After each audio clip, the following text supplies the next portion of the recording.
Why aren't you working? Okay, it's working. Maybe. Okay.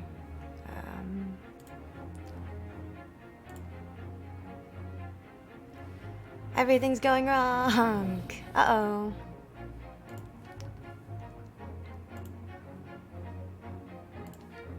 Please, okay. I love working out all of my technical difficulties on stream. Truly, such a joy for me to do. I know.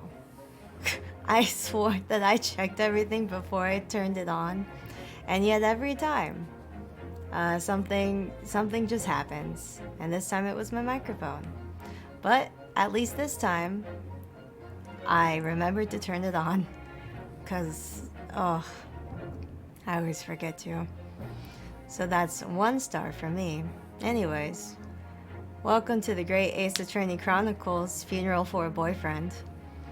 I am dressed appropriately.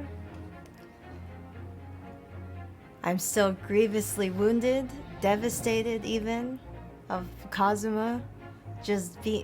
I have accepted that he is dead now. It's so sad. I've lost all hope. Yes.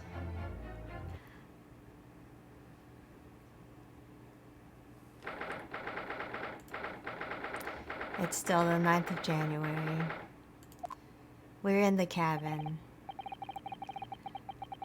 To summarize, the ship just did a full emergency stop, so everything has sort of like tipped over. Which means that gravity did its work, so the bolt latched the door. We are in Miss Pavlova's cabin. What are you doing in Miss Pavlova's quarters? Investigating. Oh, Hosonaga.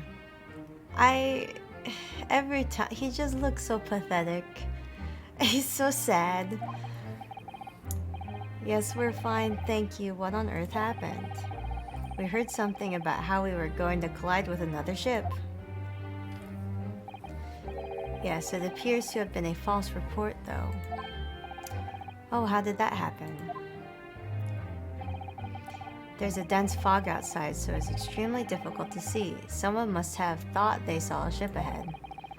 The person obviously triggered the alarm, and that's why we made an emergency stop.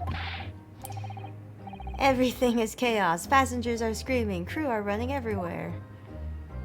Yeah.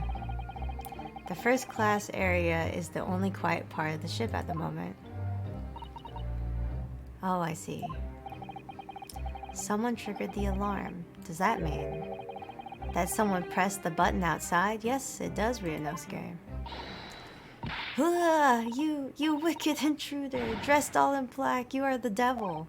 Oh. I've been called a lot of things before, but devil is a first. Oh, Ryunosuke. You opened my traveling case, how could you? What? No, I didn't touch it. That's right, Miss Pavlova. It was already open when we came into your cabin. Inspector. Yes. How do you know he's an inspector? Arrest this man, I know he did it. He is a criminal. It is not enough. Is it not enough that he killed a man? Don, he's a stowaway as well. If Vixen promises not to steal chicken, do you believe? Ugh. I mean, I promise not to steal chicken, and you can mostly believe. Take him away, he is a trespasser as well as everything else. Stowing away, trespassing, killing, she is right, you are devil. It doesn't look good, does it? No, Ryunosuke, it looks very, very bad. There's a cell below deck, throw him in. Tomorrow we dock in Hong Kong. Then we will give you straight to the police. Wait, a cell? And are we going to a jail cell? Please, Inspector Hosonaga, is there nothing you can do?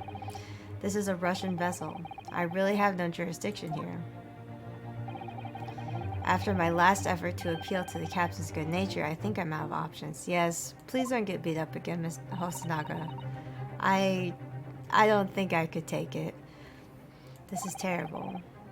This is a real crisis. I've got to find a solution. Immediately.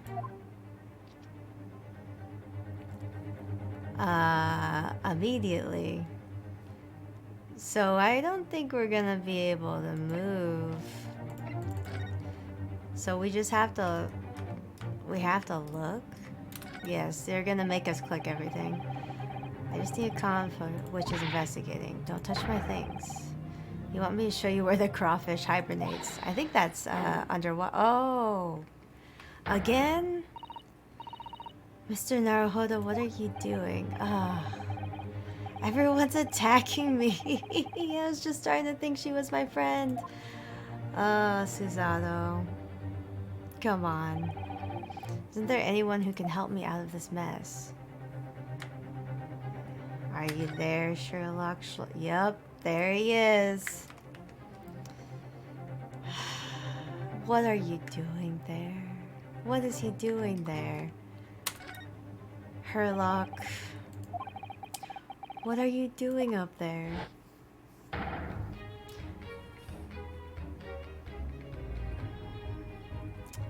Sherlock. Why do you have the tiara on? Naturally, I was analyzing what a weight of 20,000 rubles feels like on one's head. Have I not told you that as a detective, it is my business to know what other people do not? This isn't mere tomfoolery, my boy. Oh, no, no. Well, you're hanging from the hook. Isn't it obvious? To properly assess the weight of 20,000 rubles, naturally, I wish to determine if it would bend the conceited-looking hook on the wall, so full of brag and bounce. I never know whether to take this man seriously or not. Neither do I, Ryunosuke. But he is our only hope right now. You again, the great detective. Inspector. I confess I've been looking for you. I have something to report to you most urgently. Well, you might try looking for me somewhere other than a hook on the wall next time. What is to report? Speak. An urgent report from a great detective can mean but one thing. Yes. The case of the curious murder that took place last night here on this vessel, the steamship Burya, has been solved by me, naturally.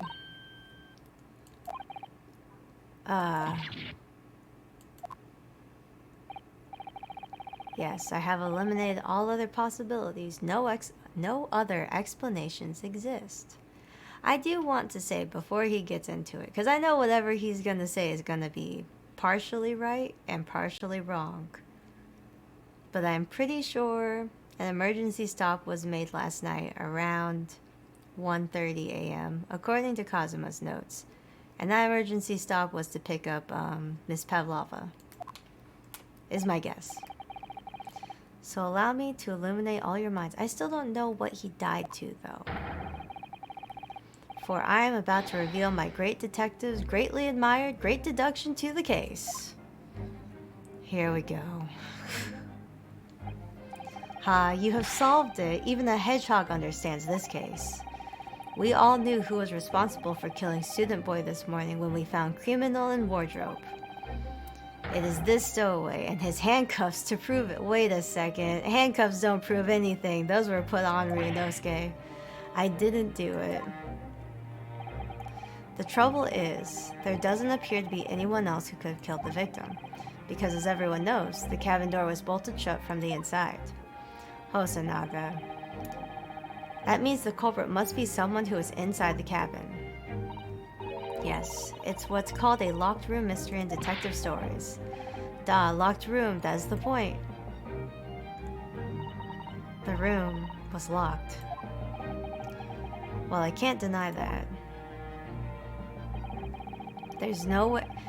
Yes, there is Ryunosuke. The boat just came to emergency stop, and the bolt locked. You are all quite mistaken. The cabin next door is not a so-called locked room at all. Oh yes, there is another entrance.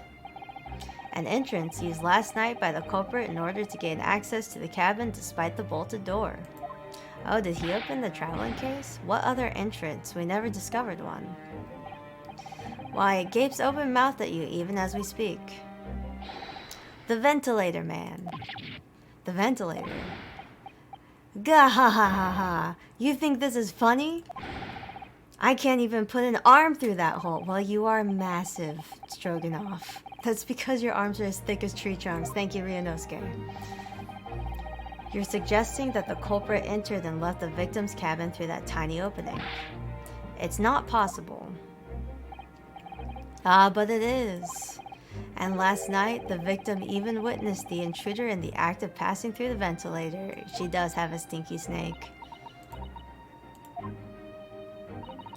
Mr. Shlomes, do you mean?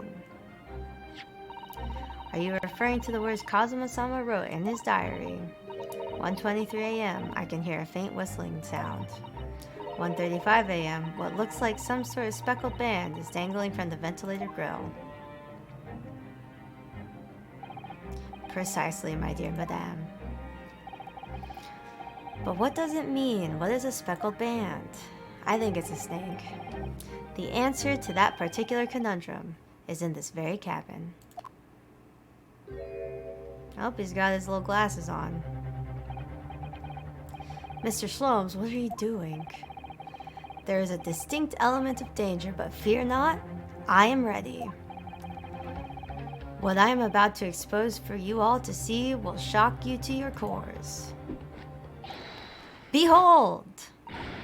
Yeah! Gah! A snake. Alright, it was a stinky snake. Oh, Stroganoff. Allow me to introduce you all to the band, the bespeckled band. A snake. Indubitably.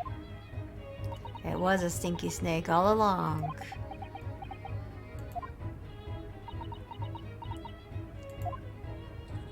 The psychic damage. Mr. Sloane's just one thing. Pray, what troubles you? Well, that snake isn't really speckled, is it? It's not. It looks more stripy, wouldn't you say? Oh, I guess he is right. It's not really speckled. Yes, you're right. I think in this case you'd have to call it the striped band, wouldn't you? Oh.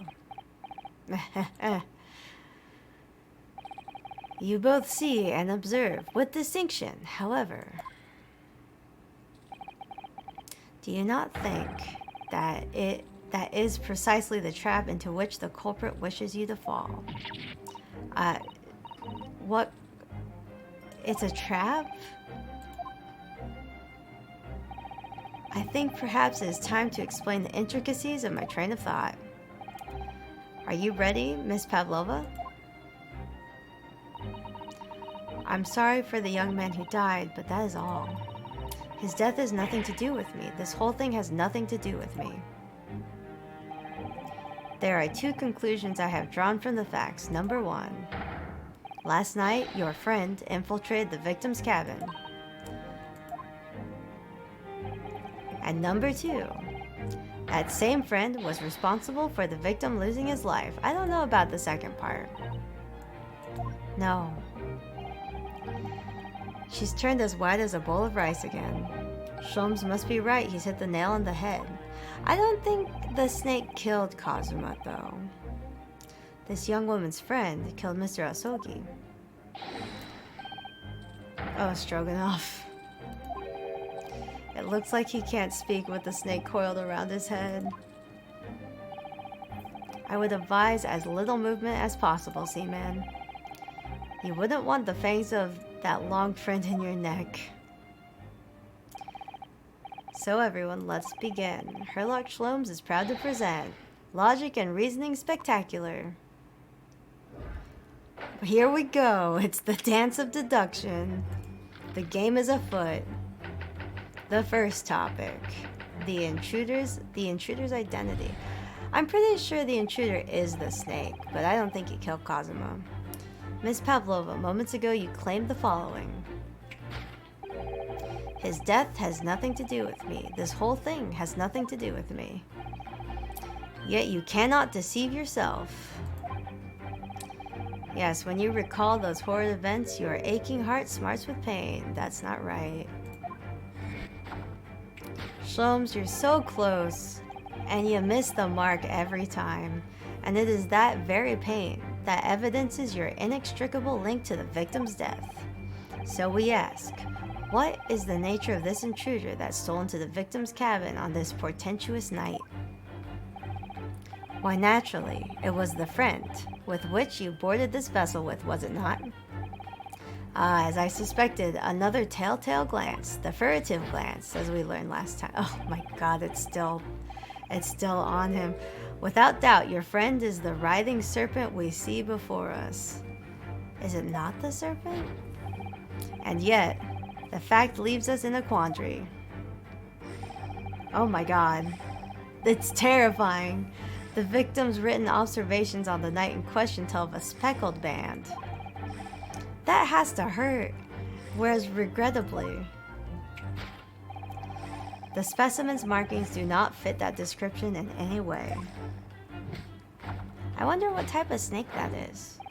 I don't really know a lot about snakes because I'm afraid of them, but I know like a few people who keep them as pets.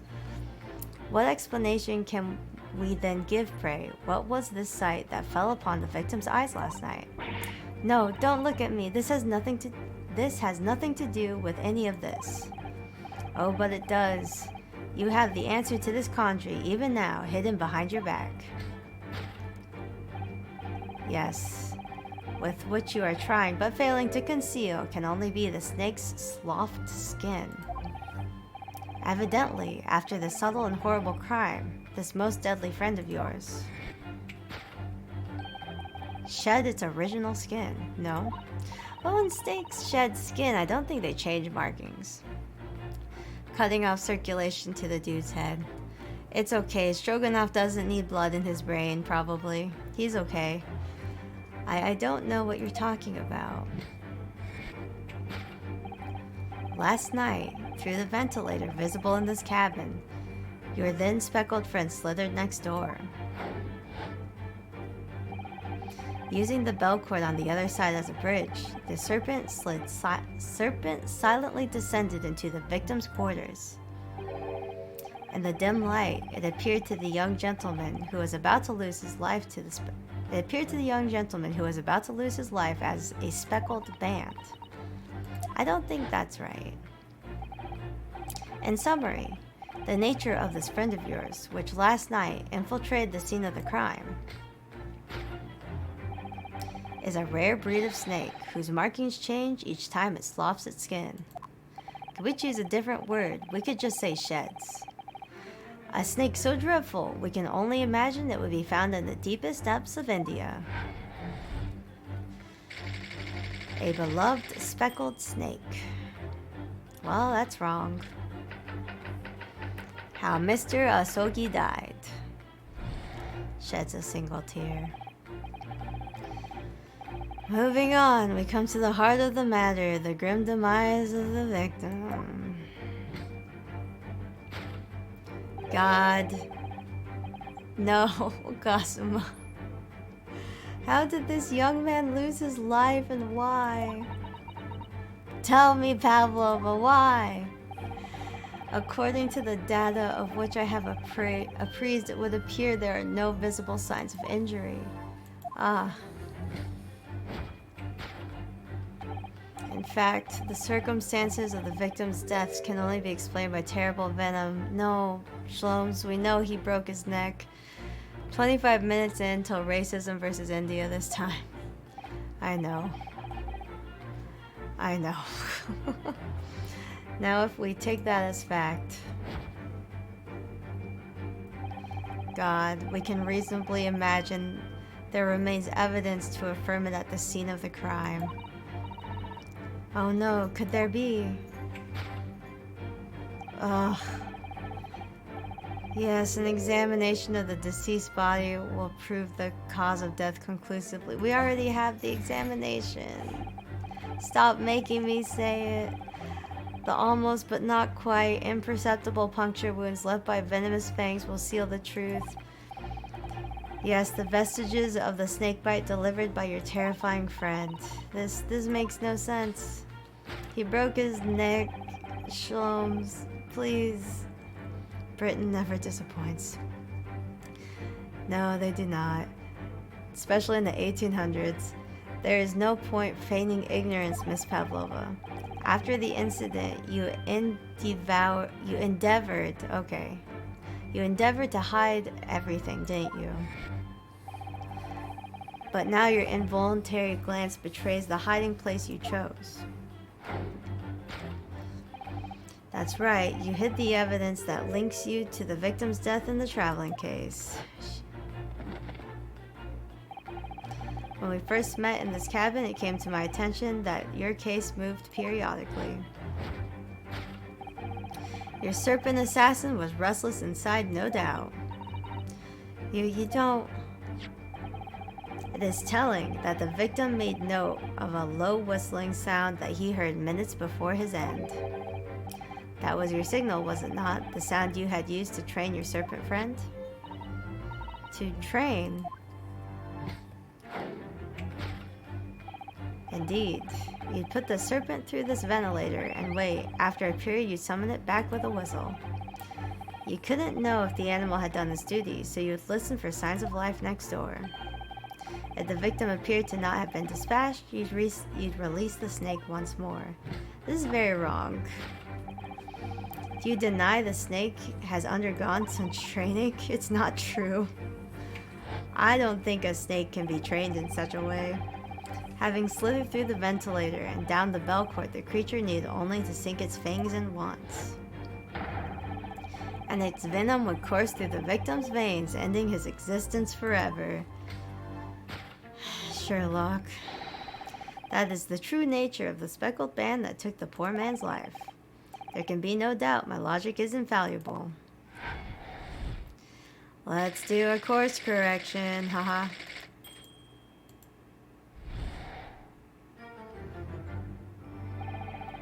Thus concludes Herlock Sholmes' great deduction of the speckled band.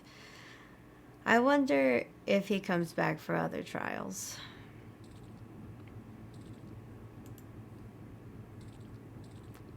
Yeah, me too, everyone. Miss Pavlova has trained her pet snake as a killing machine. There on the floor, you will observe a saucer of milk. The promise of food is the key to training any creature. I don't know if you can train snake with milk. I don't know if snakes like milk, actually. I've never seen them drink anything, thinking about that, except for maybe water. Incredible. You've solved the mystery, Ryunosuke. Amazing, your great deduction really lives up to its name. I see now why Herlock Sholmes has become such a household name. And not just because of the magazine. My dear man, it was nothing remarkable, as the Russians say. I could have done it with one left hand.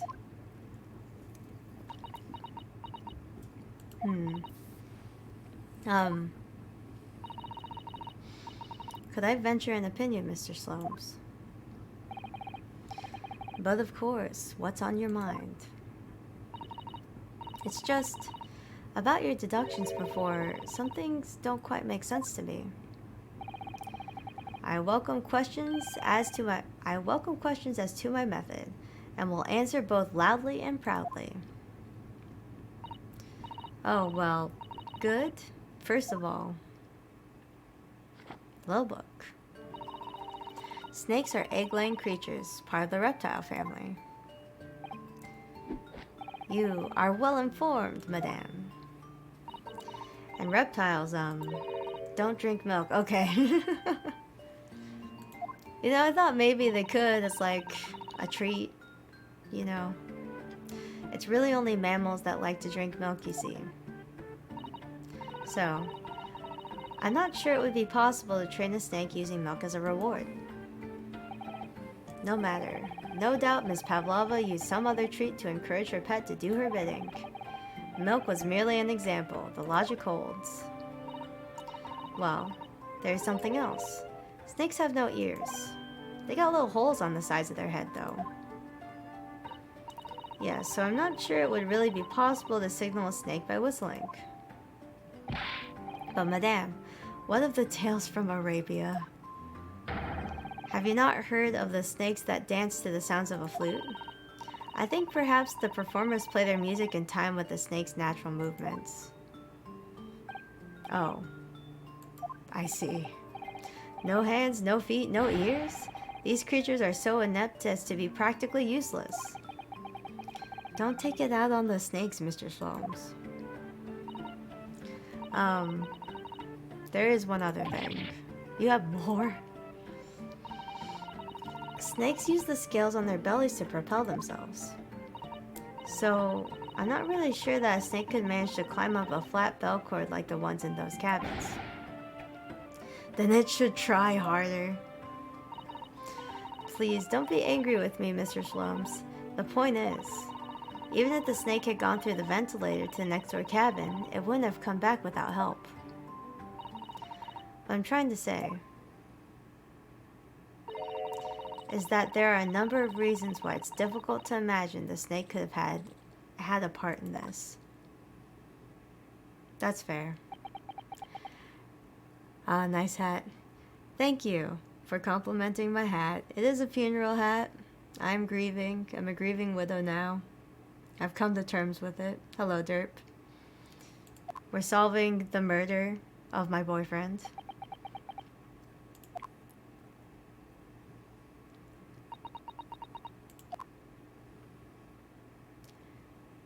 There's massive psychic damage in this room. I think we need to step in and help again, Mr. Naruhodo. Oh no, you don't mean... Yes, we need to modify Mr. Shlom's last deductions and turn them into the great ones they ought to be. I had a feeling that was coming. Alright, let's give it a try. Just what I was waiting for, Mr. Naruhodo. Yeah, it turns out Trial 2 is, I thought it was gonna be funny, haha, and then it turned into, haha, we have murdered the character you like the most, haha. So I had to change my hat. So cast your eyes down to your wrists again. I swear, Shloms is more fit to be like a thief than he is a detective. His sleight of hand, off the charts. Fear not, I shall see that they're restored after our work is done. I really wish you'd leave them off. They can't be left off, Ryunosuke. You're a criminal. Now let us begin. Sherlock Holmes Sholmes is proud to present Logic and Reasoning Spectacular, the course correction version. Hold it, Mr. Sholmes. The intruder's identity. Miss Pavlova, moments ago, you claimed the following. His death has nothing to do with me. Yes, we have read this. Death has something to do with Miss Pavlova, but this is the part that's wrong. She does have a pained expression. That is true. She looks as though Kazuma's death is weighing heavily on her mind, but you're not sure Mr. Slumps has read her quite correctly. Could there be some other way to interpret her expression then? Let's take a moment and really look very closely at Miss Pavlova. What else is causing her pain? Oh, she got scratched. Her bit? What did she get scratched by? Snakes don't have claws. Oh, Naruhodo-san, look. That looks like a very painful wound. It looks like a scratch made by some kind of small animal. And fairly recently, too. Well, whatever scratched her doesn't appear to be around here. Well, I mean... It had... Oh, okay, we have to present it, too. Claw scratch. Does that mean she has a kitty cat? And the snake is just here because there's milk? Yes, when you recall those horrid events, the claw scratch marks with pain. A simple observation reveals that the wound is fresh. It is. Sometime last night, she got a scratch. From something that is not a snake. And I think about the young man who died next door, I feel so sad. And when I am sad, the pain from this wound is worse. And it is that very pain that evidences your next inextricable link to the victim's death. So we ask, what is the nature of the intruder that stole the victim's cabin on that portentous night? Alright, the friend part is correct. Hello, Dark Nemesis. Thank you for liking my morning hat. I thought about making it fancier, but I just decided to go with just a nice classic veil with a little flower.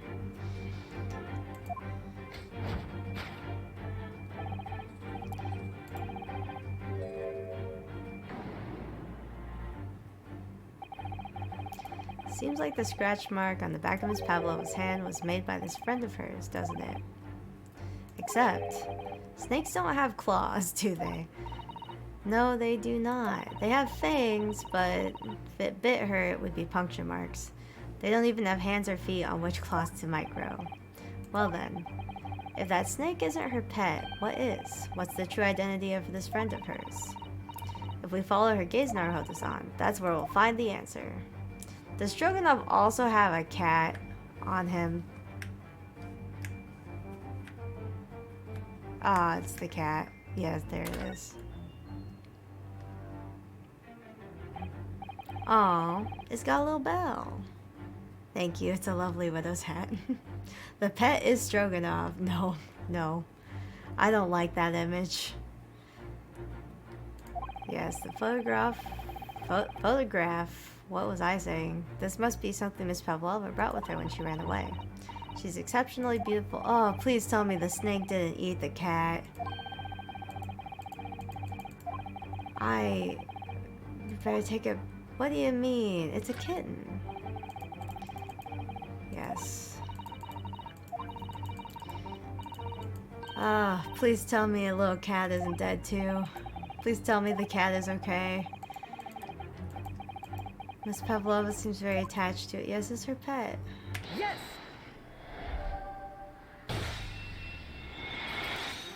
Who... Does the serpent belong to Stroganoff? Is that why his face is like that? Without doubt, your friend is a little kitten. Yes. Yes. Scratch on the back of your hand means it's a cat. Saucer of milk means it's a cat.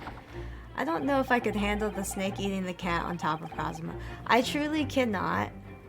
If there is also like a cat who got ate and Cosmo's dead, I can't. We're gonna stop. I can't do it. Is that what brought the animal with? Is that you brought the animal with you when you ran away? Yes, ran away with a kitty. Darka is my best friend. I couldn't leave her behind. Darka would appear to be a Russian blue. And yet, that fact leaves us in a quandary. The victim's written observations on the night in question tell of a speckled band, whereas regrettably, yeah, Russian blue is a solid color.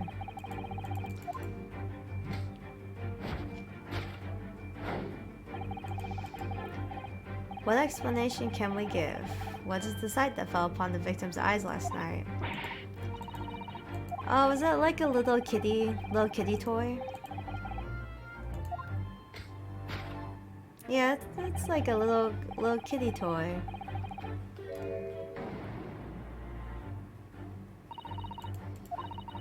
She just took something out of her pocket and hid it behind her back. You should just leave things in your pocket.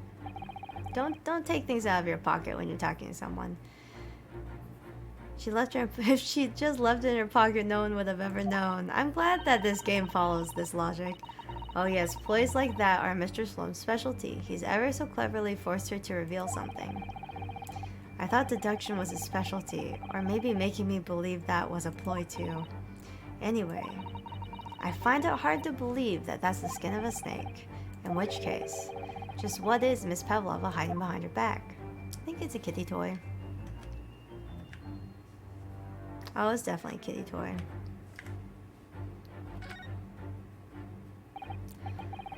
Well, it's speckled, and it's a band, but... what is it? It seems to be soft and fluffy, a long piece of cloth of some sort. And it looks like there's a handle at one end. It is a kitty toy. Cats like to chase the band around and paw at it. Kittens in particular love that sort of play. You only need to wave it in front of them and they pounce to catch it. Sounds positively. It sounds positively adorable, wouldn't you say? Haha, positively.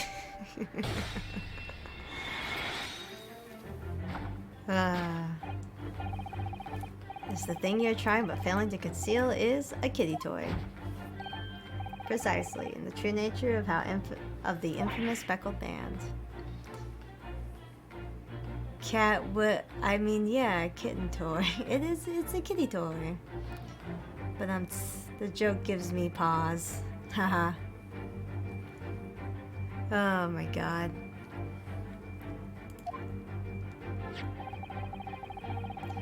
It was the toy that you dangled through the ventilator. Yeah, the little kitty toy.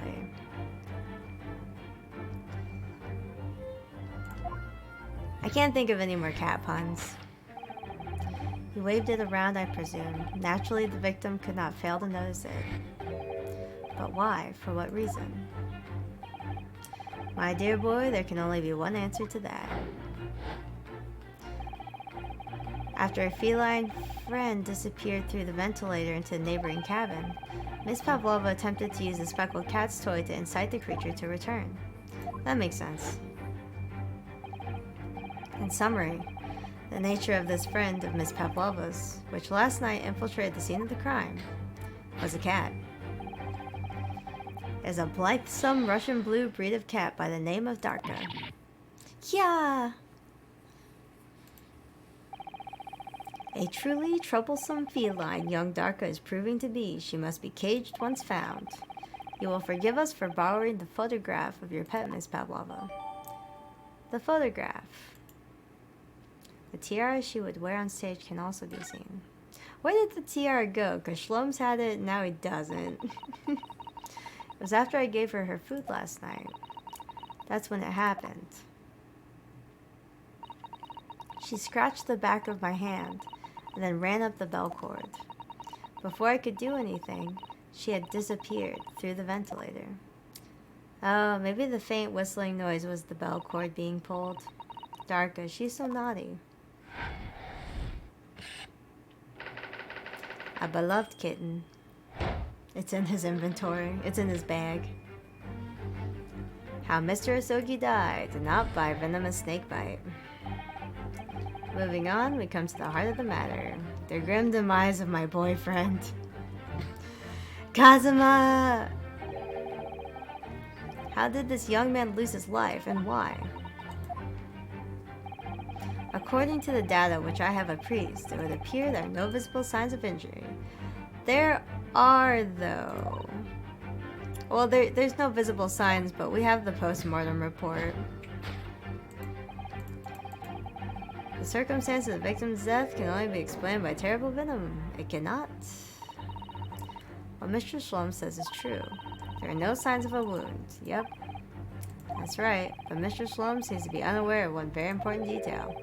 Cosmo wasn't poisoned. Yes, it would seem so. Let's give him the information he's missing now. Yes, the post-mortem report. Yep. I'm out of hopium, guys. Cosmo's dead. They're making me say it. They're making me use his death to prove something. I'm so sad.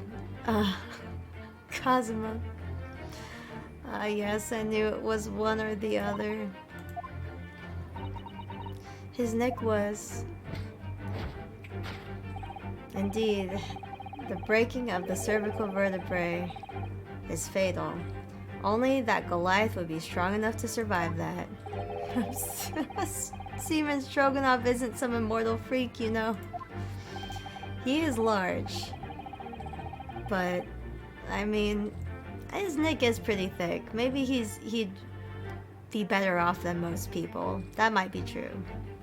The jury is out. Anyway, we have good authority that the victim's neck was broken. Now, if we take that as fact, we can reasonably imagine that there remains evidence to affirm it at the scene of the crime. What evidence would they be talking about?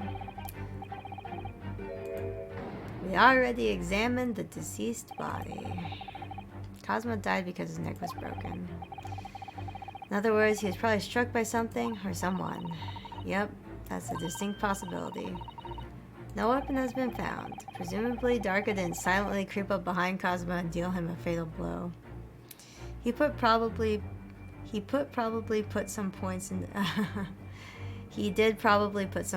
Constitution. I'd hazard that he put a lot of points in the Constitution. Stroganoff looks very hardy. I suppose it's possible that he had a fall and hit the ground awkwardly. He wouldn't break his neck falling on his front, I think. I am having a stroke. It is okay, Derp. If you smell toast, you should call something. I don't know. You should call someone, something. Go get help. Excuse my time. No worries. If you are having a stroke, be careful. Oh yes, a bad fall could explain it. It's rather hard to believe Kazuma-san, though. He was not a clumsy man. During the scene, I could explain what happened. I'd hazard it's this.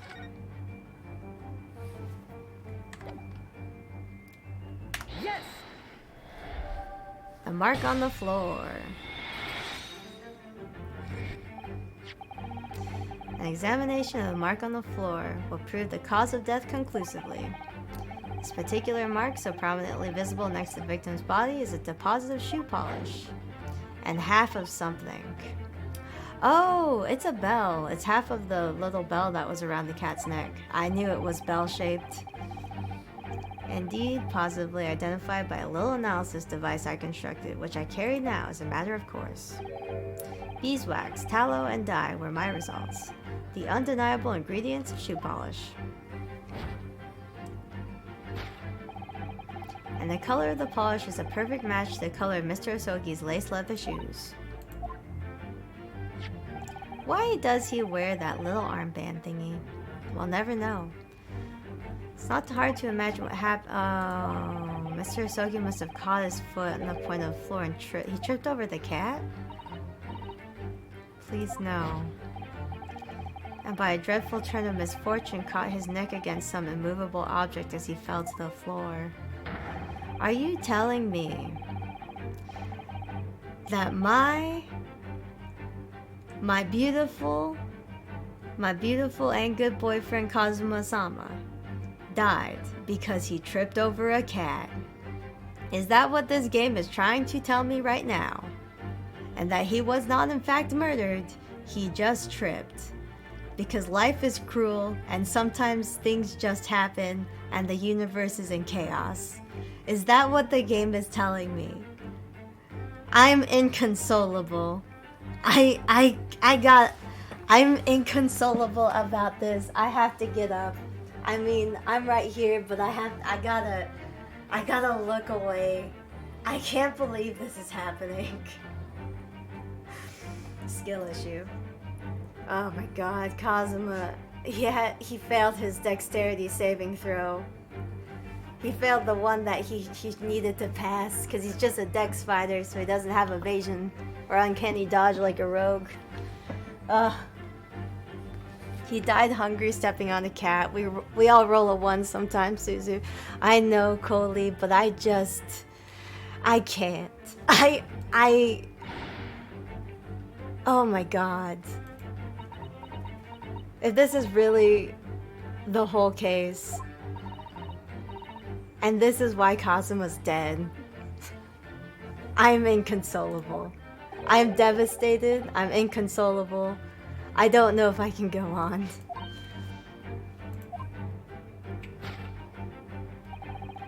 What about the evidence left at the scene where Mr. Osogi lost his life? Yes, the facts are as clear as day to me. You did all you could to conceal the incriminating evidence. Alright.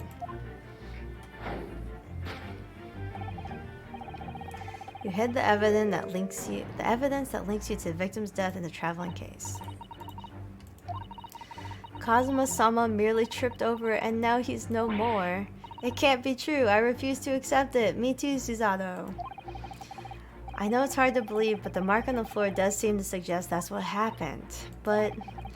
And if this part of Mr. Shlom's deduction is right, Miss Pavlova is trying to hide some evidence that would prove it. Here in this cabin, somewhere in the direction that she just cast her eyes. Where? Let's have a good look around. The answer has to be somewhere. Okay, well, we know it's not the traveling case.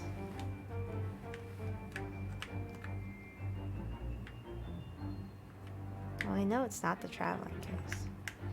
That's a tiara. She didn't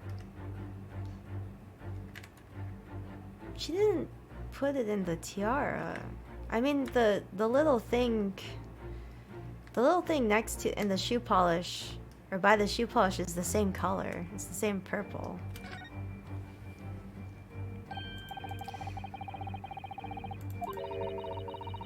That hasn't been dropped, it's been placed. I'm starting to sound like Mr. Holmes. So I'm trying to sound like the great detective. What? There's nothing else to click, though. Like, it's just the case or the tiara. This is where Miss Pavlova hid her friend. That's right, and it wasn't a snake after all. No, it was the kitten she calls Darka. It seems to have let itself out of the case and gone exploring. I expect it's wrapped itself around trying to make a new friend. Either that, or it's scratching their hand to pieces. The point is, where has it got to? No, I can only go side to side. Here, I can't go up or down. So, it's truly just... I guess it could be the waste paper basket, but we checked that already, and it didn't have anything in it. But it does look like there's something in there. There's not much rubbish. Aha! A broken piece of glass. It's the other half of Darka's little kitty bell.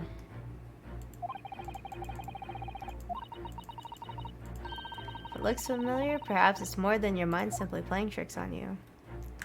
It is this thingy.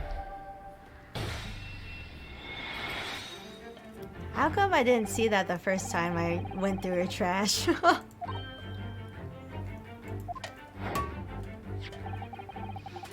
Here's the fragment of some intricate glass object, it would seem.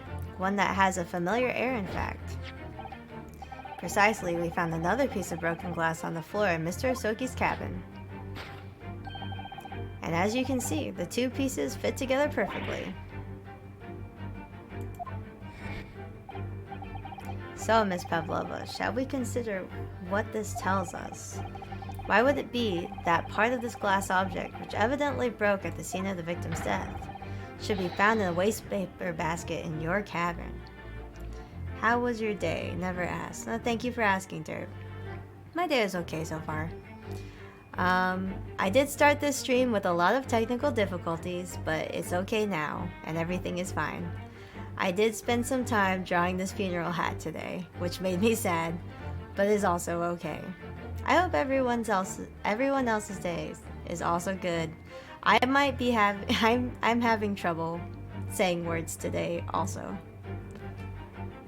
But the sentiment is there.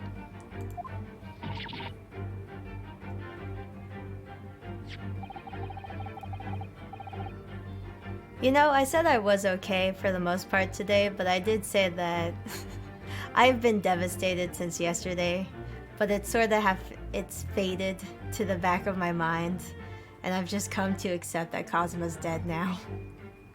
So I guess I'm as okay as I can be with a fictional man's death. Mine was kind of tiring, had to help my mom run her shop a bit because she was understaffed. Oh, I'm sorry to hear that. It's good that you were able to help your mom, though. I don't know, and that hushed Russian accent of yours won't save you this time, dear girl. Why? Because you have conclusive evidence linking you to the bell in question. Take it away, Mr. Naruhodo. Yes. The evidence linking Miss Pavlova and the little glass bell. That would be the picture. Yep. The picture. Yes! She now wants me to go again. Oh no. Well, hopefully it's not so bad the next time you go, or if you do have to go again. The very glass bell in question is in this picture. Inextricably linked. Well, hopefully your mom's shop won't be understaffed again, so you don't have to go again. But if you do, I hope it is not so terrible. I'm very sorry. The truth has caught up with you, Miss Pavlova. The young man who lost his life last night did so after a truly inauspicious fall. And the cause of that fateful stumble.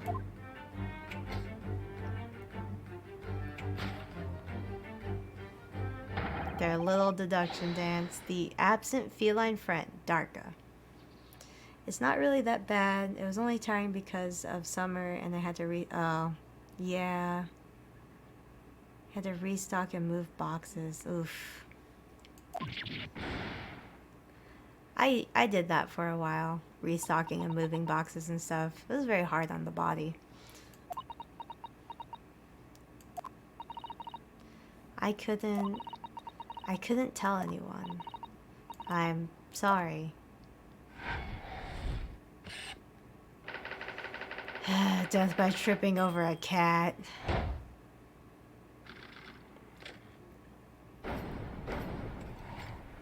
Elementary. Kazuma died because he tripped over a cat. Life isn't fair and the world lives in chaos. This is not a warrior's death. I can't believe they did Kazuma so dirty. They killed him and they killed him in this way. So terrible. Why don't you tell us now, Miss Pavlova? Tell us exactly what happened last night. It was a little after 1 in the morning. It was so late, but I hadn't had time to feed Darka, so I gave her some food. And then, all of a sudden, she scratched me and jumped out of my hands. People do say that when cats become very anxious and nervous... Oh, yeah, they become very anxious and nervous in new environments. She was so fast, she disappeared through the ventilator before I could stop her. And that is how you acquired that rather nasty wound on the back of your hand, I take it. Yes. And I had read the rules on the wall and knew that I was not allowed to have Darka with me. Yes, modern science suggests that animals can carry infectious diseases. It is a precaution, really. So I listened and listened, trying to hear if there was some noise in the next cabin. I found it kind of fun, though. It might be because I'm getting tired of sitting my ass in front of a laptop for 8 hours. That's possible. It's good to move sometimes and do some stuff like that. You know, shake up your routine a little bit. It's always good. So at that point, you thought it was safe to try to lure the kitten back in again. By dangling the end of the toy through the ventilator into the adjoining cabin. Darka always loves this toy, but it didn't work. Nothing worked. I tried using her favorite toy, tried whistling to her softly, but nothing. She didn't return. So the faint whistling sound Cosmo wrote about his diary was Miss Pavlova trying to retrieve her pet. Cats have a propensity to remain hidden in the shadows when frightened. Oh, they do. Yes, so there's nothing else I could do. I just had to wait until she had calmed down. But then... Meow! Thud. Yeah, then Kazuma tripped over the cat. I nearly passed out with shock. I heard her cry out and then... Oh, it was such a dreadful bang. Then afterwards, nothing. It was totally silent. Kazuma was...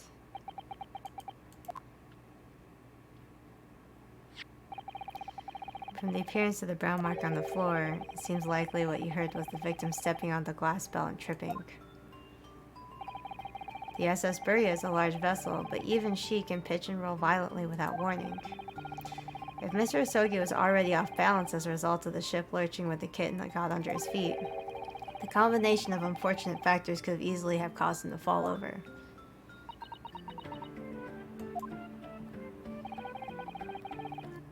But what became of the kitten afterwards? In the end, I managed to get her to come back through the ventilator. Yes, dark is nowhere to be seen. I must have forgotten to lock my case, and now she's disappeared again. Gracious, that cat is as insufferably restless as I am. Well, he knows something about himself at least. At least show him slightly self-aware. Snake. I really hope the snake hasn't eaten the cat or I will be double devastated. And I might uninstall the game. I said I would uninstall the game if anything ever happened to Kazuma. But then I was obligated to to quote-unquote avenge his death, which now appears to be he fell. Which... Oh, it's a hard pill to swallow, let me tell you what. But I wouldn't bring myself to tell anyone what had happened. I couldn't bring myself. I was too scared. Scared that they would send me back. Hold on a minute. What about the snake? You're right, where is it? If the snake isn't your friend, Miss Pavlova, then whose is it and where did it come from? What on earth is such a dangerous creature doing on board this ship? I think it's Stroganov's snake. And that's why he's got the weird marks all over his face. Take revenge on the cat. Take revenge on the floor. I will not take revenge on a cat that was just there. Oh, I didn't say. Snake is my friend.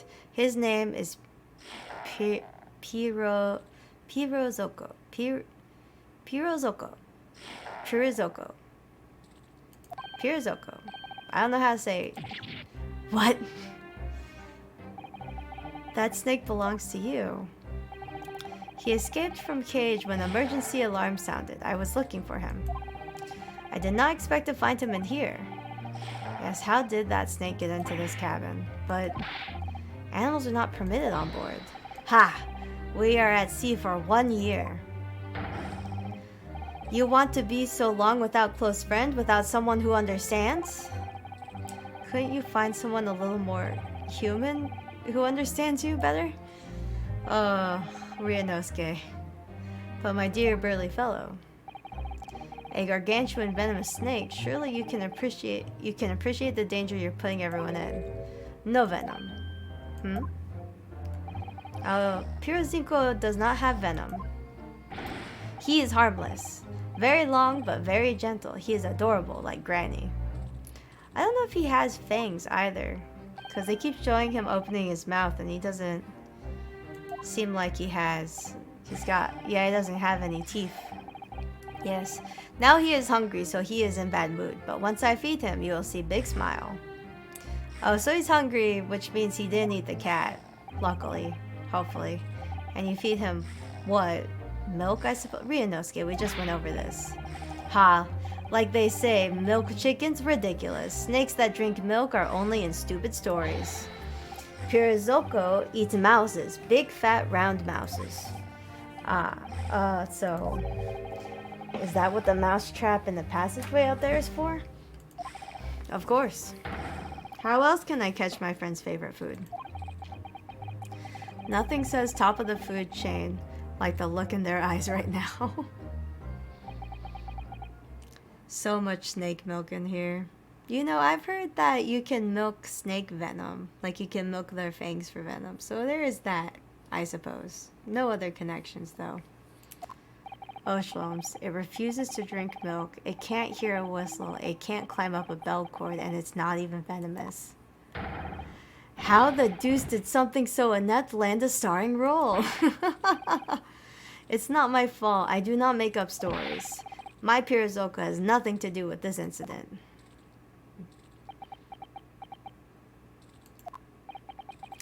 So that's what happened. That's the truth behind my best friend's tragic death. Oh, Ryunosuke, the psychic damage, it can be heard. In this, like in this whole ship, you can just hear the psychic damage happening. Just rippling out from realizing that Kazuma died because he tripped over a cat wrong. And that's it. Because the world is cruel, the universe is chaos, and life isn't fair. It's tragic. It is a tragedy. Except there still is one thing that we haven't answered, and that's why does everyone's head hurt?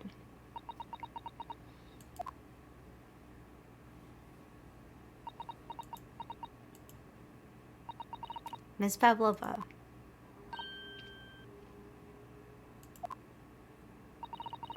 I understand the difficult situation you found yourself in, and I do sympathize. But please remember this. A young man lost his life. If you're going to attempt to cover up your guilt with lies, then no matter what the circumstances, I cannot forgive you. Susato, it was a cat. Like, her cat got out because it was scared, and Kazuma tripped over it. Like, there's no one to blame here. What are you talking about, Miss Mikotoba? What lies? Miss Pavlova just confessed everything. It was just a series of unfortunate events, an accident.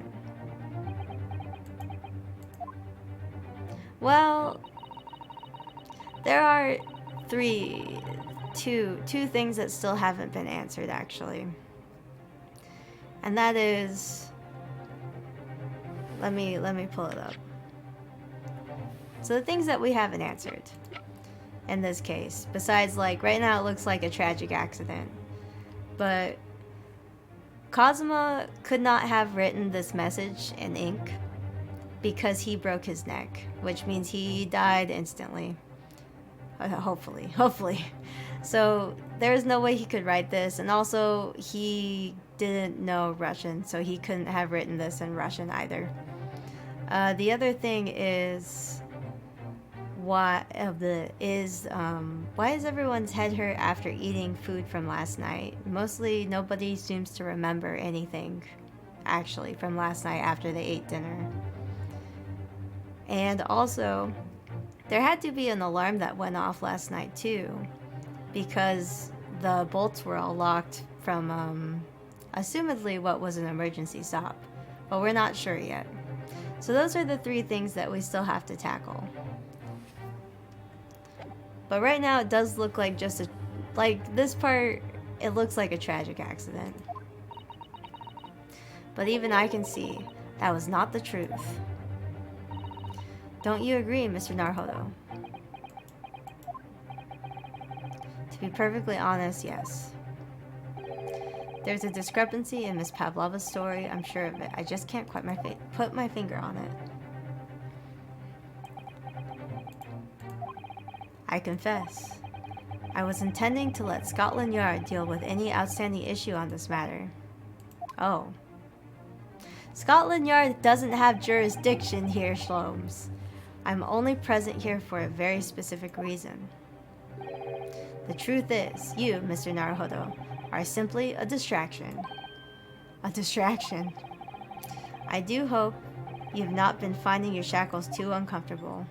Thanks. Thanks for putting them back on, Shloms. Really appreciate it. When did he do that? He is truly... Shloms, is truly such a talented, sleight of hand, thiefy guy. He can slip away while no one's watching. Well, he can slip away while people are watching. He can disappear whenever he wants. And he can just steal things from people. Like, he's a thief. He's so good at being a thief. Especially as they're on your wrist as a result of my intervention. I was rather hoping I could resolve matters before we made our next port call. You were Mr. Slumps? Yes, but I overlooked one important detail. The deceased young man was a very close companion of yours. Was he not? Yes. He was my bandana boyfriend. Cosmo was my closest friend. I owed him my freedom even. In that case, we must follow this to its conclusion. No further distractions. You must uncover the real truth here, Mr. Naruhodo. Shlomes, what do you mean I have to do it? You're the one who put me in this situation. The key to the discrepancy in Miss Pavlova's story, I'm sure. If I can chase that down, maybe the truth will become clear. Kazuma! The truth about how you really died. About how the scene in your cabin really came to be, Kazuma! No!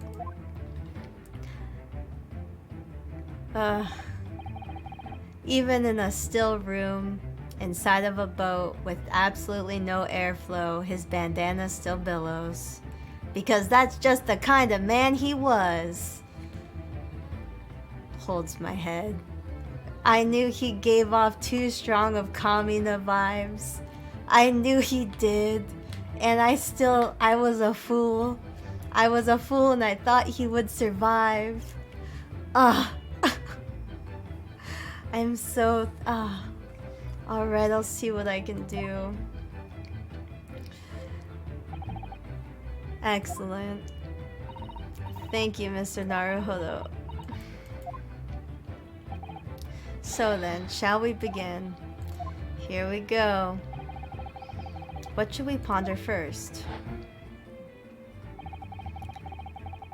Oh, what we should ponder first is the victim who lost his life in the cabin that was bolted shut from the inside.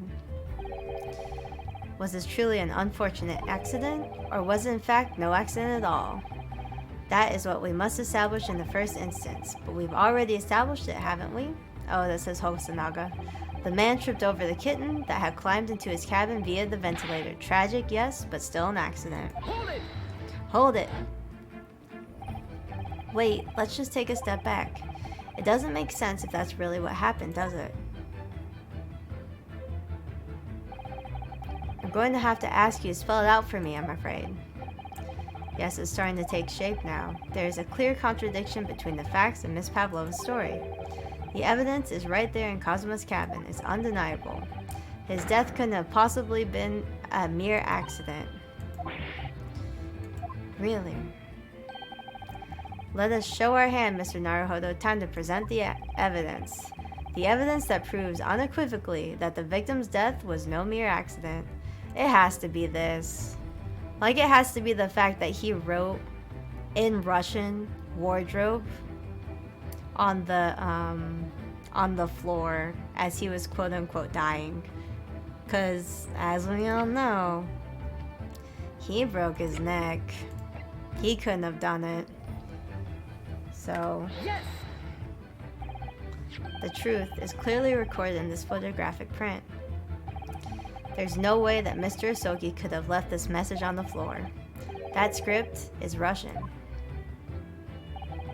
Indeed it is. The word written means wardrobe.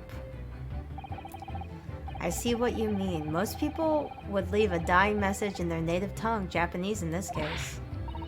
But maybe he was studying Russian. He wasn't, Pavlova. It is a simple language. He could have picked it up very fast. The mental gymnastics. The stretching that's happening. That's actually not the point. It makes no difference whether he knew Russian or not. I'm sorry, what do you mean? Oh, Hosonaga. You're the one who gave me the post-mortem report. exactly as I said before. There is no way that Mr. Asogi could have left this message on the floor. The reason why is clearly explained here. Damage to the cervical vertebrae resulting in instant death. Instant death. Ah. Which means, after the victim fell on the floor, he couldn't have possibly written anything, because he was already dead. That's not the only reason either. There's something else we found in Mr. Asoki's cabin. A remnant of something that couldn't have possibly been there if Miss Pavlova told us was true. So Suzato-san has noticed it too then. Putting a message on the floor aside, there's something else that gives the truth away. Another piece of evidence that proves this was no accident. In other words,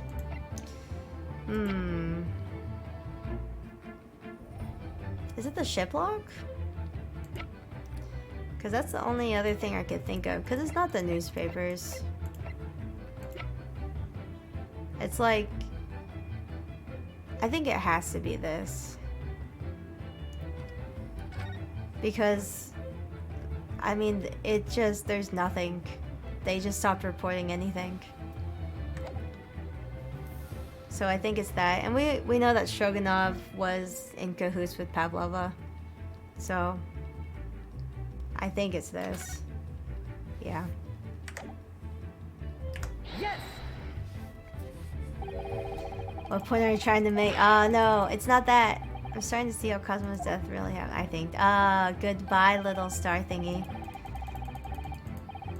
That was, okay, it wasn't the ship log. If it was no accident, then what we should be looking for is one of two things. Either the absence of something you would expect to find at the scene of an accident, or the presence of something you wouldn't. Most compendiously, I have no idea how to pronounce this word. Compendiously put, my dear. I assume that means, okay. I mean, I can see what it means through context clues, but I've never heard that word before. I confess your rather languid IC doesn't fill me with confidence, Mr. Naruhodo. Don't worry, I believe in you. Well, more than Mr. Shlums does anyways. Yes, it's starting to take shape now. There's a clear contradiction of the facts, Miss Pavlova's story. Yes, it's something that shouldn't be there, or something that is there that you wouldn't expect it to be there. Huh.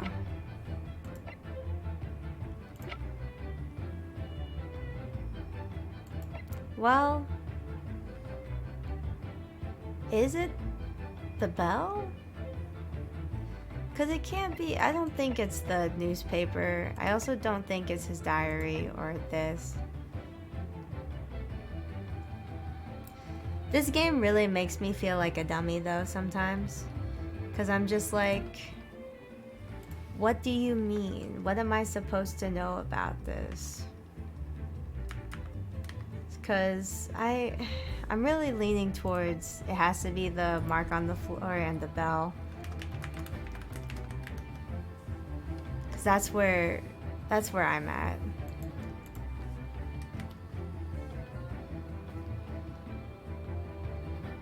Or at least that's what I think anyways.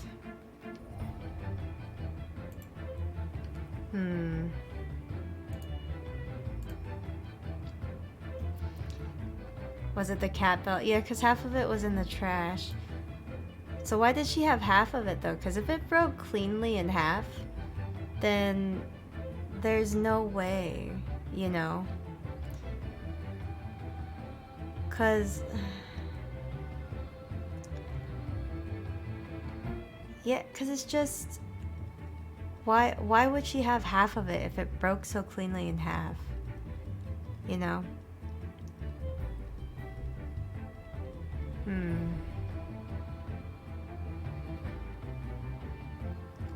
I'm not sure.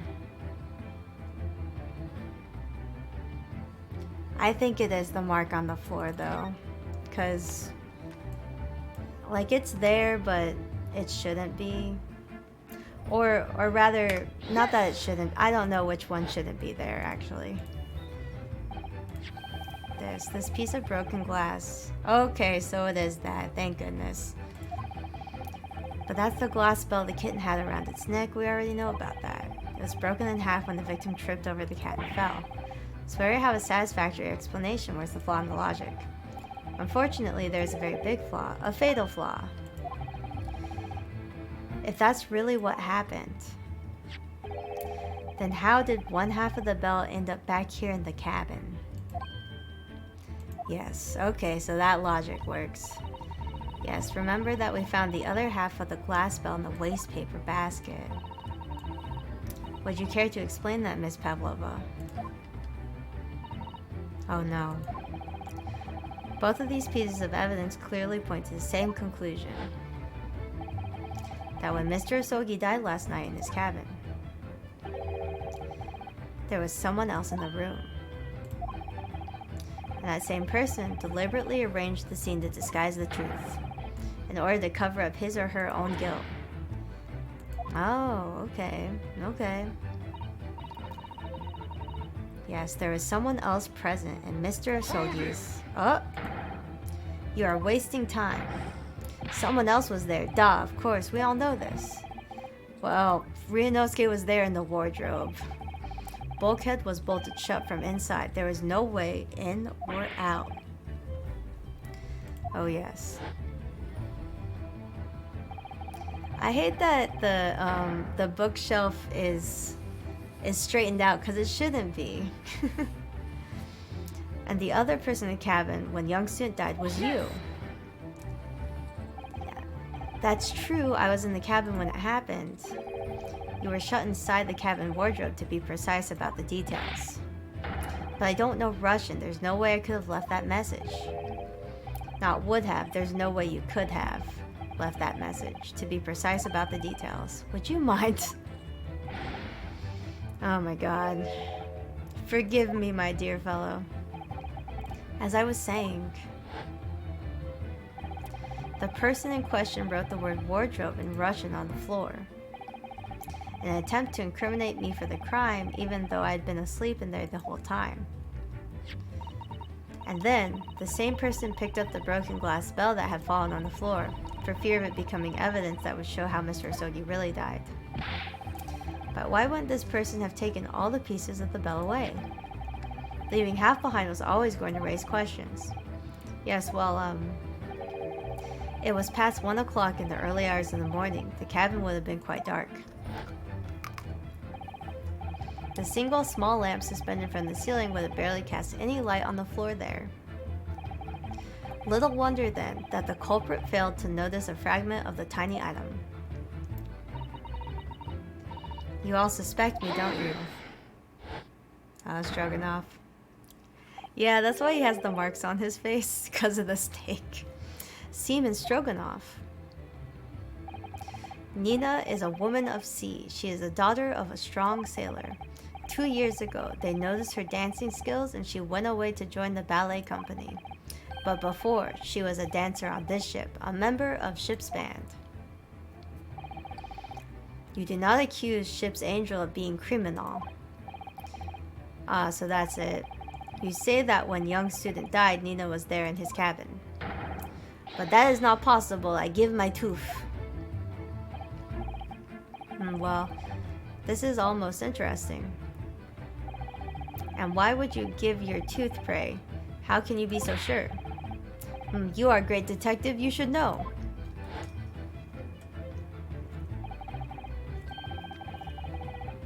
Look truth in eyes, cabin bulkhead was bolted shut from the inside.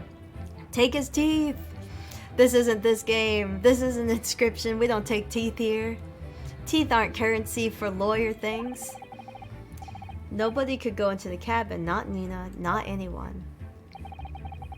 Or you want to tell me that killer can walk through locked doors? Yeah, it's impossible.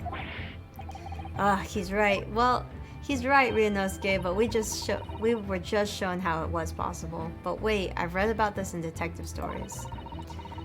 There has to be a pair of pliers somewhere. No, we're not doing an Ace Attorney inscription crossover. We're not gouging out eyeballs or pulling teeth here. We're safe from that here, okay? Oh my god, can you imagine though? Every time you got something wrong, you had to pull out your teeth to balance the scales of justice again. Terrible. What a terrible game I've described. I don't want that. I don't want to play that. Although playing this game has been like, haha, pulling out teeth, haha. Because my boyfriend's dead and I'm devastated about it and inconsolable. I can't go on without Kazuma. I can't believe he died this way. Okay, okay, we're going back. Thread, are you stupid? These bulkheads are not barn doors. Certainly not. These are watertight doors, as one would expect to find in any modern steamship. Constructed of heavy steel with no gap in sight, no threads or needles or magnets could have ever been used. No, of course not. I thought so too, but Mr. Naruhodo suggested it earlier, so... Suzato-san, how could you shift it onto me like that? Suzato just, doing the Suzato takedown right into the bus. Thanks. I guess rickshaw, because we're in that time period. No, Seaman Stroganoff has a valid point. The cabin door couldn't have been bolted shut from the outside. Not necessarily. What? I put it to you that I could bolt this cabin door without laying a finger on it. It's true. You just have to hit the alarm. And in this very cabin, we could see the traces of that method I have in mind having been used before. I don't believe it. But believe it, Hosonaga. I watched Naruto. Believe it! Well, Mr. Naruhodo, I believe you know what I mean, don't you? A way to shut the bolt of the cabin door from the outside.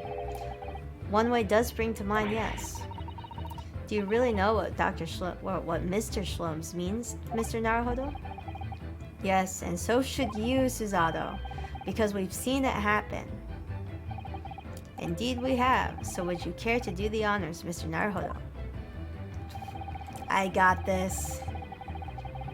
Point out the telling signs of the method that was used to slide the cabin door across from the outside.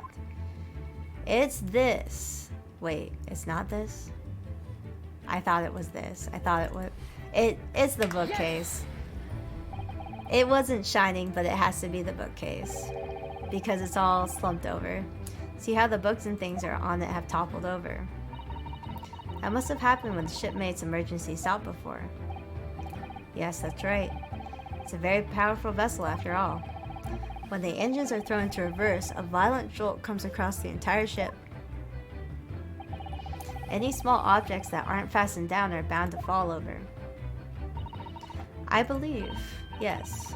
It's what's known as the force of inertia acting on the objects. Is there nothing Suzato-san doesn't know? Or that isn't in her book? Well, she doesn't know how to believe in Ryunosuke for one thing. Well, whatever it's called, the same force that pushed over these books on the bookcase also made something else in this cabin move. The bolt.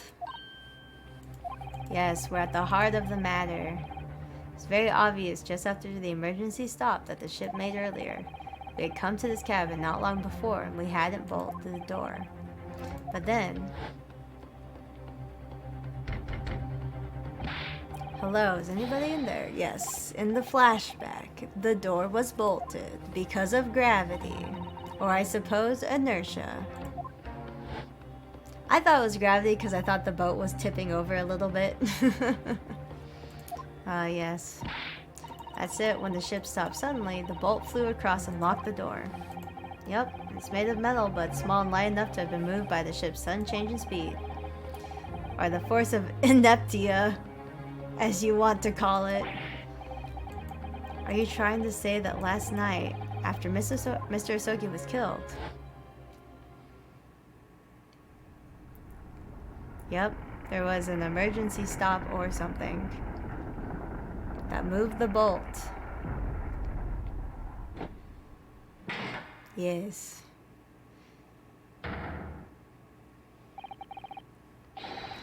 The SS Burya made another emergency stop.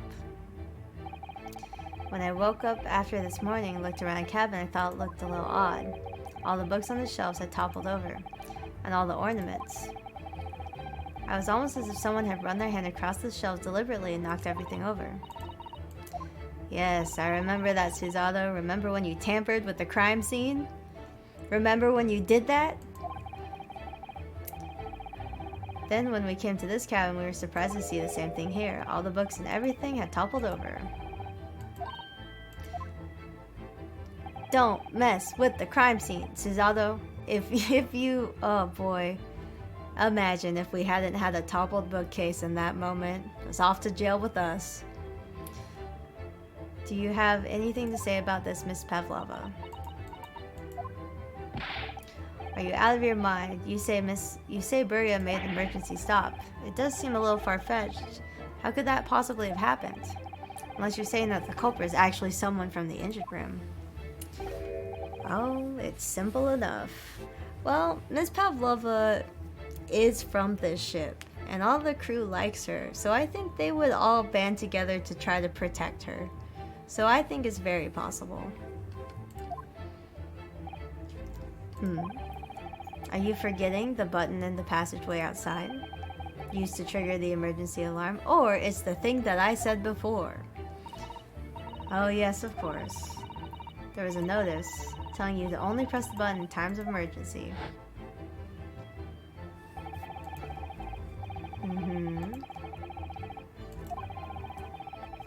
Hence the placement of a number of buttons. Yes, to allow all crewmen to raise the alarm.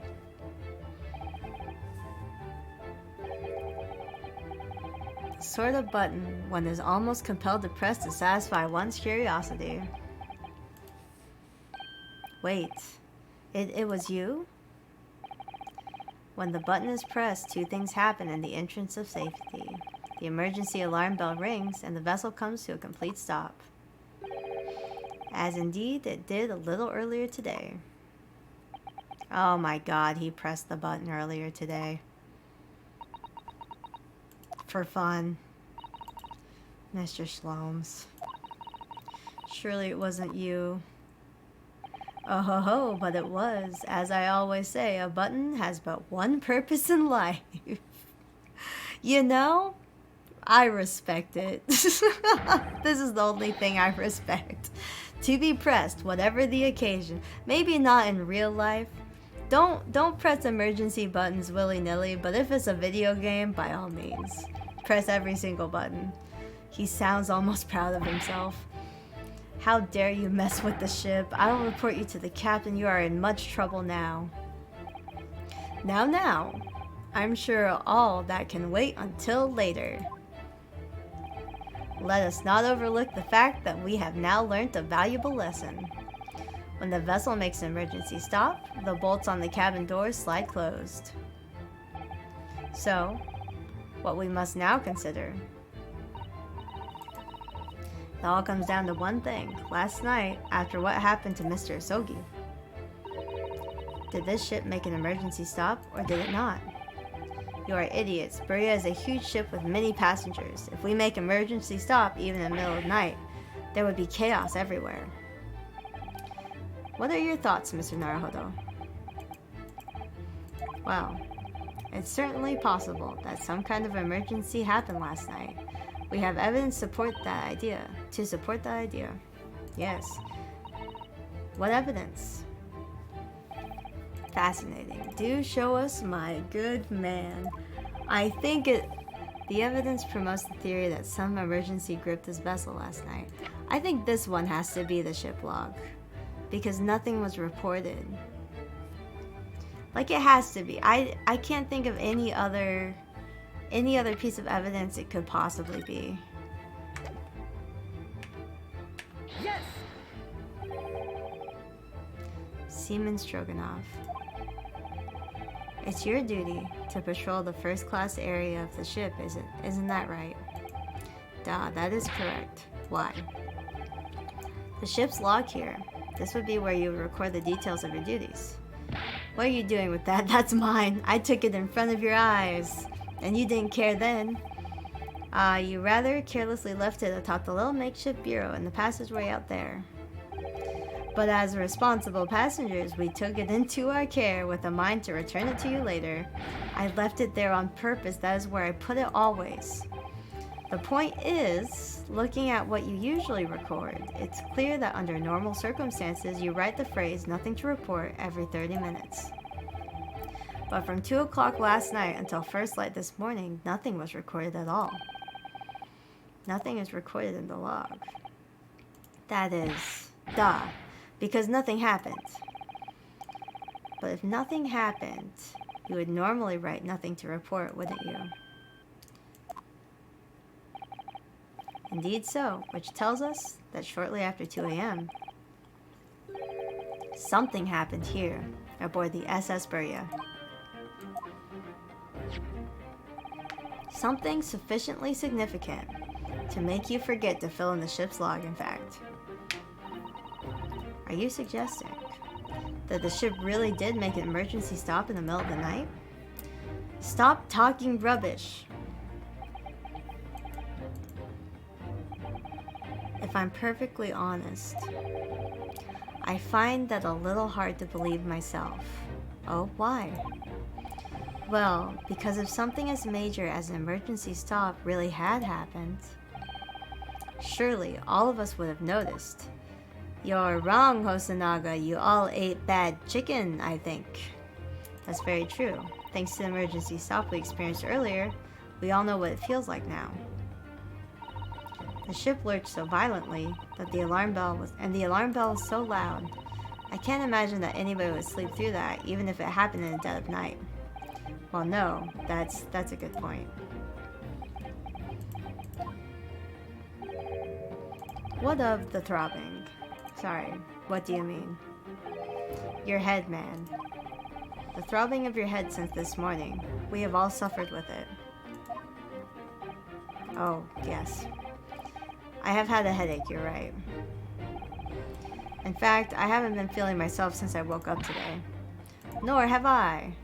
You've all had chicken food poisoning. My head has been feeling heavy ever since dawn.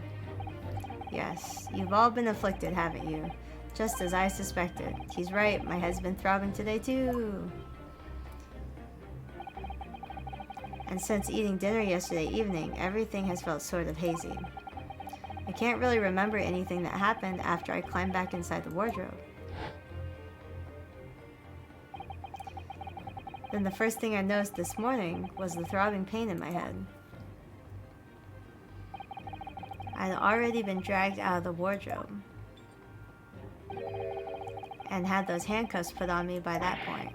Why didn't I wake up when all that was happening to me? Tell me, Mr. Naruhodo. You boarded this vessel as a stowaway, didn't you? Yes. Sorry. The stowaway class of accommodation doesn't usually include meals. What did you survive on? Well, Kazuma looked after me. He was always happy to share his meals. So you enjoyed some of the whole roast chicken dish that was served yesterday evening, I take it? Yes, in fact, I had all of that. Kazuma wasn't fond of chicken. Oh, really? So the victim didn't eat any of the chicken at all? That's right. He didn't touch it. Is that relevant? Yes, Ryunosuke, it's relevant. My dear fellow, does that not strike you? Mr. Slomes, do you mean to say the chicken was poisoned? There was something wrong with the chicken. I do. No, really? Yes. The meal prepared for the passengers last night had to have been tampered with. Tampered with by the addition of a soporific designed to induce a very deep slumber in those who consumed it. A sleeping drug. Do you mean whoever did this laced every meal with a sleeping drug so no one would notice the ship's emergency stop? Mr. Naruhodo, of course that's what Mr. Slums means. What a far-fetched idea. Precisely. Lacing every meal of every passenger on board with a soporific drug would certainly be impossible. Unless, that is, Every single member of the crew was a conspirator. Oh, I was half right. Half right. That the crew would band together to protect Pavlova. Well, Seaman? Ugh. I'm sorry to say that any more deception of this matter will get you nowhere. If you refuse to talk, there would have to be an inquiry made through the shipping company, of course. And were that to happen, every member of the crew, and the captain himself, would be hauled over the coals. For aiding and abetting a renegade.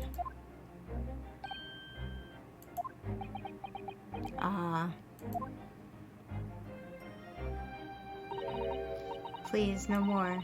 I will tell everything. Eh? I cannot make problems like this for everyone anymore. These crewmen are your former comrades, I believe.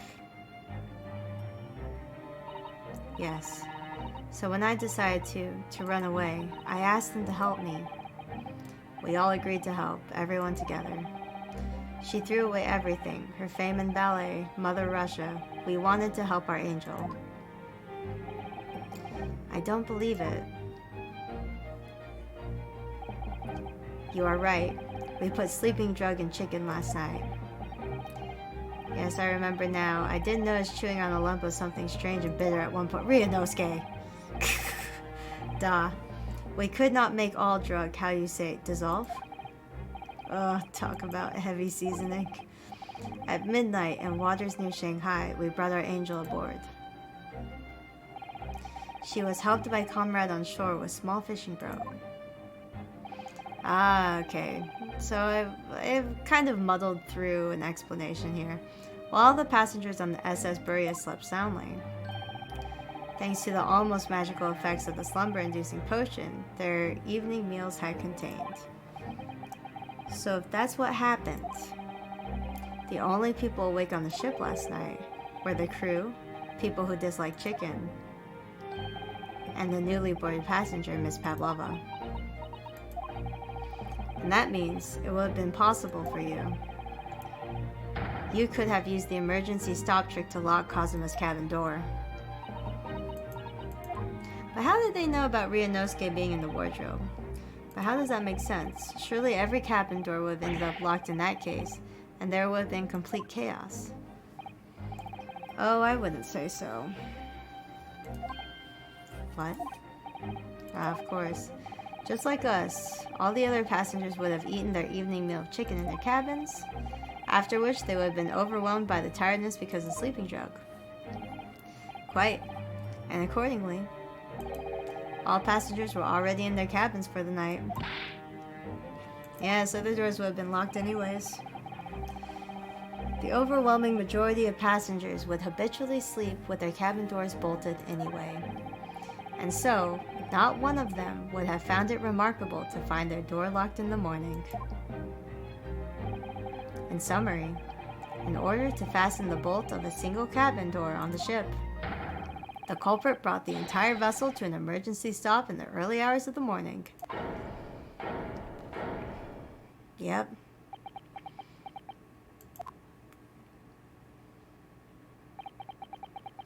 You have talked a long time and said many things. What is point? The point is what I said earlier.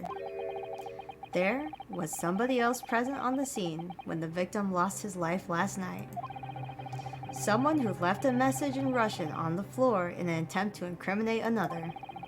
Someone who tried desperately to hide the broken fragments of glass that would reveal the culprit's identity. And someone who abused the ship's emergency stop procedure in order to lock a door. All told, a busy night. But, I don't know about any of this. I'm just a little girl, Pavlova. You like to speak with your long English words and explain your clever ideas. But I am sailor, and sailors don't listen to long, boring stories. We don't believe. Sailors like me, we trust only what we can see with our eyes. A laudable trait. What? I am quite of the same disposition, my good man. Observation to me is everything. Mr. Naruhodo. Oh. Do you hear it? The accusatory cry of guilt in the wind. What accusatory cry of guilt? Sorry, you've lost me. Proof of involvement, man. But you can't hear such a call with your ears. No, you must hear it with your eyes, for observation is the basis of all deduction. What are you talking about? I believe the time has come for one final logic and reasoning spectacular to expose the truth. I'm always torn over spectacular or spectacular. So, Mr. Naruhodo, your assistance, if you please. With what exactly, Mr. Slomes? With the observation, my dear fellow, just as I said, of these two prevaricators. With these two guilty parties. Observation. If you remember, Mr. Naruhodo, we know that somebody tried to fabricate evidence, don't we? By tampering with the scene of Mr. Asogi's death. Yes, the ink. What we're looking for is some trace of evidence that one of these two has. That one of these two was there when it happened. Precisely. You are delightfully quick to grasp my meaning. Alright, I'll see what I can see. So we're looking for a trace of evidence. Yes, yes, yes. We are looking... Left ear. Oh.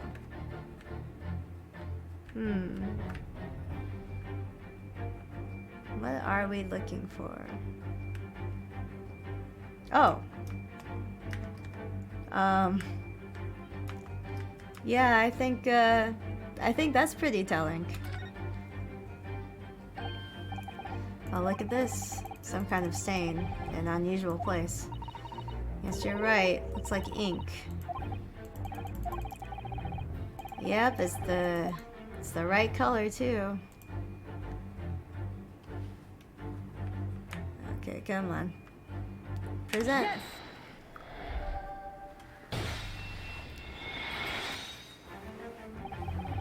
Seaman Stroganoff asking he is a squid. No, he's not a squid. Can you imagine if he showed up in Splatoon though? This guy turning into a little squid. I could see it. Seaman Stroganoff, you seem to have quite a large purple stain on your white uniform there. Eh? Yes, I don't know where the dirt comes from. So nothing in particular comes to mind about the stain. What are you trying to say? It would appear that the significance of this stain has escaped your attention, Seaman. Seaman. I wish they would call them sailors.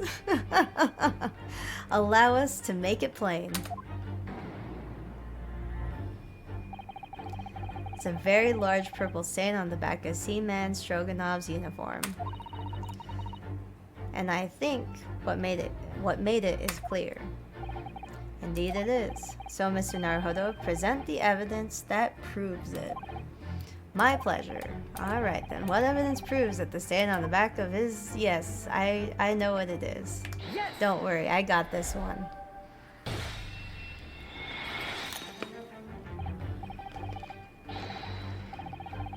Yes, it's the photograph and the ink... It's this photograph and the ink it shows. That's what caused the stain on your uniform.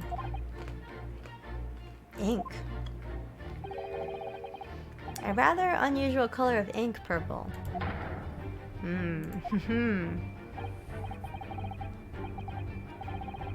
Ah, the penny drops at last. Now you see the significance. The penny drops. Is that a metaphor?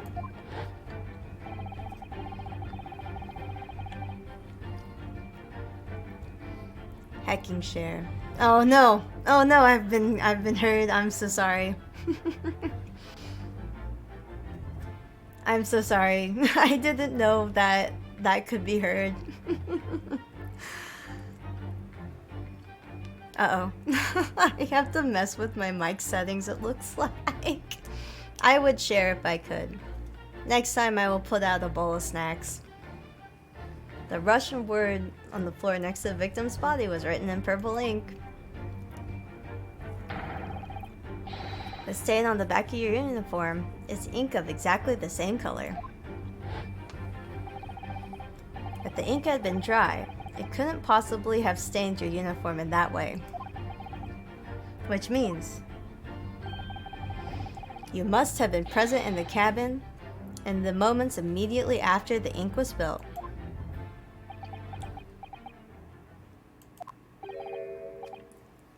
Alright, yes. It was me. I did it. Everything. I arranged everything in the dead student's cabinet to make it look like the wardrobe man did it. Then I pressed the button to make Buria do an emergency stop and bolt the cabin door shut. I did everything so no one would suspect our angel. Biff, please. Don't worry, Angel. Let me do the talking. It was after 1 in the morning. I was on duty patrolling passageway. Then our angel came to me. She was white like sheet. Biff, please. You must help me. I went with her. The door to the cabin number 1 was open. When I looked inside, I saw student boy on floor. What happened here? Please, don't tell anyone. My little one, my little furry friend. Everything that happened in the cabin is like Angel told you. The kitten escaped through the ventilator into Mr. Asogi's cabin, and then he tripped over it and broke his neck when he fell on the floor. Oh, then he tripped over it and broke his neck when he fell on the floor. Yes, that is right. So after the incident, when the cat ran away, Miss Pavlova then visited the cabin next to hers, only to find its occupant lying lifeless on the floor. She said she was worried when she heard the sound of something falling on the floor. That's when she went to look. Yeah, I still died the same way. No, Angel.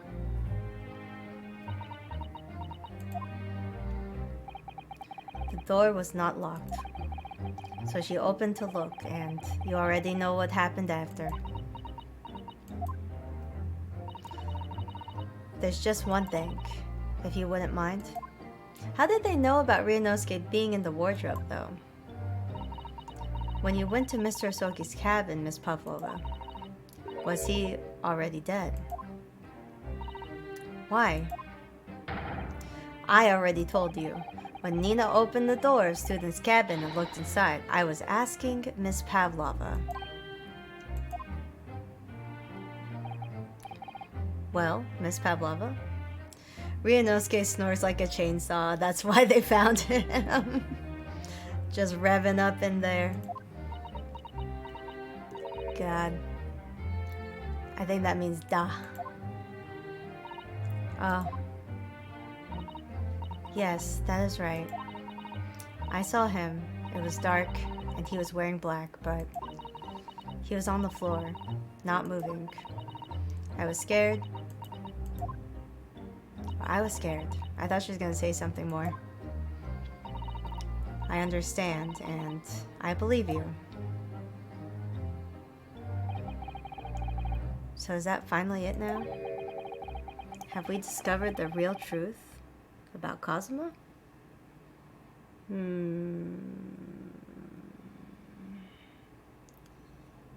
I don't know. Something still feels off to me about it. Something nearly slipped my mind. Oh, Mr. Slomes? This photograph. Yes, I took this myself, you know. cause of death was a broken neck, therefore the victim died instantly. The unfortunate incident that precipitated these events, a kitten on which the victim stumbled. However, if those are the facts, there's one particular area of this photograph that seems to be somewhat unnatural. What do you mean unnatural? What are your thoughts on the matter, Mr. Naruhodo? Oh, well, if Kazuma tripped and fell by some terrible stroke of bad luck and broke his neck, which part of the photo...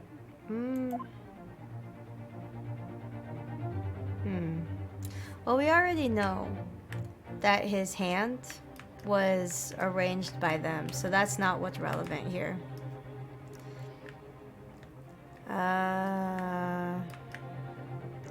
It might be his hand, because I would assume you'd go limp. I don't think you would clench your fists when you fell, or at least I've never known anybody to clench their fists when they fell. I think everyone I've seen, including myself, has always landed on open hands. So I will take a very long shot in the dark because I don't see anything else. Because nothing else looks out of place besides the things we've already talked about. So let's go with the hand. Please don't take away my star. Alright, if he really fell due to an unfortunate accident, then this fist just doesn't seem quite right. Ah, thank goodness. The exact same thought occurred to me. In a fall, one's instinct is to open the palms flat. Hey! Yeah, here we see the victim with his left hand tightly balled into a fist. Almost, you might say, as though he were gripping something. What do you mean? Simply that I took the liberty of investigating the victim's fist a short while ago. You did. And what, pray, do you imagine I found there, my dear fellow? Mr. Shloms, show us, please. What'd you find in his fist? Because my first thought was maybe he was holding his katana, but apparently not. Oh, we've seen that before. This is what I found. That's an earring. Oh, a crescent moon with a little gemstone in the middle. Yes, you're right. A crescent moon. Minfina's earring. I mean, just a crescent moon. This tells us nothing. I'm not so sure. The crescent moon looks familiar somehow. I'm sure I've seen it somewhere. Indeed you have, Naruhodo. Because I've seen it, and I wanted that earring. Because it's just really pretty. It's a very pretty earring.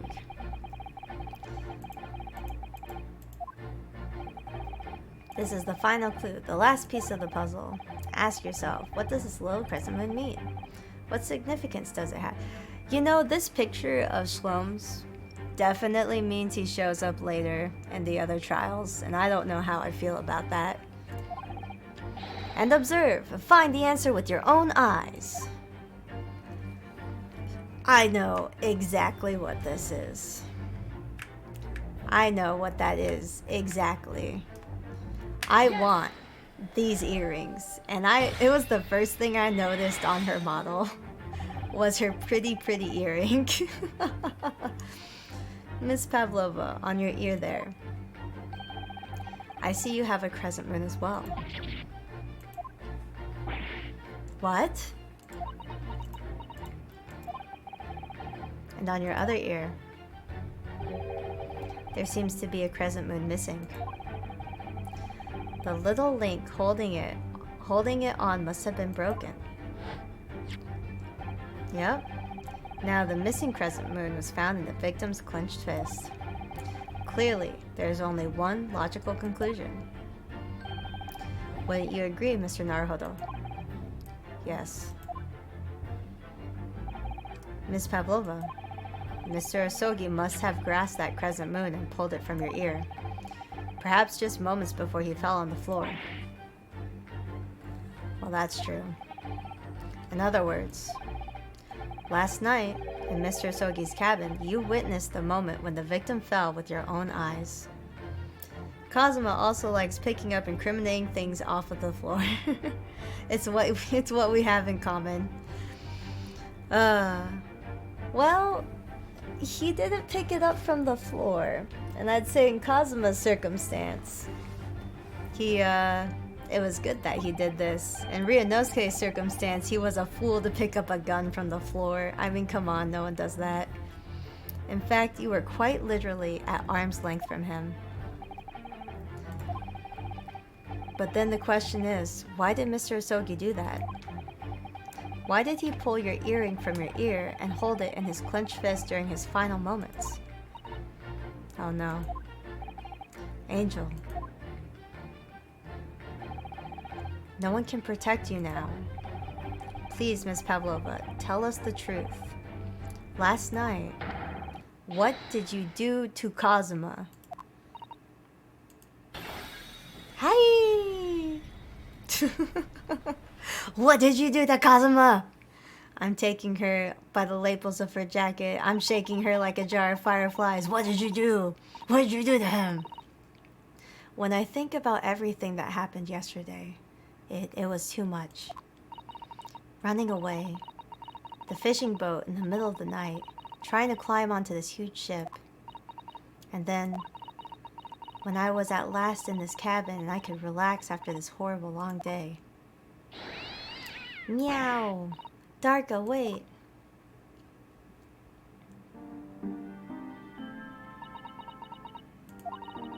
I couldn't believe it when she disappeared through the ventilator. I tried to call her with a little whistle, and I tried waving her favorite toy, but nothing worked. Darka wouldn't come back.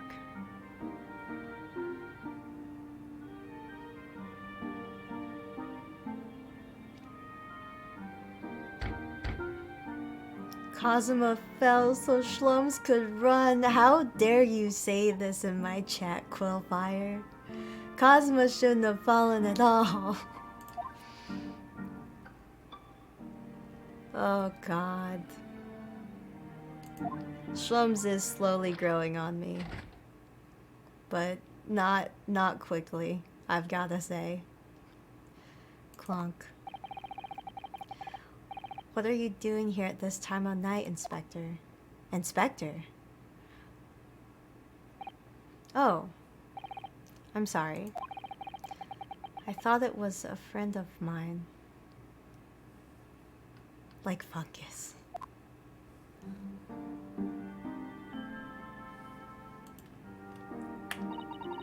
The young man from your country, he was very polite and kind.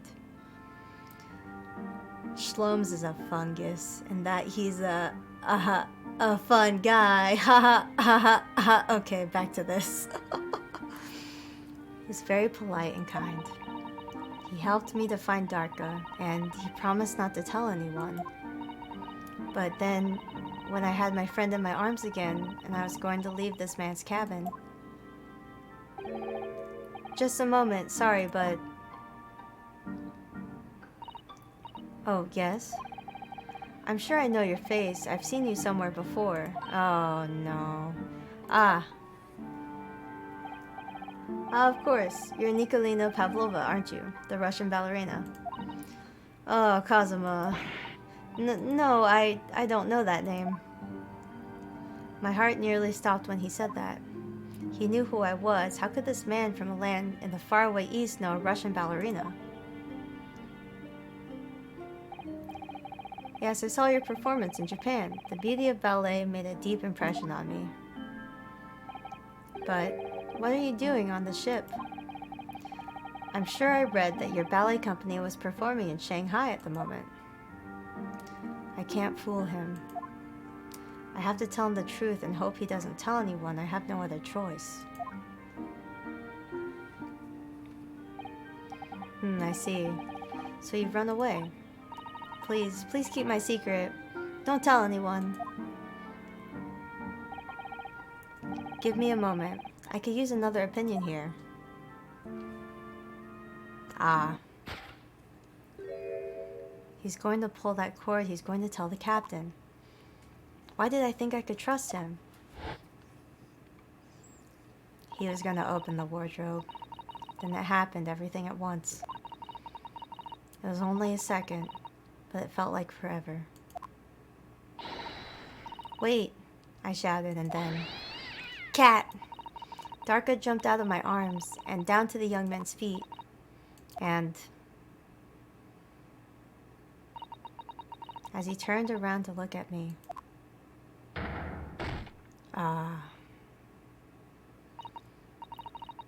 I pushed him. I don't even know why. I don't know why I did it. I was just so scared. And I had to stop him from telling anyone about me.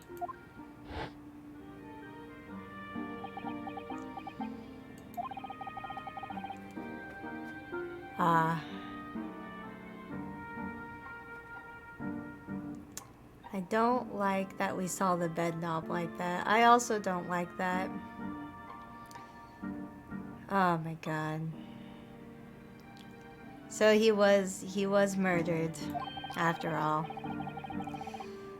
I went and fetched help from Seaman Stroganoff, who was on duty out in the passageway.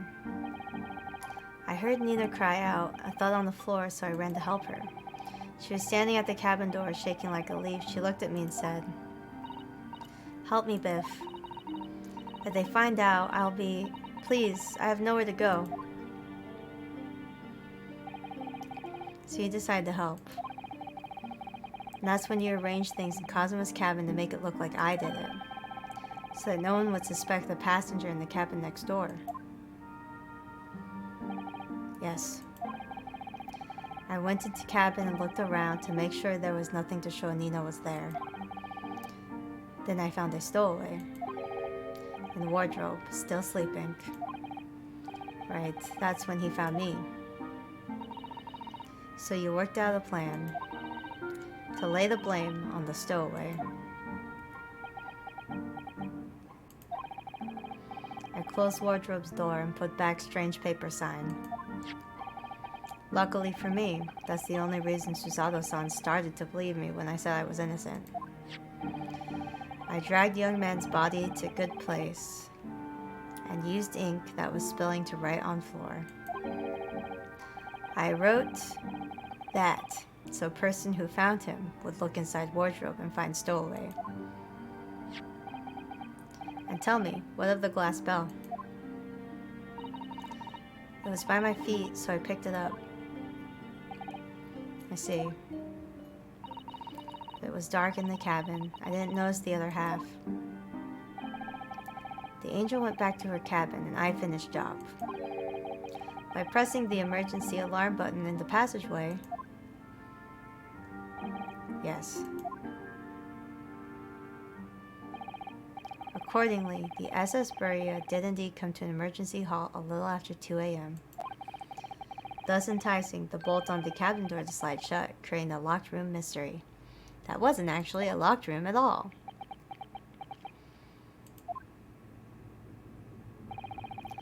Still, there's one thing I don't understand, Miss Pavlova. Well, you said you told Cosmo about the fact that you'd run away from your homeland. And it's because you were worried he was going to tell the captain that you pushed him. Isn't that right? I thought the captain agreed to help her. Yes.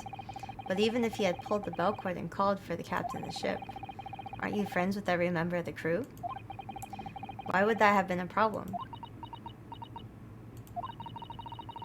It was what he said first that made me scared. What he said first. What are you doing here at this time of night, Inspector? What did he say first? Oh. I'm sorry. I thought it was a friend of mine. He said an inspector was his friend. Oh yes, he meant me, Hosonaga, who was supposed to be acting as his bodyguard. I I thought the police knew about me. They would arrest me. So before he could pull the bell cord, I... May I stop you a moment, please, Miss Pavlova?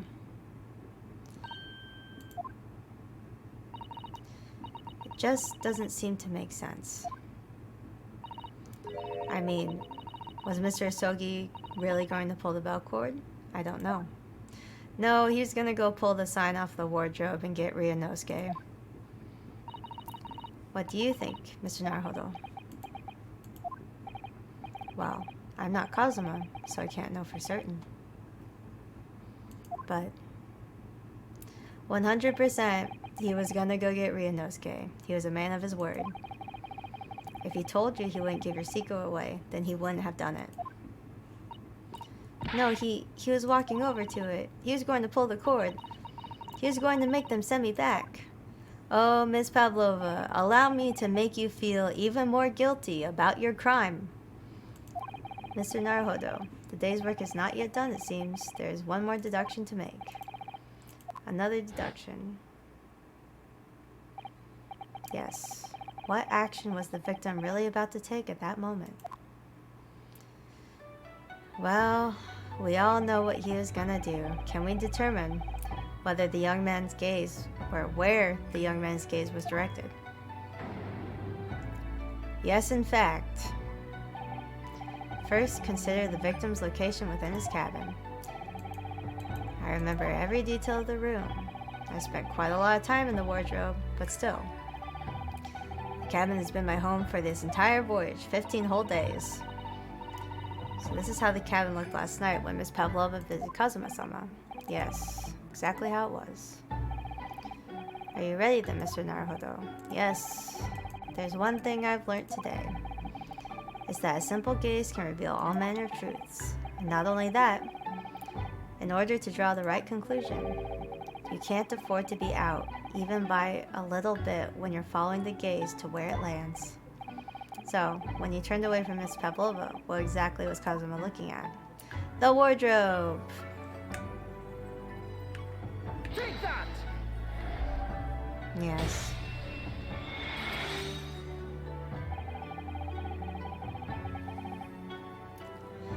Is it better or worse to have died via accidental manslaughter versus tripping on a cat? I think they're one of them is an on-purpose death, and the other one is a... Because this wasn't... I will say this. This wasn't manslaughter, this was on purpose. It's not great to die either way in either of these circumstances. But tripping on the cat just meant like it was a tragic accident, and life is unfair. The world is cruel, and sometimes these things just happen, which, you know, sometimes they do. And the other one is a scared runaway, a scared little girl runaway was trying to protect herself, but still committed a murder in doing so. Considering everything that happened last night, certainly it may have looked as though Kazuma was going to ring the bell cord. Yes, however, what is directly besides the bell cord? The wardrobe.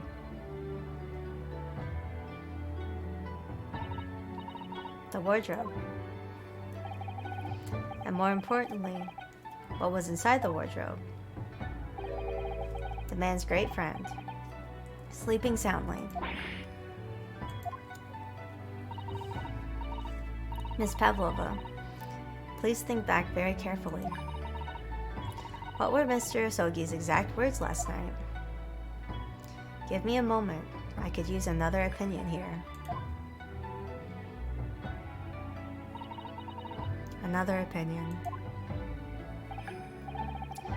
Yes, but not from a member of the crew. No, Mr. Asogi intended to consult his close friend on the matter.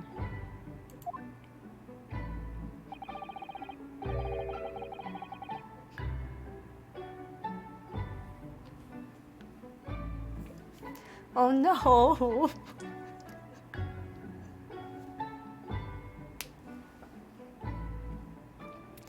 Oh, you said that and I'm crying.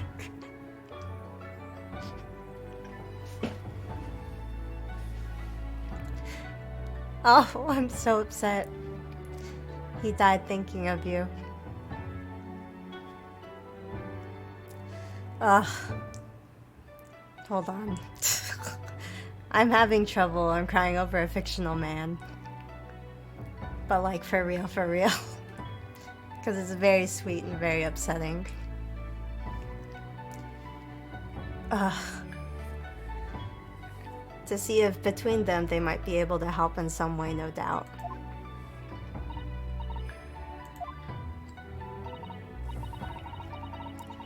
Sadly, we can't know the truth for certain now. It's too late for that. But I wish you had made sure of what Mr. Asogi was looking at. Things may have ended differently if you had.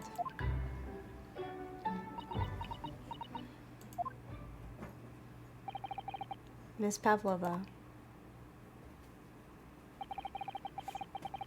I want to thank you for finally admitting the truth. But unfortunately, the truth is, a man lost his life because of what you did, and that will never change. I hope you'll never forget that. I'm sorry. Really, I'm so sorry.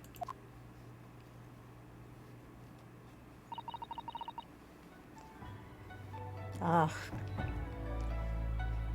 It's worse. It's just, ugh. The amount of psychic damage I'm taking from this game is untenable. I don't like it. What have I done?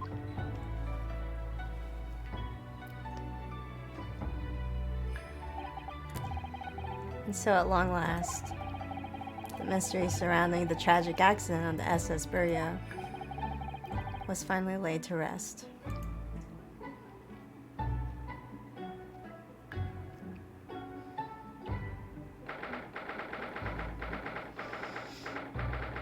With a long, long day.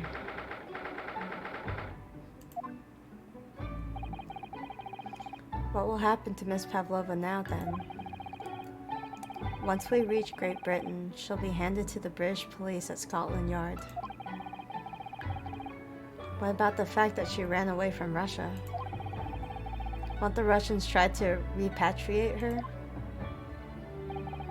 Apparently, the English detective can speak to the immigration office and sort all of that out.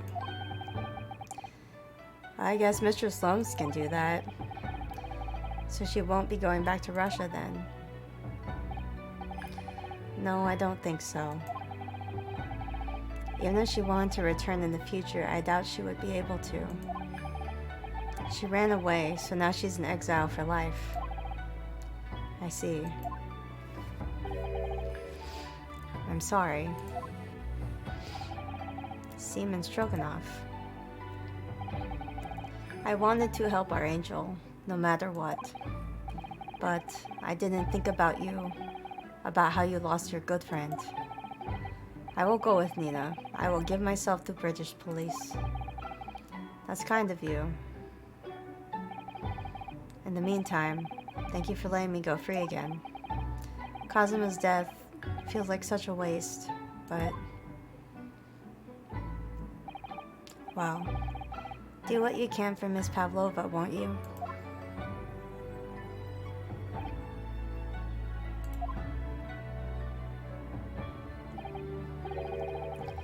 Well, I'm afraid you need to pack now. We're due to arrive in Hong Kong tomorrow. As much as it pains me, I'm going to have to hand you over to the consul to arrange your passage back to Japan. No English tour for Ryunosuke. I did stow away after all. I couldn't really expect any different. So you should get back to your cabin now.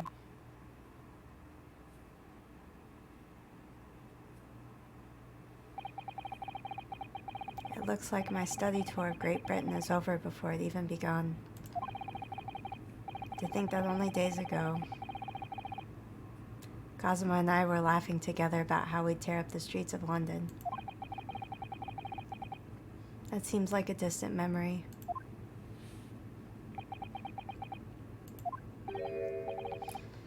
Or what's this? Is it someone weeping? Oh, Susato.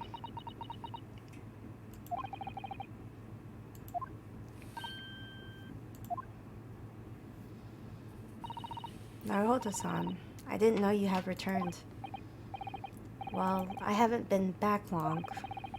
Inspector Hosonaga just told me I should pack, you know, ready to leave the ship tomorrow and all that.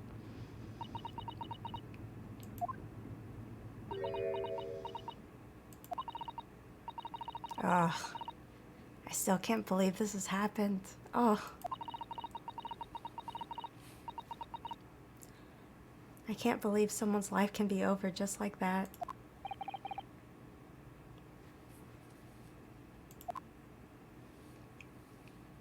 Oh, Susato-san.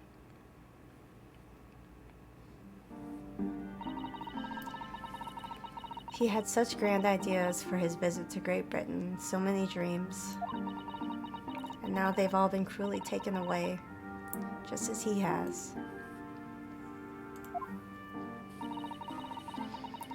I thought I could never forgive the person responsible, but now we know the truth, that it was just an accident.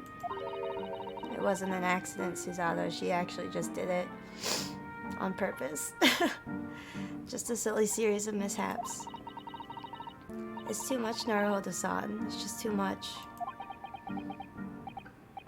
Yes, I know. I wish there was something I could say.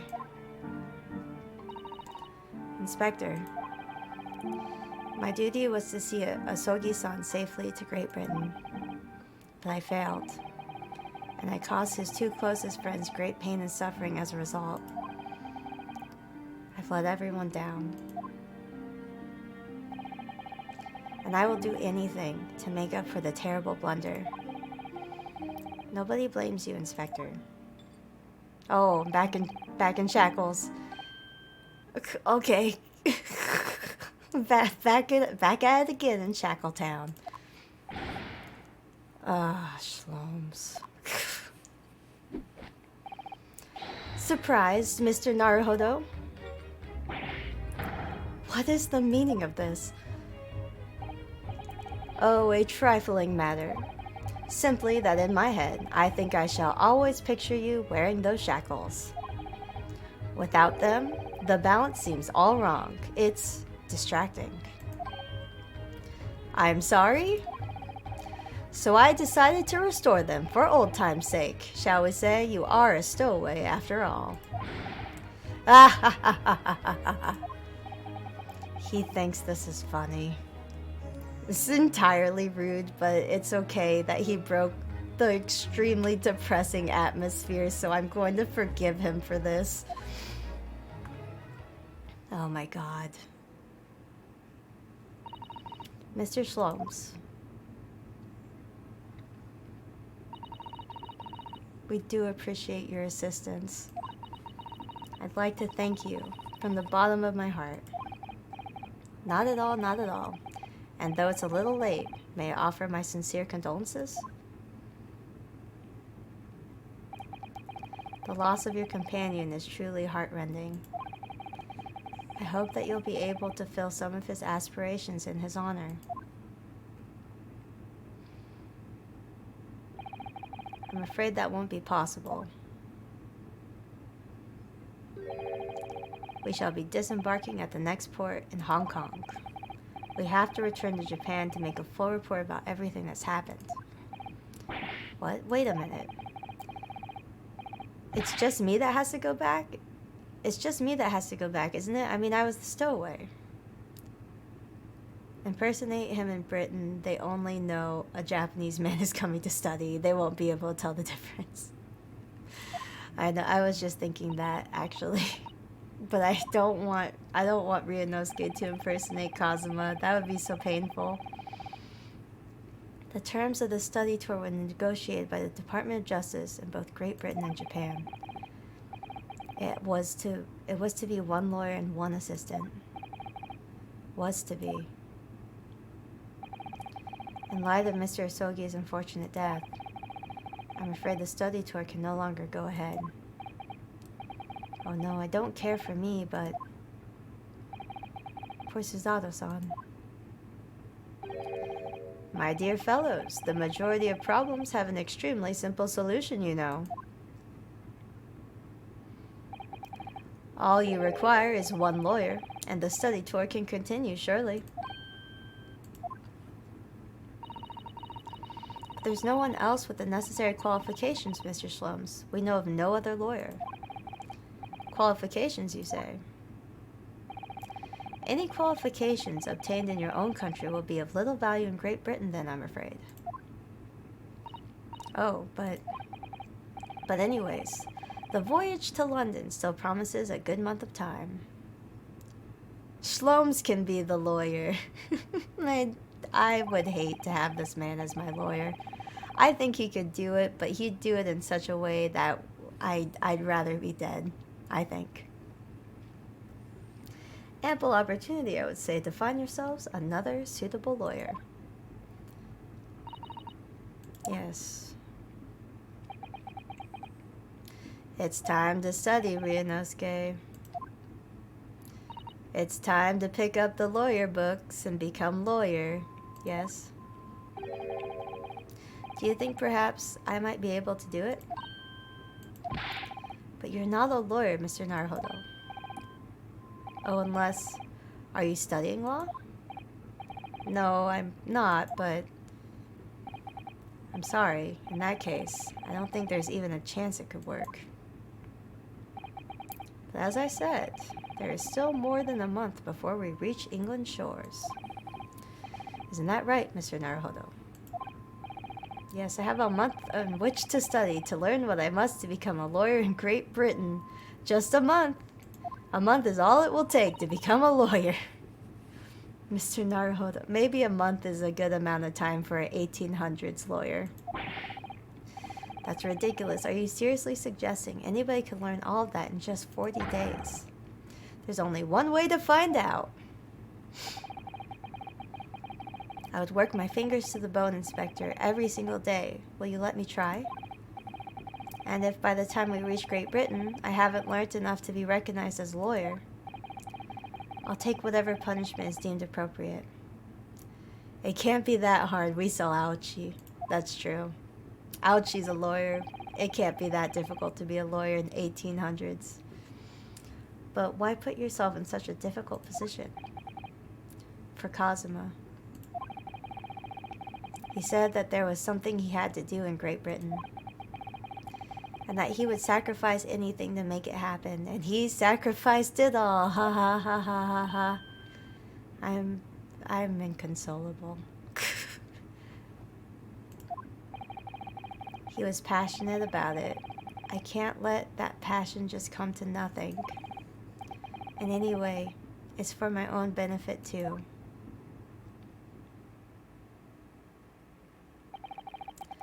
I'll become a lawyer. I have to. What do you say, Miss Suzato?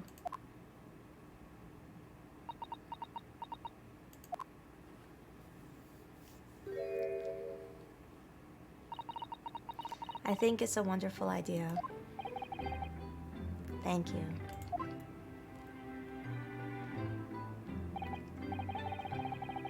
So what does our bespectacled inspector friend say?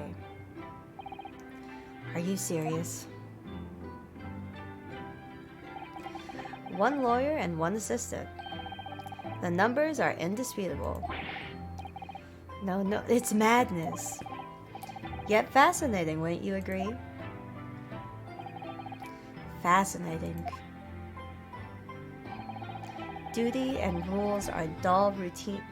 Duty and rules are the dull routine of existence that we all abhor. Give us interest, give us fascination. Speak for yourself. Besides, qualifications are no measure of a man. What matters is his character, no? And his katana, if you're Japanese, apparently. and you've witnessed ample evidence of this man's exemplary character today with your own eyes. Because this is the second time you've seen him accused of murder and lawyer his way out of it. Although this one, not so much lawyering your way out of it. From the early hours of this morning until this very moment now. Despite contending with the passing of his close companion, and despite the accusation of guilt, this man has shown resourcefulness, intelligence, and above all, courage.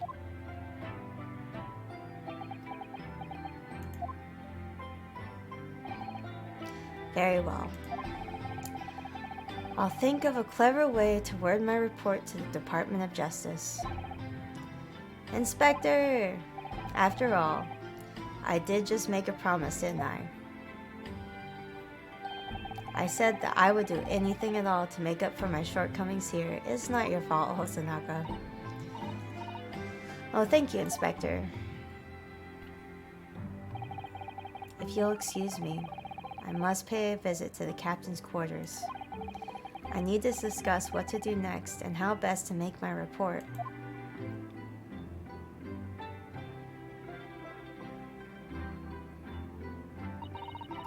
Are you really prepared to attempt this, Mr. Naruhodo? Yes, I'm going to try. I wonder, would you consider teaching me what I need to know, everything about being a lawyer?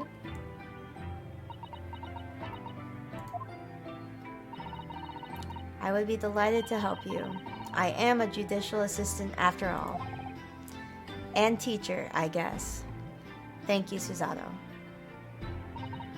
And Mr. Naruhodo. I'd like you to take charge of this. It has his bandana wrapped around it. Are you sure? I'm sure it's what Kazuma-sama would have wanted. Its name is Karuma. It's a great sword that's been in the Asogi clan for generations. Very well. I'll accept it. I'll treasure it always.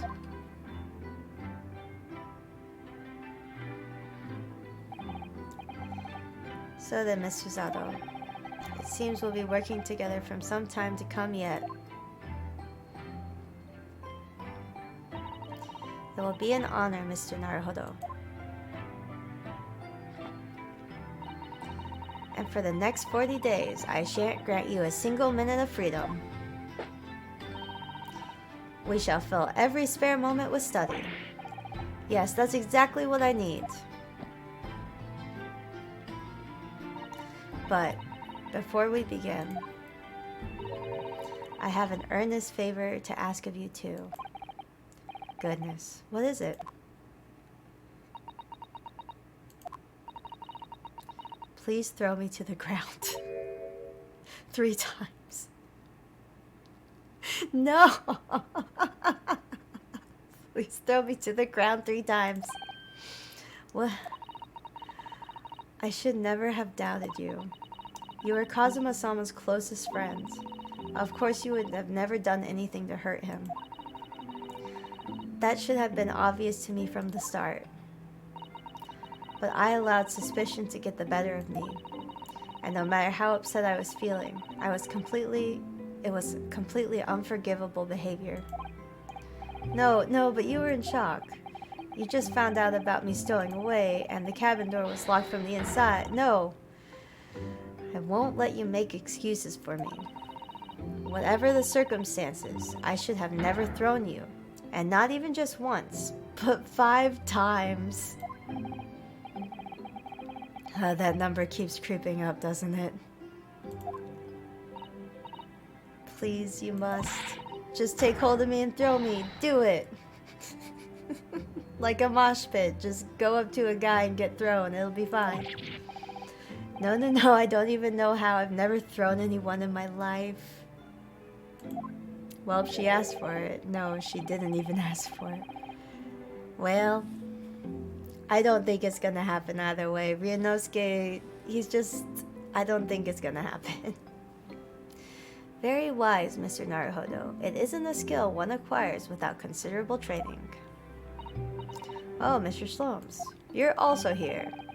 I observed your throwing technique several times with great interest, and I confess I am most impressed. When did he see that? Oh no, he saw it a couple of times. I got thrown in front of everybody. I presume that would be a form of Japanese wrestling. Oh well, in a way. It's not wrestling, but my own interpretation of ancient jujutsu technique. Apparently, it's called the Suisadō takedown, and it leaves your head swimming. Believe me.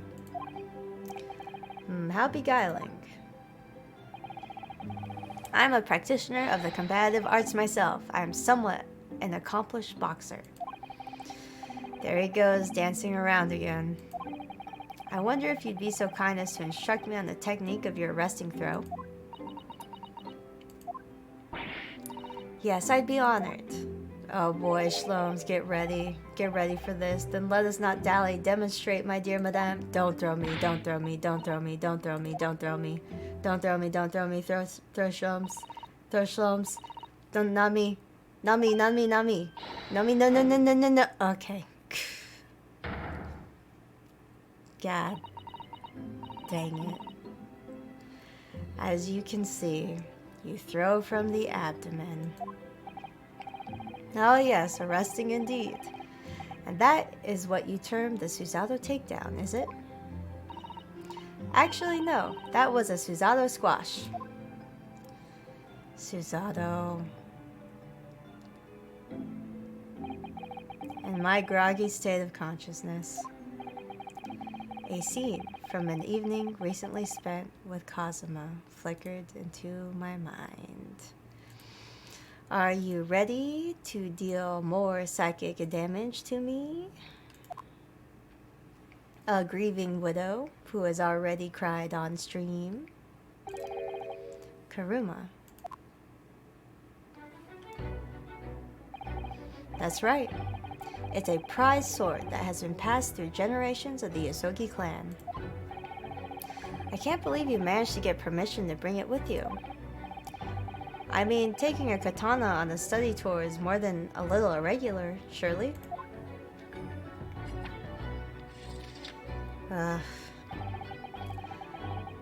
Hold on. A Japanese man's sword is his soul, Ryunosuke. I can't be parted from my katana, cause that's just the kind of man I am, Ryunosuke. Kuruma guides me. I truly believe that. The emotional damage, derp, is just, it's so much emotional damage tonight. So its name compels its wielder to slice evil in two. Oh wait, sorry. So its name compels its wielder to slice evil in two.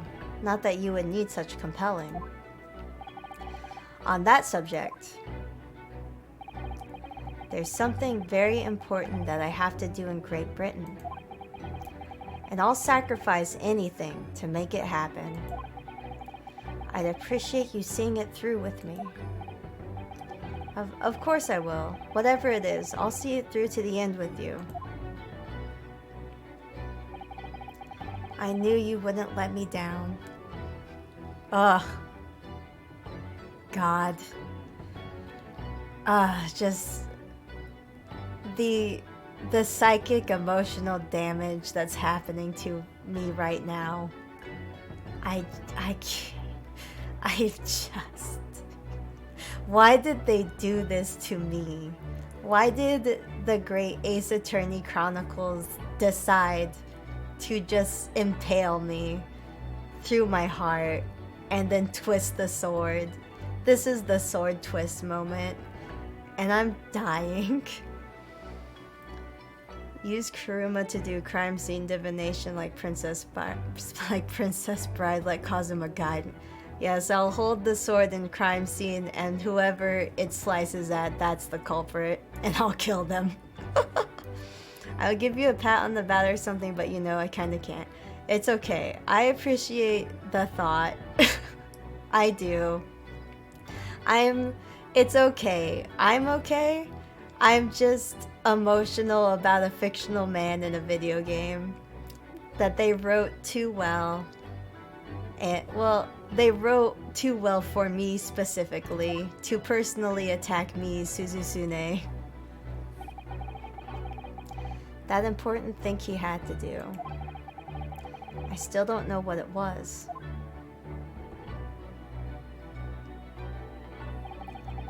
But I'm going to see the place for myself and work it out.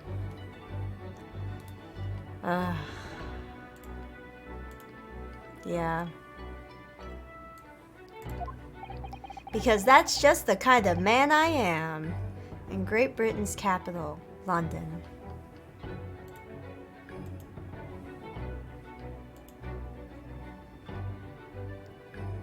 It says end. It says end behind my head. Just so we're all aware. All this emotional damage reminds me of Spiritfarer. That's a game on my list that I am incredibly afraid of, Derp. I'm so afraid of Spiritfarer and the amount of damage I would take from playing such a game, but it keeps being recommended to me. And oh my god. I don't think I would survive. This was not a great honeymoon, not gonna lie. It was a terrible honeymoon. Absolutely I'm a widow. I'm a widow now. I went to a honeymoon. I came back a widow. Truly terrible. The worst honeymoon I've ever seen in my whole life.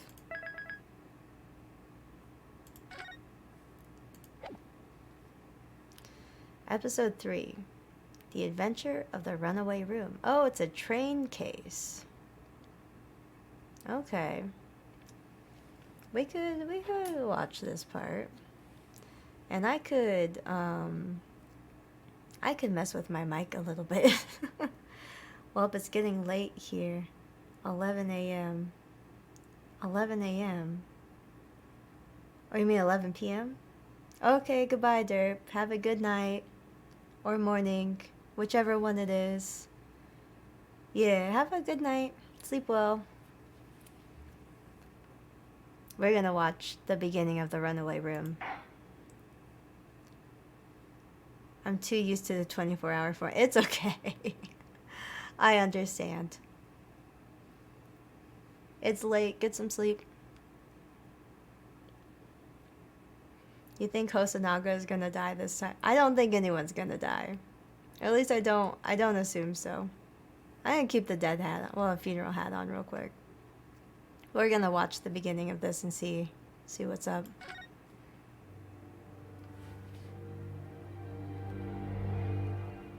The Adventure of the Runaway Room.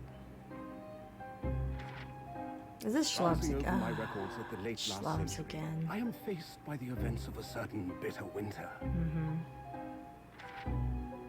A murder in a carriage as it sped through dense London fog in the dead of night.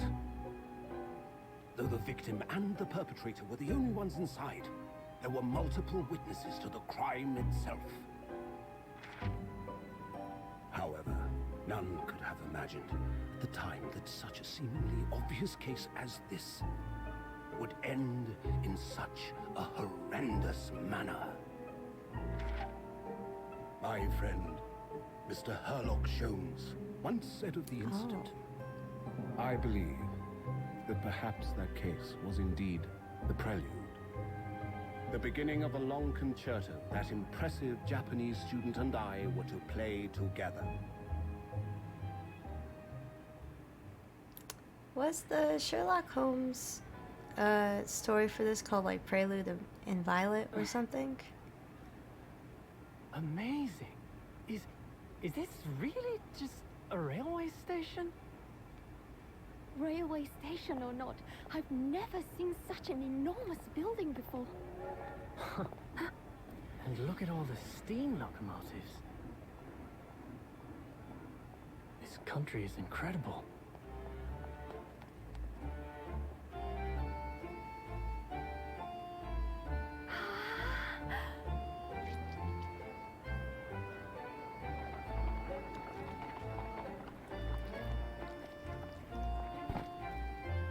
I feel like I'm dreaming. So this is the capital of Great Britain. So, where to? Oh, hello. Climb aboard. I'll take you wherever you want to go. In that case, the Supreme Court in Whitehall, if you wouldn't mind. My pleasure. I suppose you're visiting students from abroad, eh? Yes. Thought so. Well then, I hope you enjoy your stay. And welcome to the centre of the world, Great Britain's mighty capital, London. Wow. The animation is quite impressive. Oh, this looks steampunky. Oh, the 18th of February.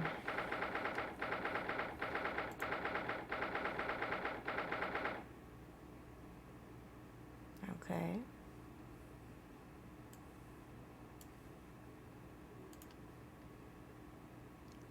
Alright, give me one moment. I'm just messing with my mic real quick.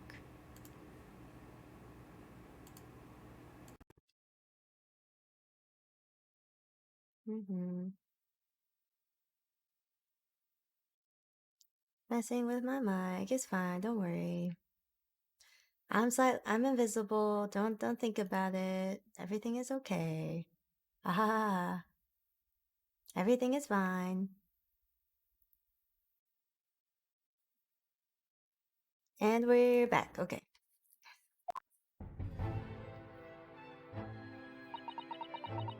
That should get rid of background noise, I hope.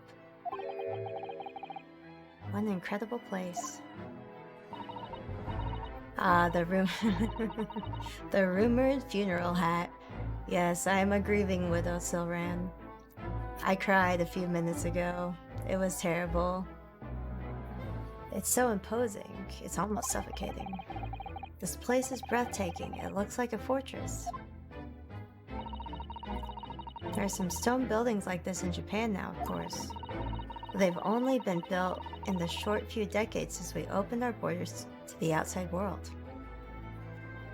We all crying in this house over Kazuma. It's true. Just, the way that they did his send-off was just, it hurt me. It hurt me so much. He died thinking of Ryunosuke. It makes me so sad. An authentic example like this has quite a different impact, wouldn't you agree? A far cry from the wood and paper of our buildings are constructed from. It's certainly unfamiliar. But I think there's more to the differences than just construction materials. Yeah, I don't know if 1800s Britain had so many cogwheels and stuff. What's this place again? This is the Lord Chief Justice's office, Naruhodo-san, in the Supreme Court of Great Britain. The Lord Chief Justice. We had instructions to report here at this time if circumstances were different. We were supposed to let the Lord Chief Justice know that we had arrived from Japan. But Kazuma can't. No. So instead, we are here in a different capacity, as envoys to report the news of Kazuma-sama's death. Yes. And having delivered his or her message, an envoy's duty is done. So, we'd have to return to Japan.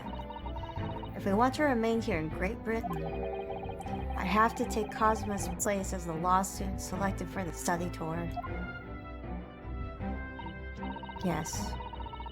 Which means you need the requisite qualifications as a lawyer. Oh boy. Which is what I've been studying for. Here in Great Britain, it is the Lord Chief Justice who appoints lawyers. So that's the second reason why we're here, to have you officially recognized as a lawyer. It's the only way we'll be able to remain here in London. I hope I'm up to scratch. Ah, good morning. Sorry for keeping you. Chief Lord Justice? Oh, boy. Oh. I trust you aren't too exhausted after your long voyage from Japan? It seems I'm 1 hour, 12 minutes, and 47 seconds late. My apologies. Oh, no, don't mention it. We're never happier than we were standing around with nothing much to do, Ryunosuke. How fortunate. So, introductions. I am Male Strongheart, Lord Chief Justice of the British Empire. And I feel like a little mouse under an elephant's foot. Come on, Mr. Naruhodo, don't be a mouse. Oh, it's an honor to meet you, Lord Chief Justice Strongheart. I'm Ryunosuke Naruhodo from the Empire of Japan. Well, Mr. Naruhodo, wait, hold on. We have to make a good impression. We're making a good impression. We're dressed for success. Okay. Welcome to London, the capital of our glorious British Empire. Yes, thank you.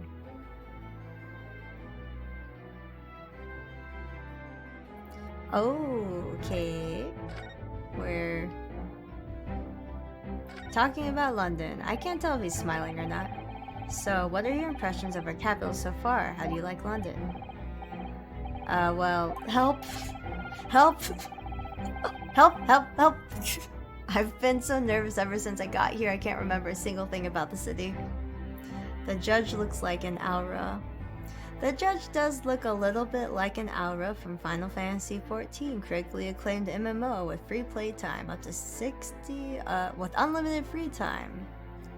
I messed up the meme, but you know what I meant.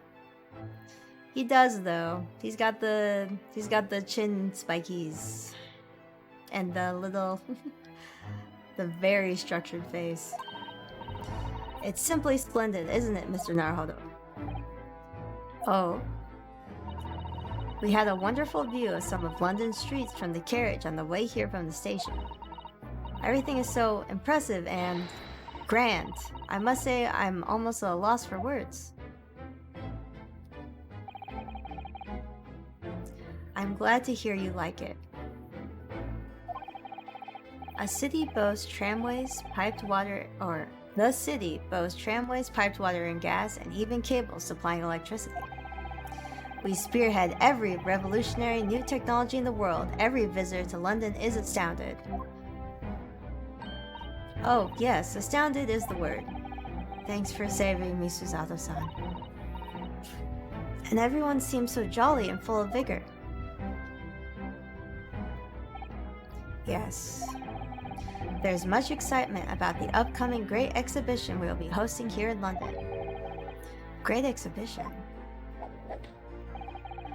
Cultural and technological achievements from around the globe are to be exhibited here in our great city. Oh, like a World's Fair. I've always wanted to go to one of those. I don't know if they exist anymore though. It will be the greatest spectacle of its kind in history, and will make Paris's World Fair look like a toy shop. Gosh, I can hardly imagine how magnificent it's going to be. Great Britain's capital city is nothing but magnificent. London is the center of the modern world. Even if you do say so yourself.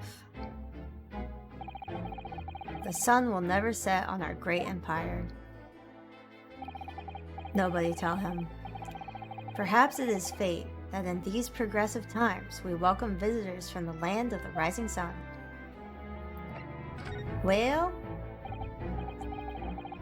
Lord Chief Justice, I think you were expecting a student of law for this study tour, weren't you?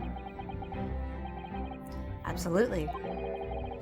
A Mr. Kazuma Asogi, if my memory serves. That's right. The British government has already been telegraphed a full report on the situation.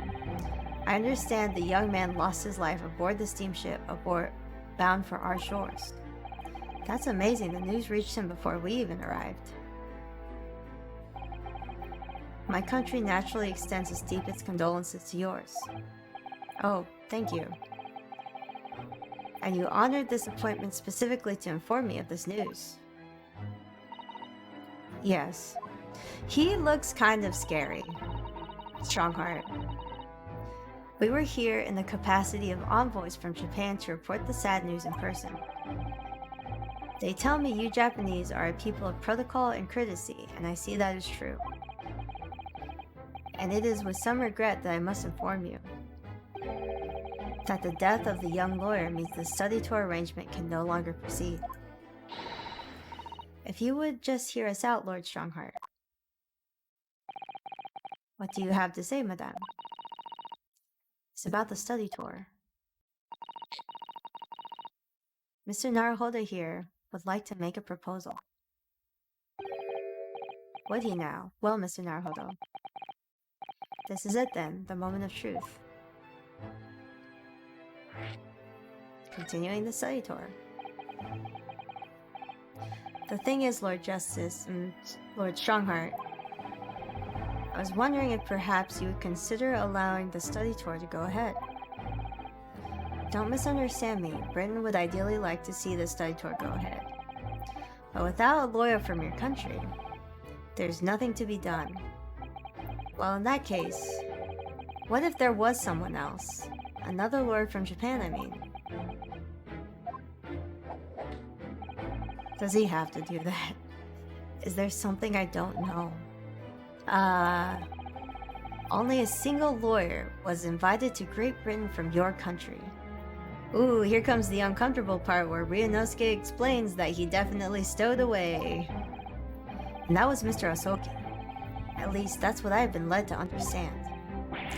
The thing is, this really isn't going well at all. You're telling me. I just can't seem to find the right words to say to this man. Mr. Naruhodo, I could ruin things here if I'm not careful. What am I going to say? If there is someone else here from Japan who could be described as a lawyer, it's... Actually, there's no one. Actually, there's no one, haha. Just kidding. I'm gonna go back to Japan now, haha. It's me, haha. It's me, I can do it. Look at my suit. Look at my glasses. I'm a lawyer. Is that so? I mean, I don't actually have any qualifications as such, but... No qualifications, you say? And yet you still claim to be a lawyer. I've acted as a lawyer in court before. Only once, as it happens. And I had Kazuma to help me, and I was the accused, but glossing over the details. I've been spending every spare moment on the journey here in Great Britain studying. I've learned all about British law and court proceedings while I was still aboard the SS Burya. The voyage from Japan is some 50 days, I believe. Not what you might call a full education. To become a qualified lawyer here in Britain, not only do you need a university degree in law, you must also complete several years of training. I realize it's far too short a period of time, but I can't just go back to Japan. Kazuma, Mr. Osogi's journey had only just begun. Coming here on this study tour was all he thought about. I have to carry on and do everything he planned to do. I know it must sound like I have an overly inflated opinion of myself, but I would do anything to prove that I have what it takes. Any test you care to set for me. Just one chance, that's all I'm asking for. Please. 31 seconds. I'm sorry? Your opening statement there, Mr. Naruhodo. It was 31 seconds long. Not too brief, not too protracted. A perfectly judged appeal, I would say. Which is a skill that would stand you in good stead as a lawyer. In good stead, in good stead. Oh, thank you. So, you're willing to put those words on trial, are you? Well, I'm all for entertainment. Great, that's the best words you want to hear when you're making an appeal. I'd like to be entertained, why not? Great. But let me ask you one thing first, sir. Yes? You say you intend to do everything Mr. Osogi planned to do. Are you firmly set on that path? Well, yes, that's my intention. I see. Am I imagining things? Or did his expression just alter a fraction there all of a sudden? Uh-oh, I wasn't watching. Very well. You have your wish. I'll give you a chance. A test to become a specially certified lawyer. Whether you pass or fail is entirely down to you. Really? What's the test, haha? So what form will the test take exactly? Tell me, Mr. Naruhodo, what do you consider the role of a lawyer to be?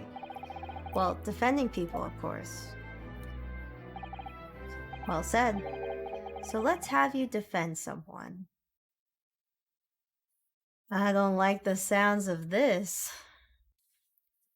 Okay. Huh.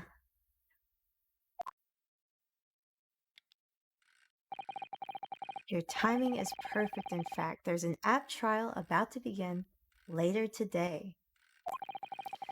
No advocate has been appointed for the defense yet, so this will be welcome news. Today? Straight away? Right now? At this very moment? If you manage to secure a verdict of not guilty, you'll have passed my test. What could be simpler? How do I get myself into these situations? Oh, naruhodo. You know, I think bad situations just gravitate towards Naruhodo. Towards the Naruhodo clan, I should say. They just wake up and they're accused of murder. They wake up and their best friend has died. They wake up and suddenly, they get to a new country and suddenly they have to defend someone right off the bat.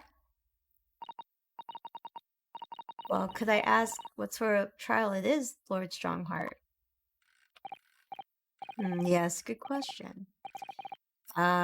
He had to take a moment to remember. Oh, no. Yes, I remember. It's a murder trial. Great! A murder? An extremely simple case, I understand. You really can't lose. That means you can. That means everything is stacked against us. But I should mention just in case. If the defendant is found guilty, he will of course be sentenced to capital punishment. Does that mean death? Capital punishment. He'll be put to death. Okay, I'm glad Ryunosuke is clarifying for me. Oh no. Imagine you are accused of murder and your public defender is an unlicensed, undocumented immigrant college student stowaway with 25 days of legal study and 4 hours of notice. Oh god.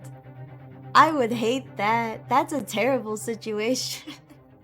Well, it is what's happening right now, Coley, but when you say it like that...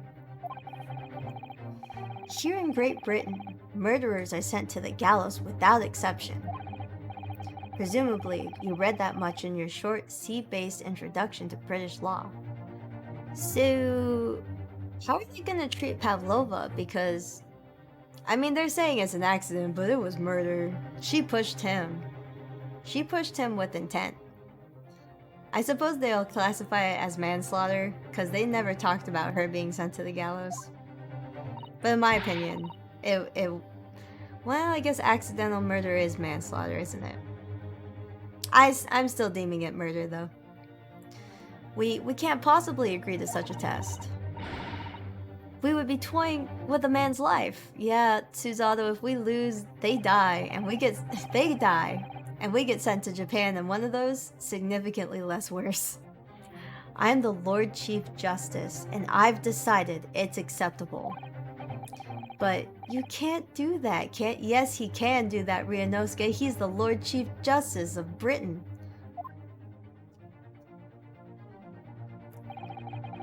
There's no need to overcomplicate this. All you have to do is ensure that you don't lose. Oh my god. So the defendant may live or die depending on how well I perform in court. If I lose, he'll be hanged. Oh god, he'll be hanged. I forgot that's what the gallows are. I don't know why I thought something different. Mr. Naruhodo, you've come to me, claiming to be a lawyer. If you want me to take you seriously, you need to prove you're willing to do a lawyer's job. And you say you intend to see through the will of your compatriot, Mr. Asogi. I would like to understand just how far you're willing to go in order to make that happen. I'll do anything. I'll kill a man. No, he's testing my resolve. What's the matter? You've fallen silent. I'm sorry, but time is pressing. The trial begins shortly. I need an answer from you now. What is it to be? Well, we have no choice, Ryunosuke. What do I say? Do I agree to this absurd test? Yes, we have to do it. We have to see Kazuma's dream come true, Ryunosuke. It's the only thing we can do. Cause that's just the type of man we are. I can't do it. I can't get the words out. Come on, Ryunosuke. 15 seconds. Your decision making needs work if you want to be a lawyer. That was too slow. So, it's as I suspected, is it? Sorry? You have noble intentions, but lack the resolve to see them through. Uh-oh. The test is cancelled! Thank you for stopping by! Oh no! Ryunosuke! Go and acquire your ticket for passage back to the east tomorrow. This conversation is over. Ryunosuke, it's a test! Ryunosuke, it's a test! Yes, Lord Strongheart. No, Ryunosuke, you're not supposed to say yes. Thank you for offering me a chance. No, this isn't the time for politeness. Mr. Naruhodo, I'm sorry, Miss Suzato. But what could I do? It's alright, I understand. You do. It's not an easy decision to choose whether to defend a man in these circumstances. But resolve has absolutely nothing to do with it. What are you trying to say, madame? I think what Miss Suzato means is that no matter how badly I'd like to be recognized as a lawyer and stay here in Great Britain, to risk another man's life by treating his one and only chance at trial so trivially, pretend I said that right, would be utterly unforgivable, and I feel exactly the same way. Uh-oh. I'm the bad one here. I'm the bad person. It is not fair to him, that is true.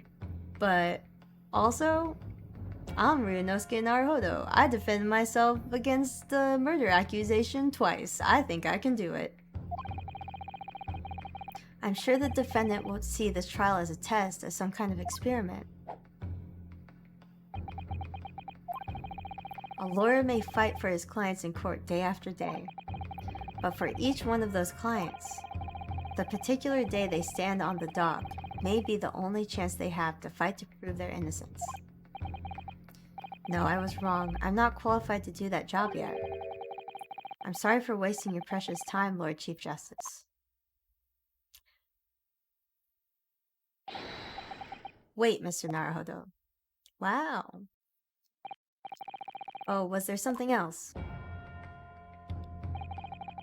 It's approximately 20 minutes by carriage to the Old Bailey from here. If you leave immediately, you should still be there in time. But I just said that I was quite serious in what I told you. The defendant in this case has literally no one to advocate for him. What? At this point, he can't hope to find someone to represent him. The trial will begin without a defense. And if that happens, there's only one possible outcome. he will receive the most severe sentence the judge can pass down. The gallows. But that's awful. But that is the truth. Why does it have to be like this? Please don't expect an answer to every question. The cold hard truth of the matter is that there is only one person now with a chance to save this man from a very miserable end. And that's you. I'm really his only hope. Do they not have public defenders? So, or are they just too booked with crime to get one? What do you say now, madame? Me, what do you mean, Lord Strongheart? You said it wasn't an easy decision to choose whether to defend a man in these circumstances, and I agree. But in my estimation, it is purely and simply a matter of resolve. Oh. Our time is up here. I have a meeting to attend. I must leave in 2 minutes and 16 seconds. So, venture into our great city and enjoy yourselves. This man is so obsessed with time, but he was like an hour and a half late to our meeting.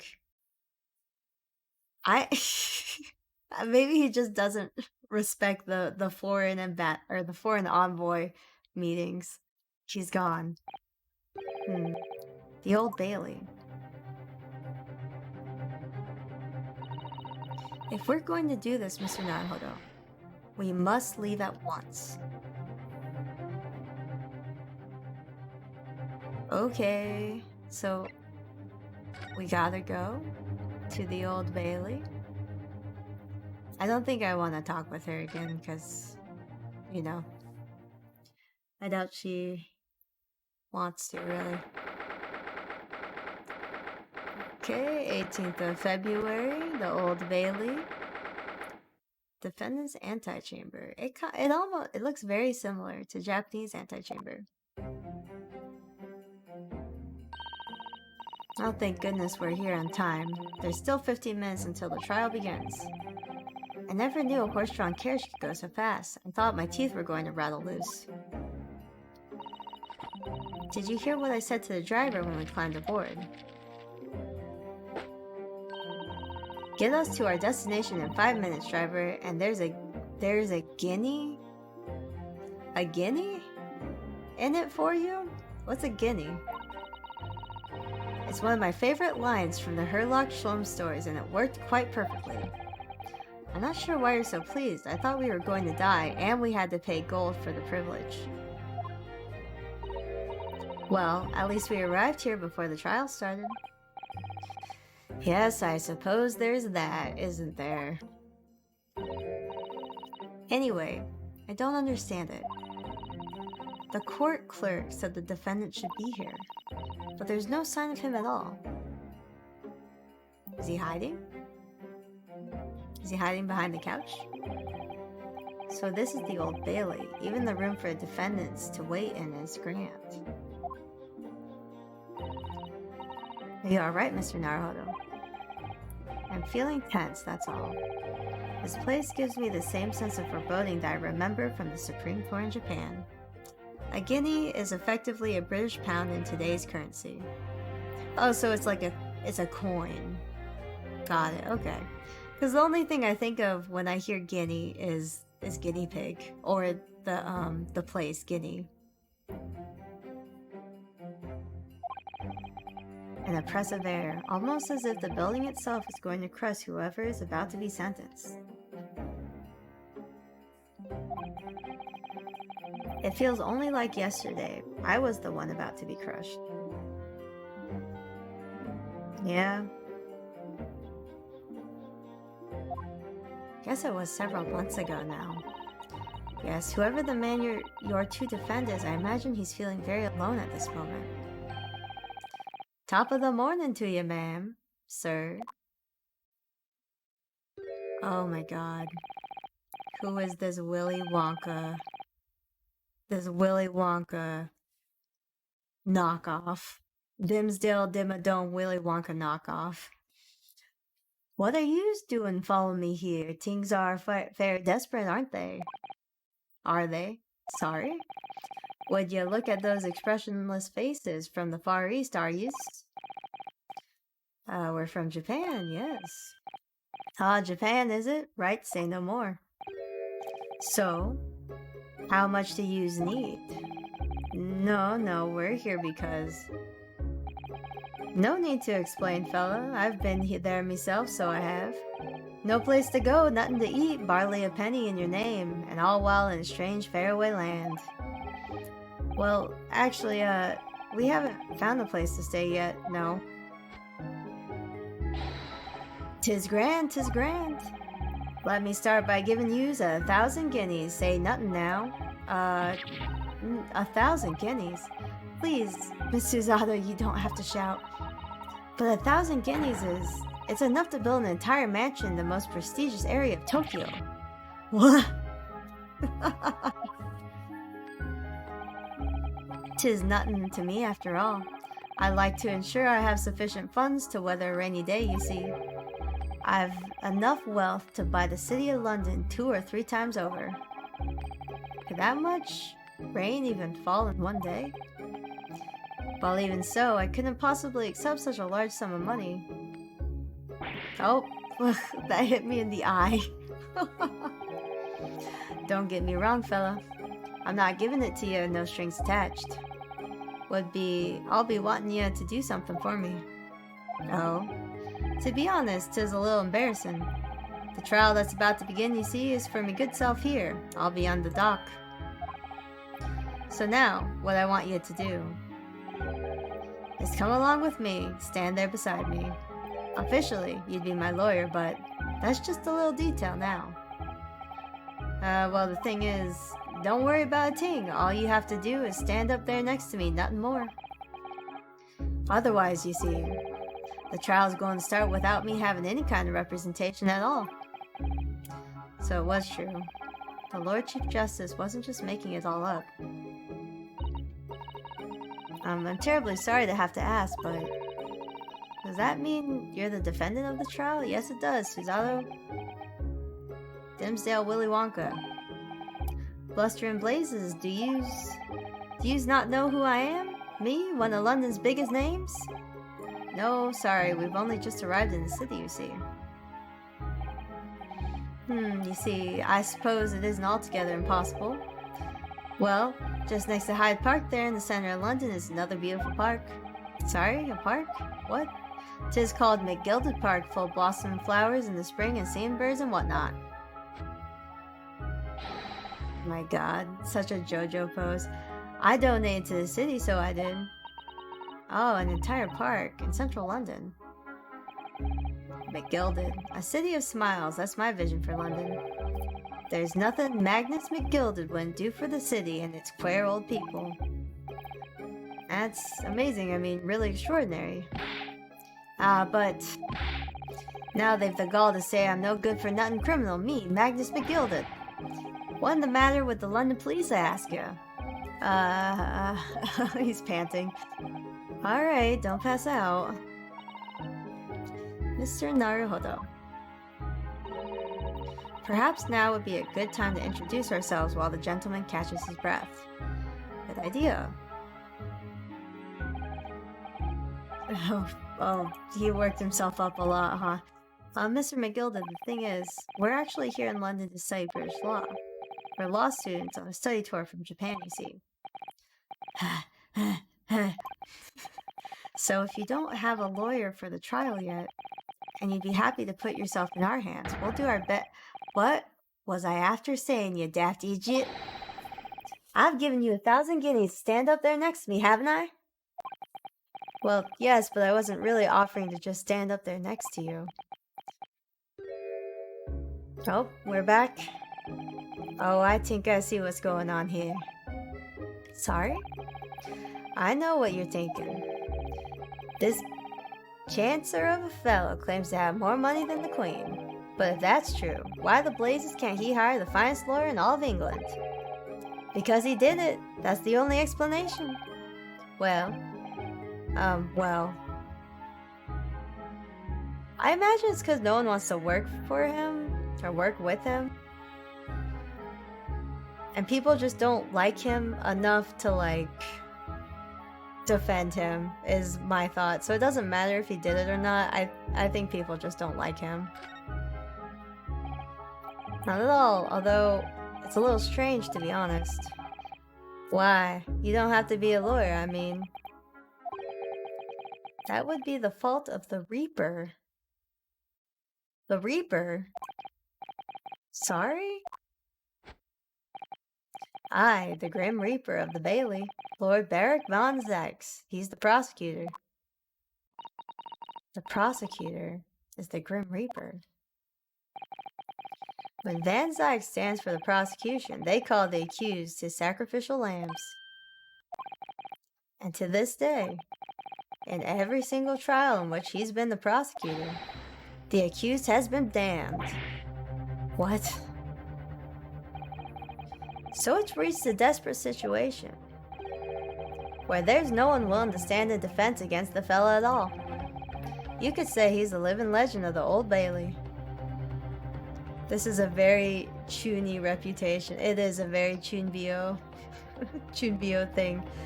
Yes, I am the prosecutor, the Grim Reaper. Goodness. I wonder what they look like. Lord Barrack van Zykes. He must be an exceptionally talented prosecutor then. Talented isn't the word you're looking for, madame. It's cursed. Cursed? The defendant is summoned and his counsel. Please make your way to the courtroom. The trial is about to begin. His counsel. That would be me. It would be you, Ryunosuke. Oh, 'tis time. Well then, fella, don't let me down. But I don't know anything about the case. You haven't told me what happened. Until you showed your face here, I'd made up my mind, so I had. Sorry? I decided I'd have to defend myself in there. How would that have worked? But then you made an appearance doing the law, wouldn't you know?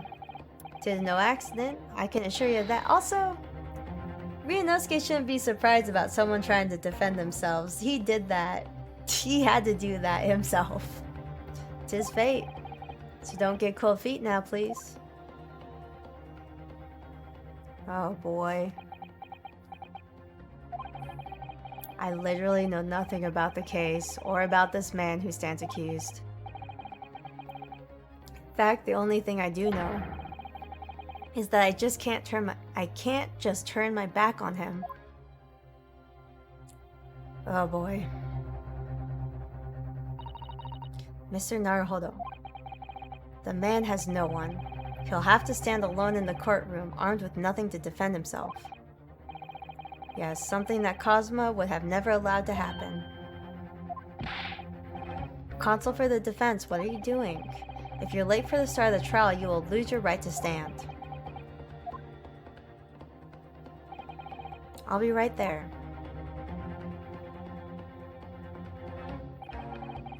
It's happening then. My first trial in a British court. I hope you're watching over me, Kazuma. Because I have no idea how I'm going to manage this. You know, at least Ryunosuke is realistic and honest with himself, huh?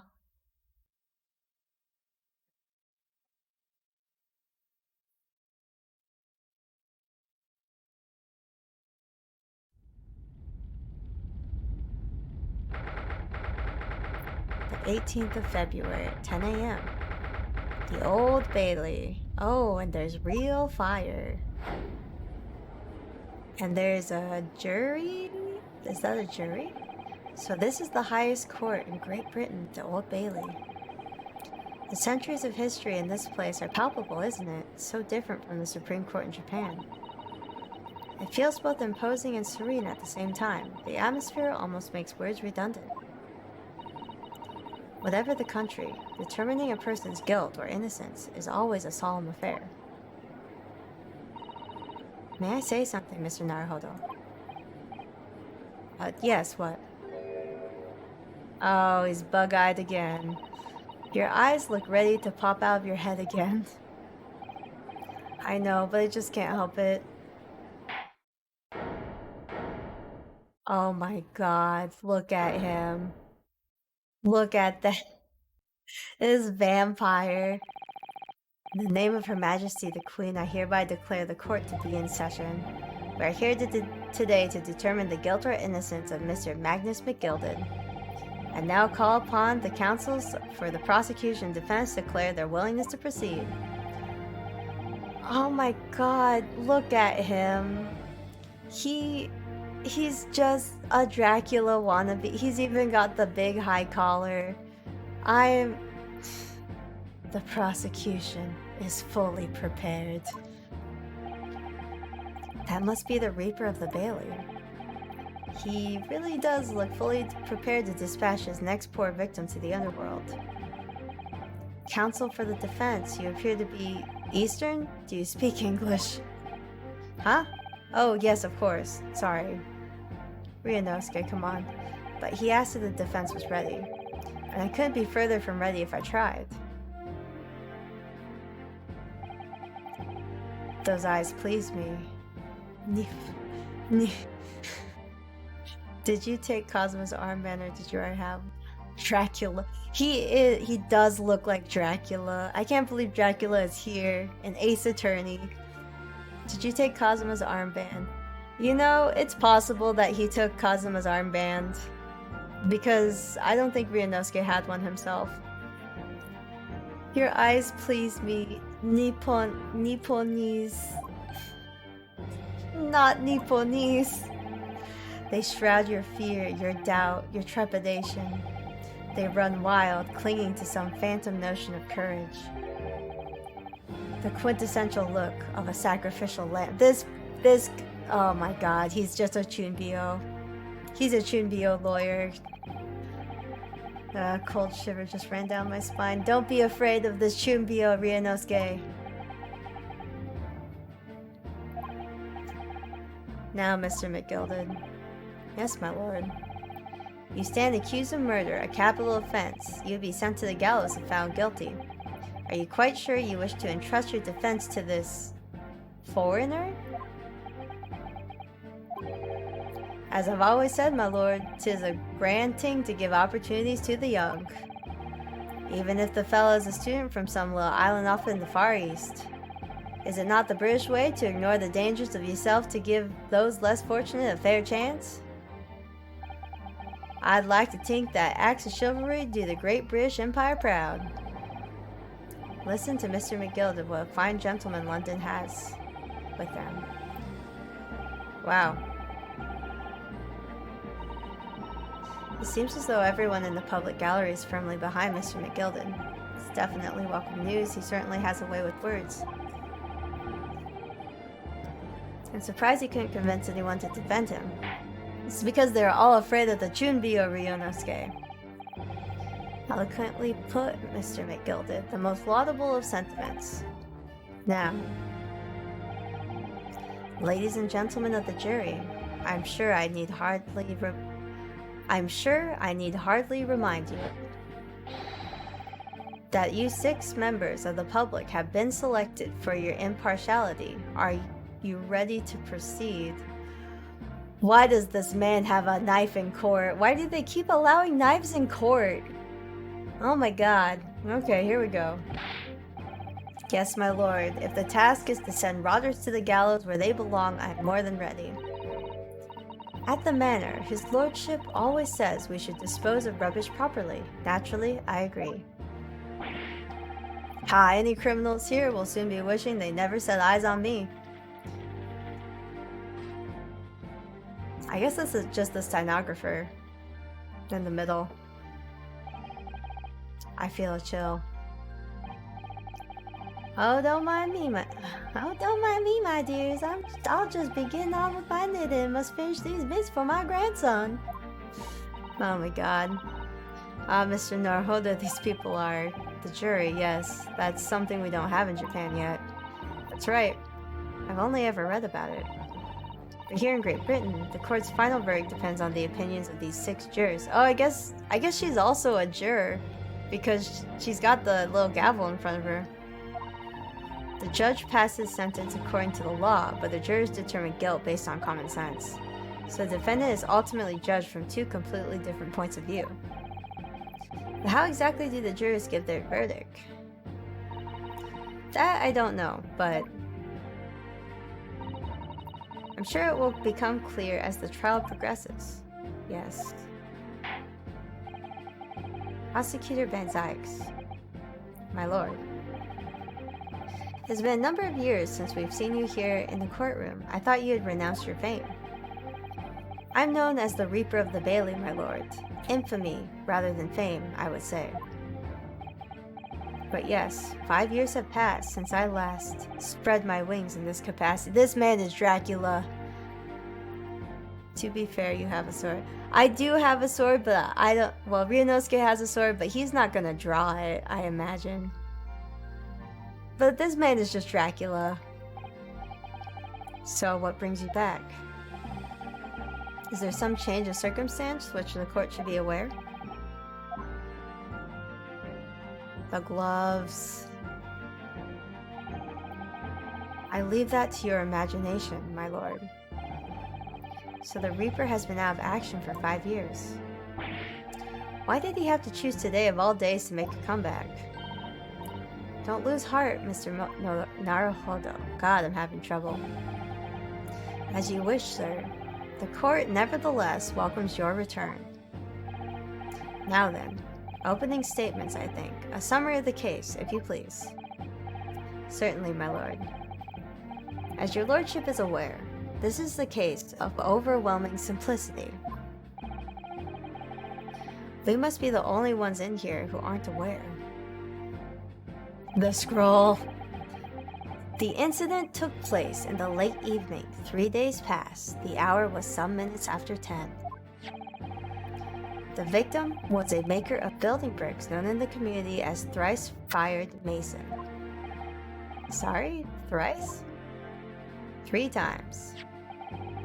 He was a very accomplished craftsman. The bricks he fired were said to be the most indestructible, or to be almost indestructible. The victim's corpse was discovered in an omnibus in service on the streets of London at the time. A dagger that had been thrust into the victim's abdomen is believed to be the ultimate cause of death. Here's an autopsy report from the investigating medical officer at Scotland Yard.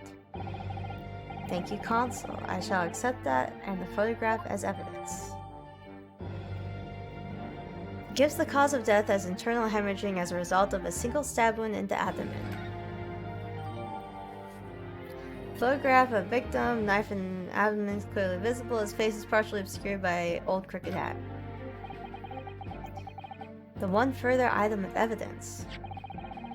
The prosecution wishes to submit these as well. Gloves. And these are... Good lord, is that blood, Consul? Yes, my lord. Seized by a policeman who arrived at the scene. These gore-soaked gloves were taken from the hands of the accused when he was arrested. Oh boy, I wish McGilded said anything about this, huh? Mr. McGilded gloves had blood on them. And he didn't tell us that he was literally caught red-handed. This is unfortunate.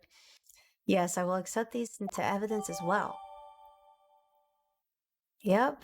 Incident, bloodstain on the right hand glove. How did I get into this? Well, I'm back in the corner before I even started. Continuing. According to the driver of the omnibus, there were only 2 passengers traveling inside the vehicle at the time. Only 2. Obviously, one of those passengers was a deceased brickmaker, Mr. Mason. The other was the accused, Magnus McGilded.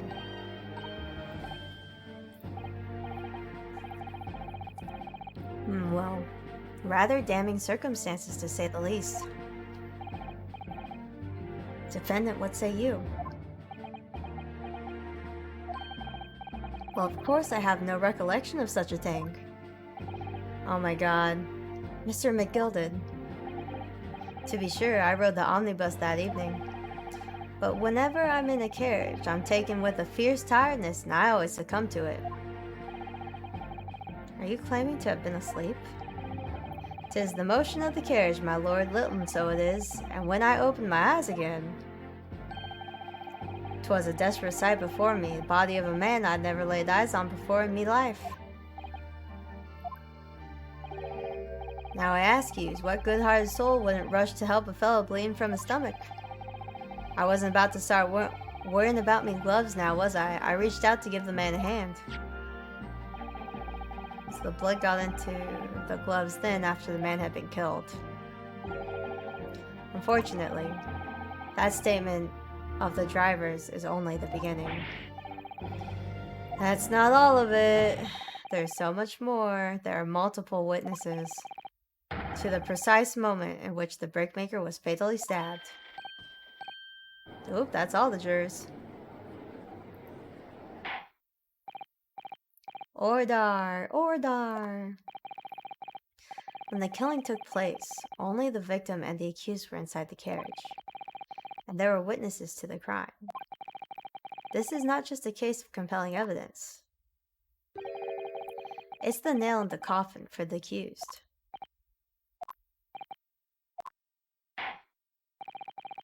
Thank you, Consul. The circumstances of the crime have been made quite clear. I think we will hear testimony from these witnesses first of all. Your wish is my command. Bailiff, bring the witnesses at once. Oh my god. This Chunbyo lawyer. I can't believe this is the first one. Oh my god, get this old man a blanket. Witnesses, your names and occupations. My name is, well, everyone calls me Beepo. Beepo? Beppo? I drive an omnibus in East End. Bruce Fairplay. I'm a banker in the city. My name's First. Lady First. I make hats for gents. Not very good hats, it looks. Let's begin by confirming the facts. 3 days ago, at a short time after 10 o'clock in the evening, all of you present in the stand were in an omnibus and witnessed the aforementioned incident. Is that correct? Yes, sir. Quite right. Yes, sir, that's right, sir. Very well then, let us proceed to your formal testimonies, if you please. Each of you will tell the court precisely what you saw. Witness testimony with fancy font. What the witnesses saw. It was the last bus of the evening, so I had a few customers I remember well. The victim and the man accused of killing him were sat next to each other inside the bus. Then, out of the blue, the accused just reached over and plunged a knife right into his guts. That's wild. That's right, he stabbed him. I screamed. I did. I couldn't help it. As soon as I heard the scream, I stopped the bus, and then I saw it too.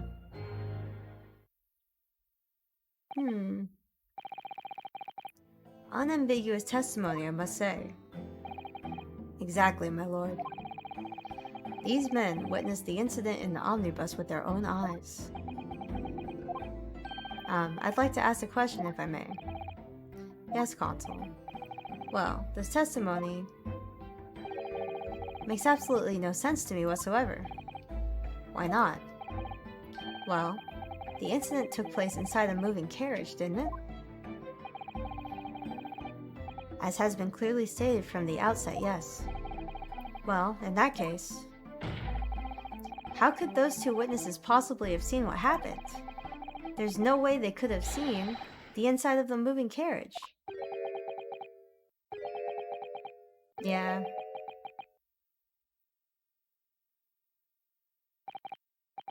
How quaint. I had read that civilization in Eastern Island nations was a good century behind our own. But you're here in London yourself. Are you really so ignorant about our omnibuses? Uh, tell me my Nippon. I hate that he keeps saying Nipponese. Just say Japanese. This man is a Chumbio to his soul, to his core. It runs thick in his blood, and he will never outgrow second year junior high disease. Have you even traveled in an omnibus? Well, no. We only arrived in London this morning. No matter. I've arranged for us all to see for ourselves the actual scene of the crime, that is. Do you mean the actual scene? Through photographs? Oh. The carriage is designed to be moved after all. Presumably you understand that much. Ah, yes. The omnibus in which this bloody crime took place is here today in this very building. Here. What? The entire carriage? Bailiff? Bring forth the stricken omnibus.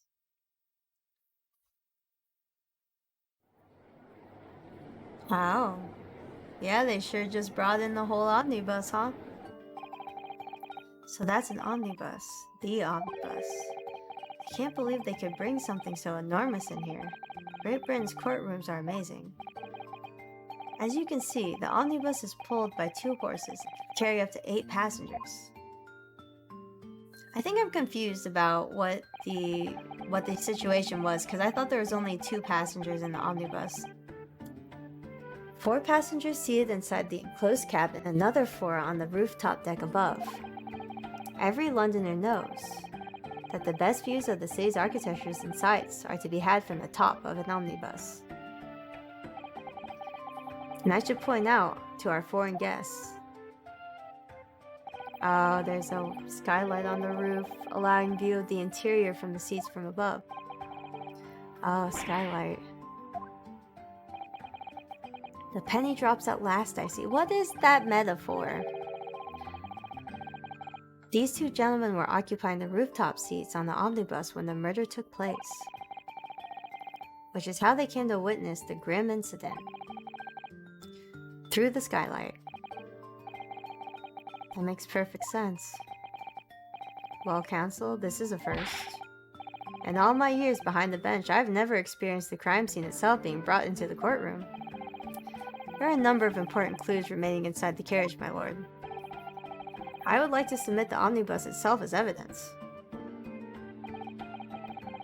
That is the prosecution's wish.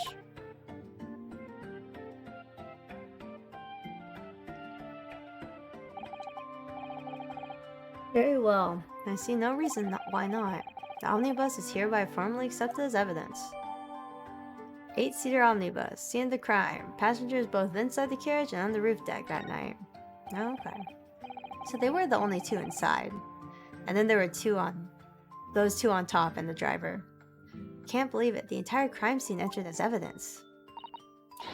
Yes, Great Britain is simply extraordinary. In the 1800s. I could help myself a lot by giving that omnibus a thorough examination, seeing as it's here. Let's continue with the proceedings then. Your cross-examination, counsel.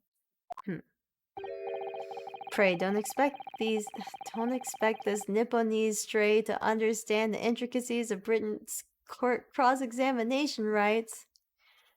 He's not boyfriend. No, this is not boyfriend. He keeps calling Japanese people Nipponese and I can't stand it. He has Chunbyo disease, Soran. He's not boyfriend. Alright, my first cross-examination in the British court. Slappy face. Focus, Ryunosuke. Focus! Cross-examination.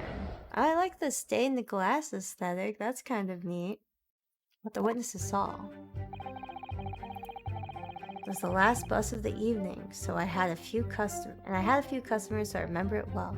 If I've learned anything, it's to press every single statement.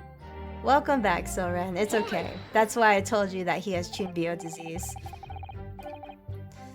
Yes, I think it was sometime after 10, wasn't it? Yes, sir, that's right, sir. Ever so cold it was, freezing in fact. And you have 4 passengers on board at the time, is that correct? If it was freezing, then why were those 2 on the top of the carriage? Because, like, it's very late, why would you sit on top? It could seat 4 in the bottom. Not all traveling in the same parts of the bus, though, of course not.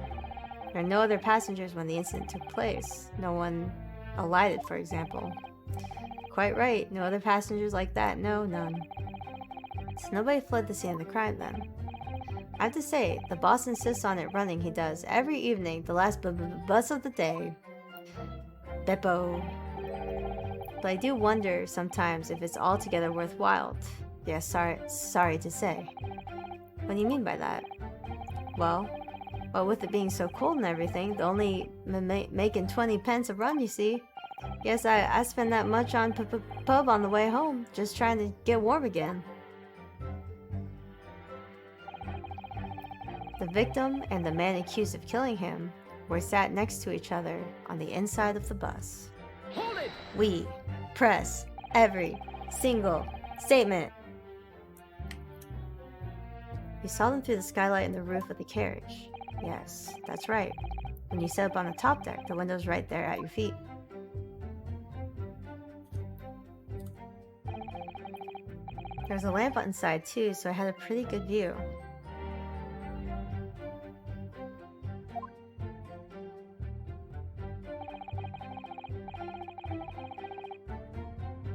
Two of them were wearing hats, and I couldn't exactly make out their faces. It does look like them, though.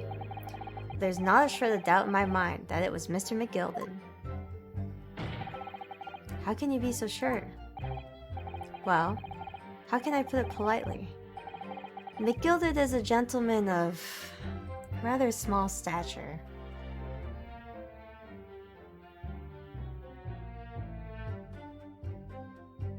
Huh. He looks worried, but I don't know if he always looks worried. I couldn't have mistaken him for anyone else. Let's not forget, when the vehicle came to a halt, the only people inside the enclosed cabin were the deceased Mr. Mason and Mr. McGilded. There's no room for doubt here. I really wish there was. Me, I'm McGilded. McGilded looks like Dale Dimstone, owner. You know, Dale Dimmadome, owner of the Dimsdale Dimmadome, crossed with Willy Wonka, because he's got a really tall hat and he's real short. Then out of the blue, the accused just reached over and plunged a knife into his guts. You actually saw the exact moment it happened. Didn't I already testify to that? Or are fair dinkum, hard-working city bankers not considered trustworthy these days? Oh, no, I didn't mean that. Doug Dimmadome, owner of the Dimsdale Dimmadome, Doug Dimmadome. I'm glad this has started in chat, because that's what McGilded looks like. He do look like that. This is no good. I really got his... Here, let me pull up his picture so you can see him. Look at him. His hat went all the way up to the top of the screen when you meet him. Magnus McGilded. Doug Dimmadome, owner of Dimsdale Dimmadome. This is no good. I really got his back up. Perhaps you could just tell us what you saw in a little more detail, if that's... My lord. Juror number 3. What's the meaning of this? My mind is made up. Completely and utterly made up. Made up about what? I don't like this stinking rich. Never have. They're always up to something or something or other that they shouldn't be. Every one of them.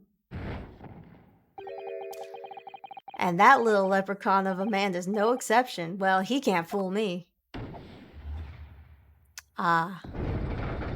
I see we do get punished for pressing. Or maybe not. Maybe that was always going to happen. There's no point in wasting time listening to any more of this. That's my opinion on the matter anyway. He says he doesn't like the rich, but he's dressed, pretty smartly. Oh, Loomis. Timmy Turner. My name is Dum Dum Dum Dum. That is so much. If there's anything I can do to repay you for your kindness, all you need to do is ask. My god. That is precisely what I was about to say. Uh-oh. As the foreman of the jury, it's my duty to set a good example for my fellow jurors. Uh-oh. What? What is happening? Let me see. Yes, it seems that's how the members of the jury give their verdicts. With fire? Apparently, yes. White for innocent, black for guilty. As the 6 members of the jury make up their minds about the case, one by one, they each cast a ball of fire into the great scales of justice, as we saw a moment ago. Okay, so it wasn't a metaphor. I thought the fire was a metaphor, but it's really happening. We're really using fire. Great. It's the text of the remix meme. My god. I don't think I've heard the remix meme, but I can imagine it. What does it mean if the scales fall completely to black? Let's do our very best to make sure it doesn't happen. Oh, Suzawa didn't tell me. Now I'm even more worried than I was before. Very well. This court acknowledges the change in the jury's stance. Counsel for the defense, please continue with your cross-examination. This is a nightmare. Truly, this is a nightmare. That's right, he stabbed him. I screamed at it, I couldn't help it. He stabbed him. You were just sitting on top of the roof deck, were you? Yes, that's right. I was up on the roof seats. I remember seeing the little gent sitting next to the fellow that was stabbed. In the picture, he's not wearing gloves. I've been thinking about a new hat design, you see, so just gazing absent-mindedly around. But then I happened to look down through the skylight.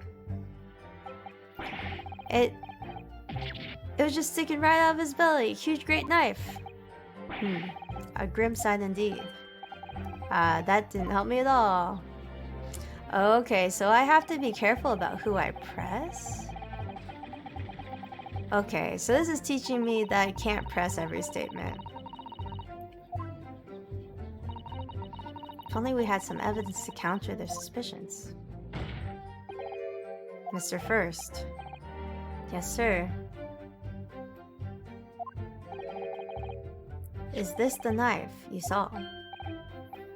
Oh, good grief, yes it is. The very one. Is that... Yes, Consul. This is the blade that was driven into the victim's belly like a stake through the heart. That is a blade of considerable size, Consul. It is. And furthermore, the scabbard is emblazoned prominently with a certain initial. Is it M? The letter M, which seems oddly familiar. Oh boy, please no. M for Magnus or McGilded. Take your pick. Oh boy. This is not looking good for us. Seems this particular big name in London made a magnificent mistake. Oh, he's... Ugh, this Chunbyo. Objection! We're objecting? Ryunosuke, you can't just object because you want to, but there are M's everywhere.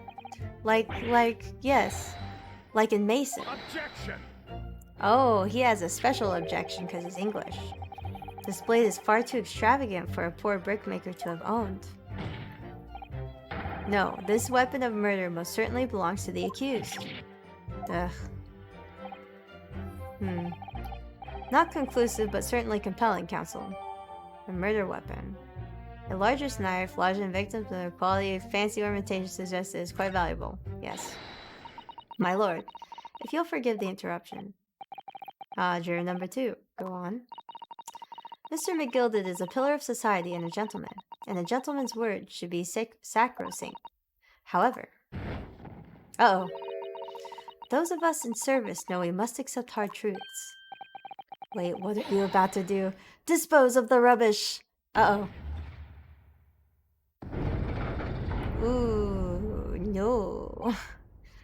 Oh. I don't wish to cause offense, but I do like to eradicate all traces of filth and grime. Hold it. The stenographer? I've painstakingly typed every word uttered here today and cross-referenced all the facts. As such, I am now in a position to draw the only logical conclusion. Uh-oh. Oh my god. Am I not supposed to press all the statements? Because I need to get evidence. But that's 4 out of 6 jury members who proposed a guilty verdict. There are only 2 left. We've had it. Every time I press these witnesses for more information, I just make the situation worse. Yeah, nevertheless. What we need more than anything in this moment is more information. We're still very much in the dark. I suppose I'll just have to keep pressing the witnesses, knowing that more sparks may well fly. We mustn't give up the hope that we'll uncover something that will give us a way to fight back. But... alright. We'll keep trying. I can't give up.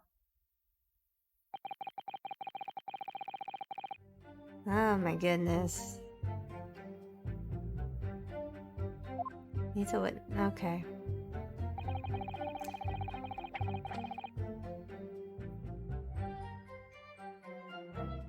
As I heard the scream, I stopped my bus, and then I saw it too.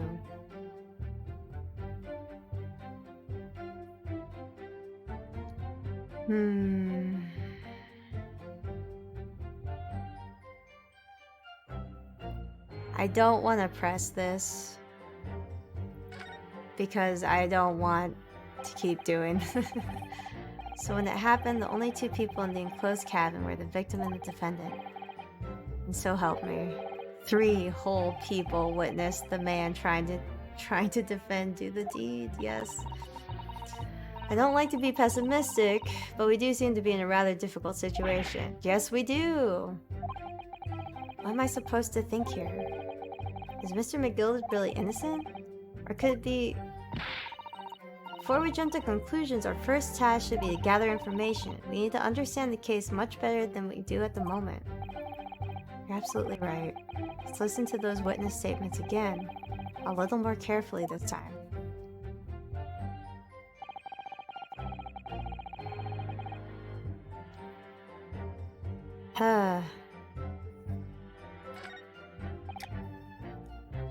Oh, I didn't mean... okay. Next to each other, side of the bus, out of the accused. Yeah, plunged a knife into his guts. That's right, he stabbed him. I screamed, I did. Couldn't help it. As soon as I heard the scream, stopped my bus, saw it too. Yes. I know, I know. What do I need to do here? Oh, armband I inherited from Cosmo identifies the wearer as a defense lawyer throughout the Empire of Japan. We're gonna look at these and hope. Stabbed once in the abdomen, thrice fried mason, male, from the trauma. Yes. Examine this. Yeah, there's the M. Ornate letter M. Yep. Beautifully gilded, very valuable. Look at this M. If you turn it upside down, it becomes a W. This could change everything. This is one of those, you know, turnabout cases, I'm sure of it. I'm afraid I don't know it all, but what I'm sure of is that this is an M. Oh well, that idea was quickly quashed. Can I... Okay, it won't let me pull the knife out. I'd like to pull the knife out and look at it, but it doesn't wanna. Okay. Oh my god. Phoenix Wright Omnibus. Okay. Let's see. Here's the skylight. Certainly see inside the carriage. The opening, that's for sure. We've been able to see quite clearly. That's not good for us. Yes.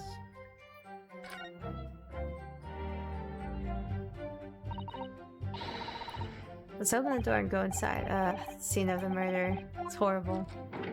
Oh, okay. I did not think you could go inside. I believe the future protagonist was named after a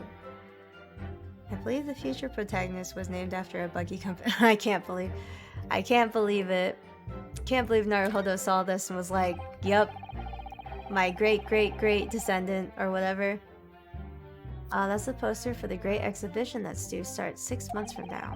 There's a lot of focus being drawn to the Crystal Tower, the centerpiece of the whole exposition. The centerpiece of Mordana, I would say. The Crystal Tower. It's under construction already. People all over London must be fizzing with excitement at the prospect of such a grand event.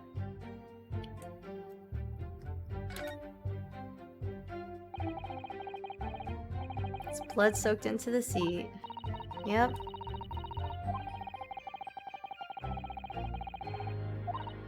Well, it's after dark. There's a lamp in here, so perhaps the culprit couldn't see anything outside through the skylight. Whichever way you look at it, doesn't seem like it was a planned attack. No, it does not.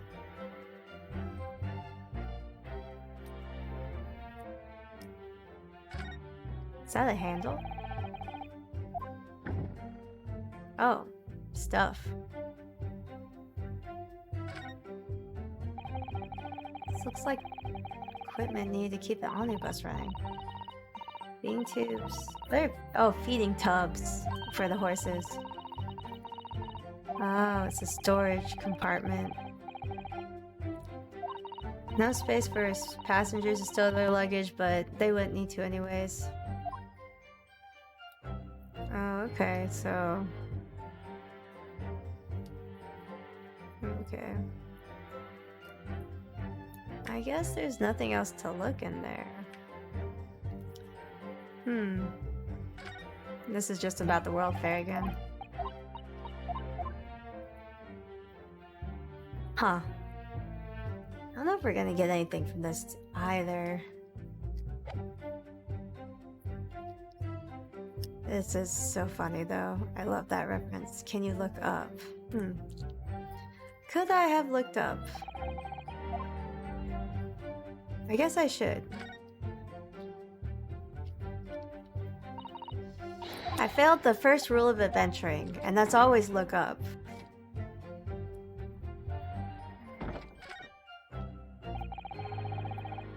By the large starlight. Yes.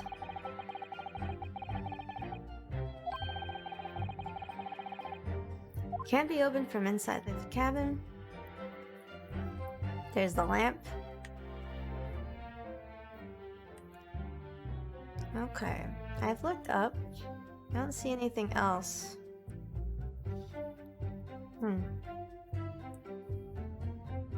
So I think we're done inside. Have you seen enough? Step back outside, yes.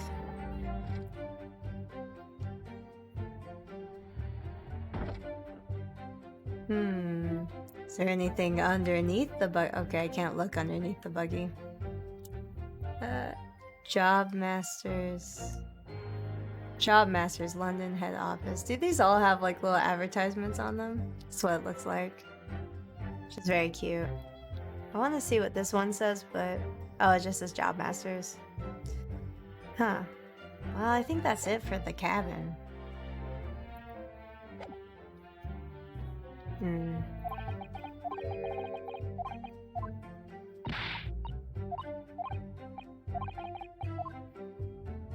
Okay. There's one thing. Because he said he remembers it well, but he also says on his way home, after these late night rides, he tends to go drinking at the pub. So I wonder if I can press again and be like, you don't remember it. Sometime after 10. Yes, sir.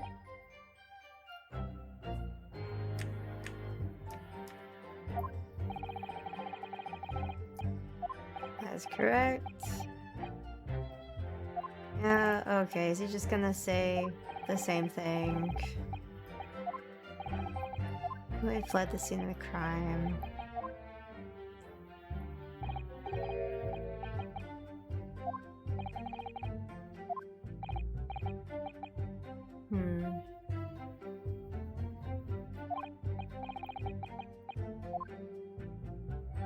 So I can't do that.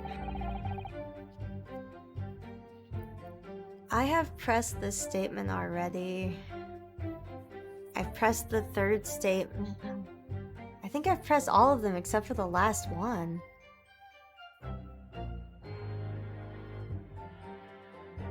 Because I pressed every single one.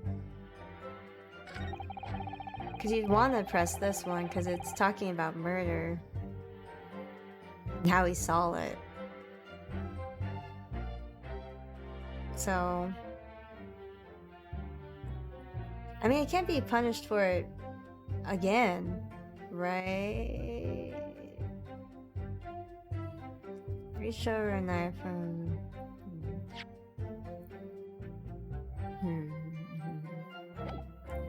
Difficult. I'm really not sure what to do. Do I have to do... Trying to look at the other people just to see if I missed the other the other witnesses acting nervous, but I don't see them saying anything. Why don't you ask the young man next to me? Oh wait, it was different? Oh, well, yes. She stabbed him. He couldn't help it. Okay, so we're supposed to ask him again? Stabbed him. Yes. On the roof seats. He's not wearing gloves. He's not wearing the same colored gloves as is in evidence. I'm thinking about new hat design. Right. These guys don't look nervous at all. Then I happen to look down through the skylight. We've already pressed on this. It was sticking right out of his belly. Huge knife. Grim sight. That didn't help me at all. I know. Members of the jury are as shocked as they were the first time. This wasn't a court of law. I would have felt compelled to use a Susato takedown for the lapse of judgment. I'm sorry, Susato. I don't know what I need to do. As we have heard, the witness had unfair view of the events unfolding. Would you concur? Your dithering suggests that you would. Oh, yes, sir.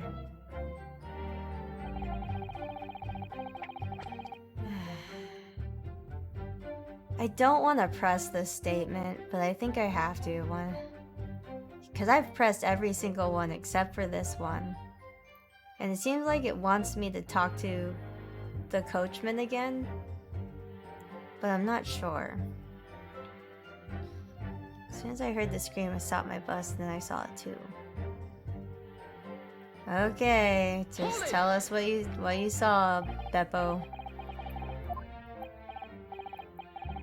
Passenger collapsed on the floor. By the passenger, referring to the victim, Mr. Mason. That's leading statements, Dracula. The other passenger had a knife in his hand like this. By other passenger, you're referring to the accused, Mr. Magnus. And then he plunged it down like this, stabbing the other passenger in the belly. What? That timeline doesn't make sense. Uh-oh. Okay. Yep.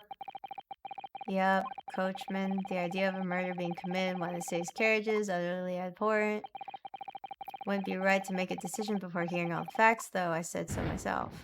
But here we go. But I've heard enough. Horse has been bolted, as they say. Just keeping it. Yep. Gee up now, Silver Blaze. The finish is in sight. All we have left is Granny. Beppo is a long-standing member of the guild. I trust what the man says. Oh, thank you, sir. You're too kind. This is too unkind. Which now means that 5 jurors agree to condemn this man. Except for the grandma.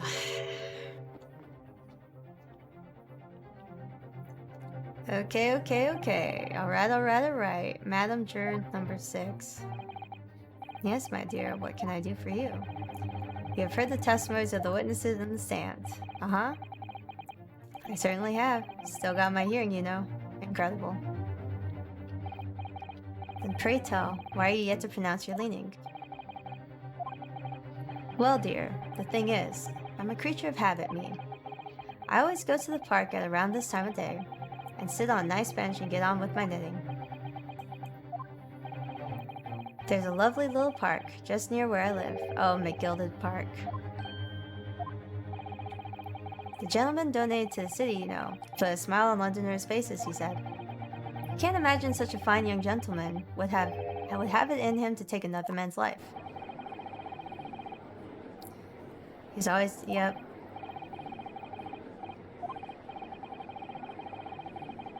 There's a McGilded public library too?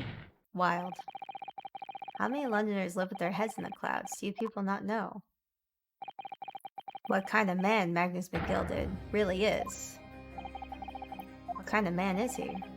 The philanthropist Magnus McGilded has enough wealth to purchase the entire city he claims to value so highly. But where did all that wealth come from? Your client is Shylock, sir. The one with the very darkest of souls. Uh-oh. Stone the Crows. McGilded lends money at extraordinary rates of interest, so his victims have no hope of repaying him. When they default, he takes possession of everything they own. He is a vulture that preys on the weak. I've never heard any mention of that before. Your faculties haven't deserted you, I'm sure, madame. So has this thought never crossed your mind? Would a man wealthy enough to buy London in its entirety not have a carriage of his own? I did think about that, but also, you know, public transit, widely accepted. What possible reason could this man have had to make use of a public omnibus service? You're not saying that the victim, a poor brickmaker, had next to nothing to his name save considerable financial liability. It will come as no surprise that his creditor was the accused, Magnus McGilded. But let it also be known that the very day Mr. Mason was killed was the final repayment date for his debts. Good gracious. The brickmaker was destitute. He had lost his house. He had not a shilling for which to repay his debts. And in the end, this pitiful soul was the very last thing he owned to be taken from him. Oof. All he had left was his life, by the merciless philanthropist pretender, Magnus McGilded. Hold it! Oh. If I might add something briefly, Mrs. Otto. It's starting to feel like it's a scripted loss. You claim that the victim had been lent money by Mr. McGilded. But where's evidence to support your claim? Because I had to press every single one of the testimonies. And every time I did, I lost stuff. And the last testimony I didn't press, I had to get anywhere. I forgive the discourtesy of filling my hallowed chalice in the court of law. But I am starting to feel like it might be a loss, Loomis. There it is. Lord Van Zayek's hollowed chalice. How can this be considered acceptable? But I find myself in unexpectedly good humor. I had heard ladies from the Far East could show great courage, but I didn't expect to experience it myself. Oh, as judicial assistant of the defense, I'm simply doing my job. What a pity that your display of courage is in vain. This is the debtor's ledger, which details all monies loaned by the accused. By the accursed. Oh, I missed if it was accused or accursed. You will find the victim's name clearly recorded inside. Allow me to present this ledger as evidence. Is this just supposed to be like, here's the main baddie of England? He's gonna beat you down and you need to get back up again, because that's what it feels like. And pray forgive the discourtesy of raising my chalice and toast to the enigmatic East at the same time. A marvelous toast, counsel. I will gladly accept this new evidence. Debtor's ledger. High rating includes the victim who owed 20 guineas. He might be this game's Edgeworth. I've only seen pictures of Edgeworth. But Edgeworth also has gray hair, right? But I think he wears like a magenta or red suit. Ah, yes, 20 guineas. The victim owed a considerable sum. I also thought Edgeworth was Phoenix's boyfriend. And the the accused made quite certain he had ample recompense. Well, it would seem I've had the wool pulled over my eyes. Oh, she's knitting very fast. Regrettably, madame, this is the modus operandi of the accused. I keep thinking it's a curse because he's a Chunbyo, and I believe he would say that. He is, but also his rival. Oh, okay. Because Edgeworth is a prosecutor, also, I think. And I know he and Phoenix have a lot of back and forth. But is Edgeworth usually like the end boss lawyer or something? It's such a pretty little park too, a scoundrel. Oh! Uh-oh. Still. What? Maybe it's all for the best. No! No, no, no. No, no, wait, no, wait. Let's think about this. I don't stand for nonsense. Okay. Well, that's what the jury says. Oh my god. Naruhodo. Me. That was it. The last juror's decision.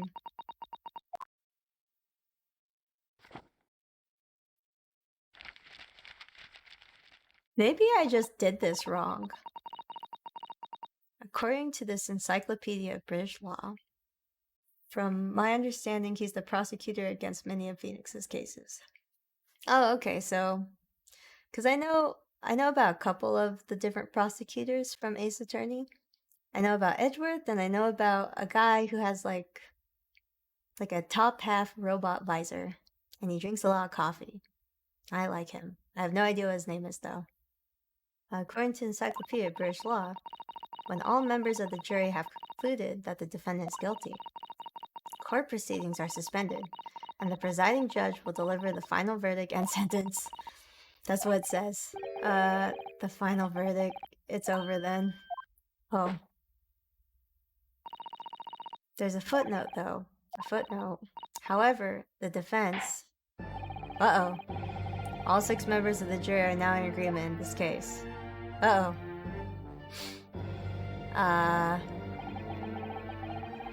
Allow me to convey my respect for your swift and righteous decision. According to the laws of this country, I will now conclude the trial by delivering my final verdict. I trust there are no objections. Oh, Ryunosuke, I'm so sorry. I was so confident that everything would turn out okay, and it didn't. Miss Suzato, just tell me one thing. Yes? You're in the middle of saying something before. The footnote in your Encyclopedia of British Law. However, the defense... What did it say next? When all members of the jury, yes, defendant is guilty, court proceedings are suspended, we get the final verdict. The defense has the right to demand a summation examination of the jurors at this point. Well, we can do that. A summation examination. Objection! A summation examination.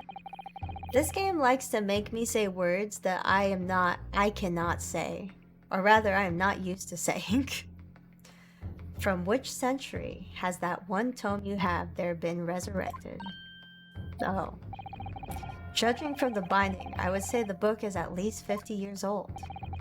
Any modern text on British law wouldn't even give such an antiquated procedure a mention. It's a relic, long forgotten, and certainly no longer practiced. So you're out of luck. Oh. They wouldn't mention it unless we were gonna do it. What even is it, Miss Suzato? The so-called summation examination. One moment, I'll read about it.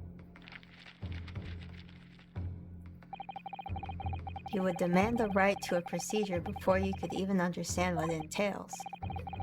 Typical Nipponese. I hate that you keep saying Nipponese. Alright, Mr. Naruhodo, I think I understand.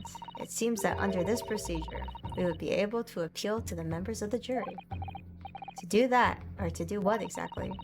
Appeal to them to change their leaning and reverse their decisions. It says here that If successful, the proceedings of the trial must be resumed. Make them reverse their decisions. Yes, as time's gone by, barristers would use summation examination to attempt to influence the jury's decision. But that procedure became something of a formality with no practical benefit really, so it fell out of use. I wonder why. Because it was devoid of purpose. Changing just one member of the jury's mind would be hard enough, let alone several. No self-respecting defense barrister would even assert his right to try in this day and age. Guess who's going to, because we don't have any self-respect. Haha. I don't see any mention of the procedure actually being formally revoked. What are you suggesting? That we're gonna do it because we have no self-respect? I'm suggesting. Although it may be antiquated and largely forgotten, it isn't yet extinct. We're gonna do it. We don't have any self-respect. We'll do it. Don't test us, Dracula. What do you think, Mr. Naruhodo? A summation examination. Our last possible option. Do we assert our right to carry it out? Nope, we're asserting our right. Yes. Slam the desk. We don't have any self-respect. We're gonna do it. You're not British, so British rules don't apply. You're right. We're Nipponese. Objection! We're Nipponese, so the rules don't apply to us. London is the capital city of the most powerful nation on earth. You have a duty to the world to exemplify the very highest standards of judicial procedure. Summation examinations are an embarrassment that should remain buried. Objection! Objection! But it is our right. But if it's our right, it's our right. I believe it could prove vital for this trial. The defense's petition is perfectly valid. The court will proceed with a summation examination. This is madness. Foreman, are you and the remainder of your jury ready? Eh? Well, I'm not. There's no mention of this in the letter I received, you see, so... Why is he so nervous? All members of the jury will be asked to explain on what grounds they have reached their decision. On what grounds? You must all justify your decisions and explain why you believe the defendant is guilty. Well, my lord, you're rather putting us on the spot. This is most irregular. No mention of this was made before. I don't really hold with all this justifying lark. That seems to have thrown the jurors off. This might be where you need to press them. I think so. I think this trial is all about you're not supposed to press every statement, and here's what happens when you do. But if you do, there might be a way out of it, question mark. It seems none of them have experienced this before. Alright then, the summation examination. A defense procedure no practicing lawyer has attempted for years. Well, just maybe. It might be the opportunity we've been looking for. To turn this trial to have a turnabout, as they would say. So be it, ladies and gentlemen of the jury. The court hereby calls upon you to state the grounds on which you find the oh yeah, this is where I press them, Loomis. Or if we do press them here, I'm not sure. Judicial findings. The jurors' contentions. There was no one else inside the carriage at the time, so it has to have been him. I trust the driver. He has an excellent memory, it seems. 4 passengers with fares totaling 20 pence. I don't think he has good memory. He likes to go to the pub. He stuck the chap next to him like this. Brazen, I must say. Absolutely brazen. I have simply typed and collated all the statements made thus far and drawn the logical conclusion. You can trust the guild. Fair fares is our motto. We haven't raised prices above 4 pence for years. The scoundrel stabbing that poor man on the floor It beggars belief. But he wasn't stabbed on the floor, he was stabbed in the seat. I don't know if that matters. I'm starting to wish I hadn't pushed for this now. Some of the jurors don't seem to have wonderfully formed arguments though, do they? Well, let's see what we can do. We need to get these 6 people to change their mind. Okay. I'll have to throw everything I can at them and use some very persuasive language. Is the stenographer also a jury? Yes. I thought she was just a stenographer, but she has a gavel next to her. So she's one of the people who votes. I'm not sure if she's actually the court stenographer or if she's just like that. I think she might just be like that. What have you realized, Joe? Just a moment, Mr. Naruhodo. According to my book, that's not quite how it works. Oh, I thought I was going to have to thaw their icy minds with some heartwarming rhetoric about the defendant. Unfortunately, once the jurors have decided the defendant is guilty, they're unlikely to heed anything the defense says. Right, but then they've reached their conclusions by their own reasoning, you see. Your pleas will sound like excuses. In fact, it could recoil on you. The more you try to persuade them, the more entrenched that they become. Ah, yes, sunken cost fallacy, or whatever, I think. Then what on earth am I supposed to do? Oh dear, I'm just citing what I've read about the British law, Mr. Naruhodo. Right, I'm sorry. Do you have any idea how to make this work, then? Well, from what I can understand... The key to this procedure is using the juror's own words to make your argument. What do you mean? Well, the 6 members of the jury are randomly selected members of the public.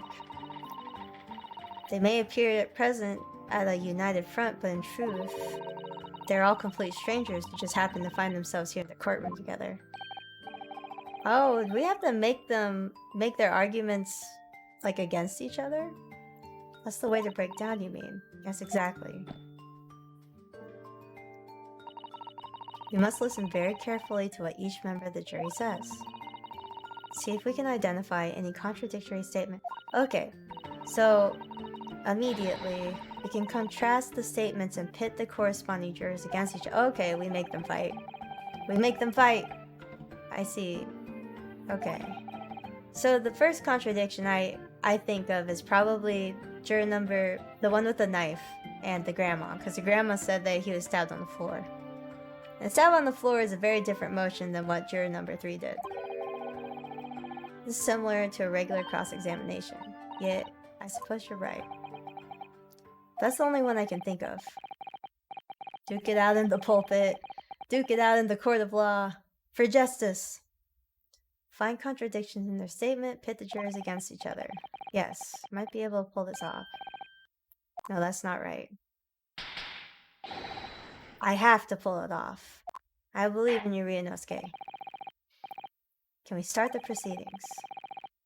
I would ask you to take the stand for this. I'm expecting a clear and concise rebuttal.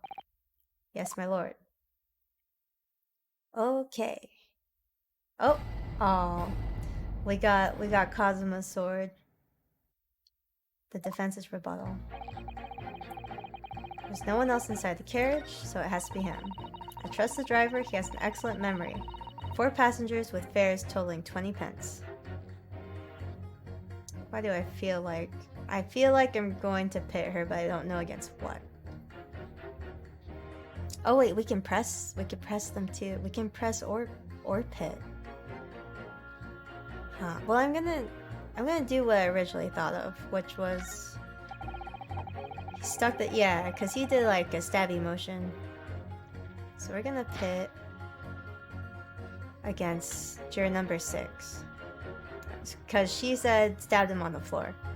I'm gonna say scoundrel stabbing poor men on the floor. It's beggar's belief. It's this. Objection! Those 2 statements are completely contradictory. Explain, counsel. I was only knitting a jumper for my other hat. That's a little jumper. What is this claptrap? What does contradictory even mean? He doesn't know what it means. We've heard from more than one witness that they allegedly saw the actual moment when the defendant stabbed the victim. Now, out of curiosity, juror number 3. What, can't you see I'm busy here? How would you say the defendant stabbed the victim? What sort of motion was it? Ha, want to test me, do you? Like this, stuck the fellow next to him without even getting up, just like the prim banker said. Yes, that was Mr. Fairplay's testimony, quite true. Now then, juror number 6. Is it me, is it? What can I do for you, young man? How would you say the defendant stabbed the victim? Oh, well, as far as I understand it, it was like this. He stabbed the poor man after he collapsed on the floor. The coachman said so. Yeah, the coachman was real blurry on exactly what the timeline was. Now don't move. Take a look at these 2 jurors. He stuck the fellow next to him without even getting up. And he stabbed the poor man after he collapsed on the floor. Well, I never. They're stabbing in totally different directions. Oh my god, please be careful with that knife. Please be careful with the knife. Bless my stitches, what a muddle. What this tells us is that there's a strong possibility one of the witnesses isn't telling the truth. But why? Why the dickens would they lie? I don't know that yet, but what I do know is that if the trial ends at this point, we may never find out. We may never know the real truth. Ladies and gentlemen of the jury, can you really let that happen in all good conscience? Conscience? Lies, you say? I can't abide by people telling lies. Oh, well, it's easy to turn grandma back around. That's good. Ayo. The scales. I don't believe it. Hold it. Wait. Now hear this, my fellow jurors. I warn you, you cannot listen to this man. Look at him in his black suit. He's clearly some devious Eastern sorcerer using magic on us all. If I could use magic, do you really think I'd be putting myself through all of this? Answer me this, Dark Jinx. Me? Dark Jinx? What does that mean? What exactly is the problem? What if 2 witnesses have slightly different recollections of the events? What of it? Let's say the Shylock did stab the victim. He sat next to him on the omnibus, and this young dandy saw him do it. And now let's say the victim collapsed on the floor, and then the Shylock stabbed him again, and this old lady saw him do it. Well, what's to say it didn't happen like that?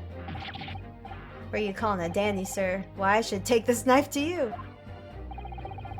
What are you calling old? Why, I should take this needle to you. Well, we can just show him the post-mortem report. Is that what we need to do? But could the foreman and the jury be right? And absolutely not, Naruhodo. The 2 witnesses see 2 different moments of the same crime. 2 witnesses see 2... It's out of the question. No, not at all. Unfortunately, Mr. Foreman. What is it, you Dark Jinx? Come out with it. That's awfully close to something else, my guy, and I'll kill you for it. What you're suggesting is impossible. It's out of the question. What are you talking about? How can you possibly say that? You do realize I'm only doing my job. As foreman of the jury, I have the responsibility to steer everyone in the right direction. So where's your evidence? That's what I want to see. I say the 2 witnesses saw 2 different moments of the same crime. If you say that's out of the question, then show me proof. Looks like the only way I'm going to convince him is to present him with something he can't dismiss. The post-mortem report. Some irrefutable hard evidence, as you wish. I'll give you the proof. It's out of the question that the 2 witnesses saw 2 different moments of the same crime, as proven by the autopsy report. Take that! Take that! Here's the victim's autopsy report. According to what's written here, Mr. Mason was stabbed in the abdomen. Only once. It's quite simple. The victim was stabbed precisely one time. Which means these witnesses can't possibly have seen it happen 2 different times. Alright, I concede defeat. I kind of like juror number 3. I think he's funny. Ooh, the scales have tipped. Very well done, Mr. Naruhodo. You did it. If we can manage to change 2 more jurors' minds, we can force the trial to continue. 2 more.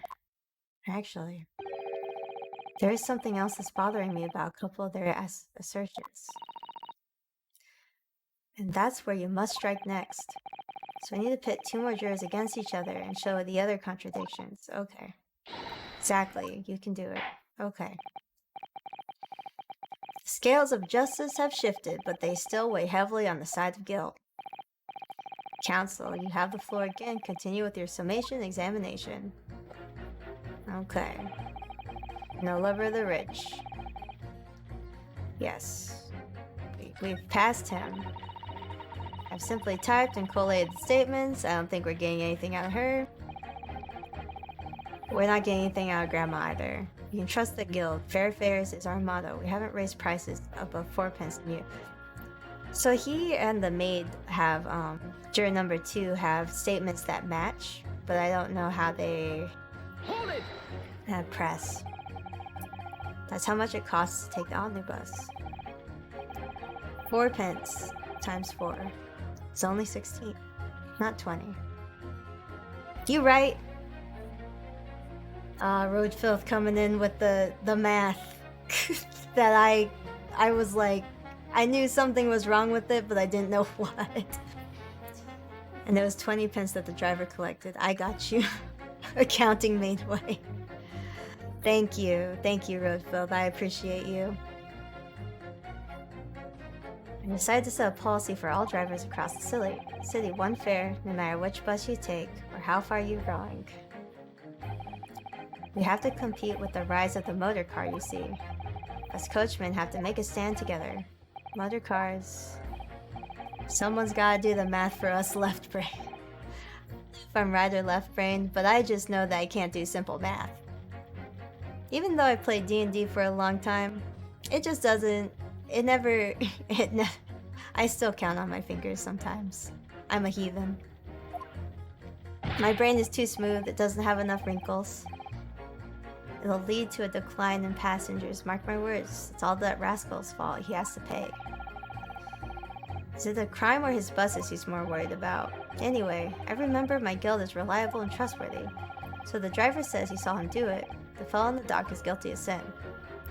Okay, I see. So, okay. So I have to go through again.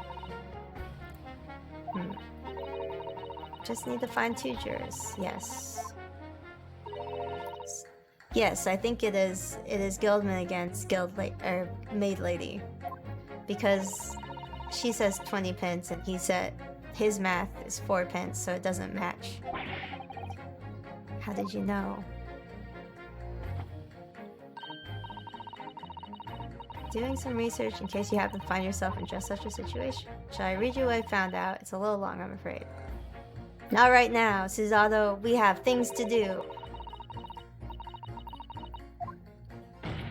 Don't worry. Me and chat got this. We're gonna pit the guildmaster against the maid. Oh, Suzato always knows. That sort of attitude is most admirable, Mr. Naruhodo. I know what I have to do. I don't care about you, juror number 1.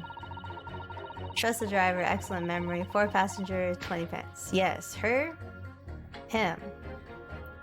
Go! Fight! Fight! For my amusement! These 2 statements clearly contradict each other. Explain yourself, console. Me. Yes, maid. Guildmaster. According to group testimony, There are 4 passengers on the omnibus and 9 in the question.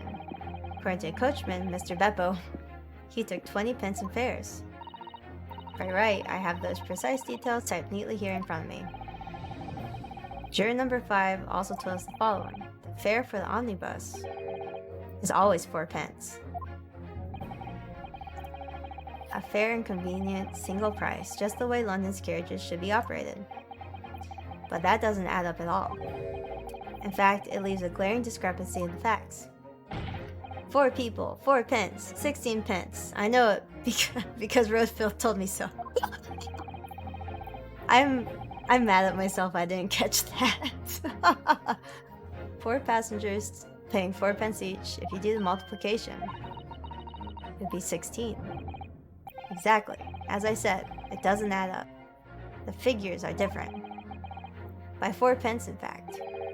Or precisely 1 person's fare. 1 person's fare. Yes, 5 times 4 does equal 20.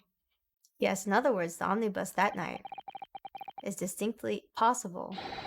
There was another passenger we've heard nothing about. Oh, yes.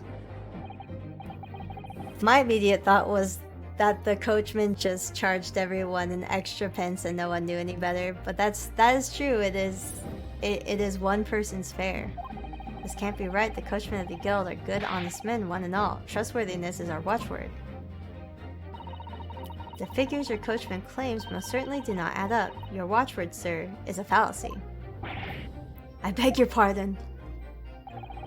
Mr. Guildmaster, I think you ought to consider that if this trial were to end now, the news will surely spread all over London. The news that one of your coachmen tried to hide the fact that he lets nefarious characters ride his omnibus.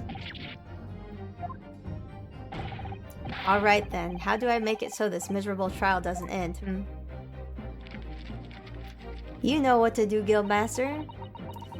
Well, according to my book here, you simply launch a ball of fire into the innocent side of the set of scales. Now hold your horses, coachman. We were all in agreement. Why do you have to go and... Wait till I get my hands on you, Beppo. Wait till I get my hands on you, Beppo. Incredible. Hell yeah. This is all very irritating. Begging your pardon, sir. I'm going to do the same. Incredible. Yes. Yes. That's 2v4. For the love of Mike, not you as well. Who's Mike? A penny can be a difference between a smile and a tear after all. I certainly can't put my trust in someone who doesn't follow my exacting standards in financial matters. Really? I, for one, think it's only proper that we hear from the witnesses again. Incredible. Wait, that means 4 jurors are now leaning not guilty. Why do you look scared? Why do you look scared, Ryunosuke? It's okay. We've won. Kind of. We've won against Dracula. What are you playing at, you dandy fool? Shut your trap, sir. No one deceives me. But we had a consensus. I said shut your trap. I know a liar when I see one.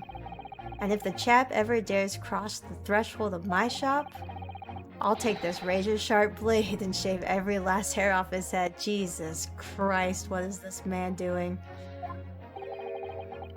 Please tell me he's a barber.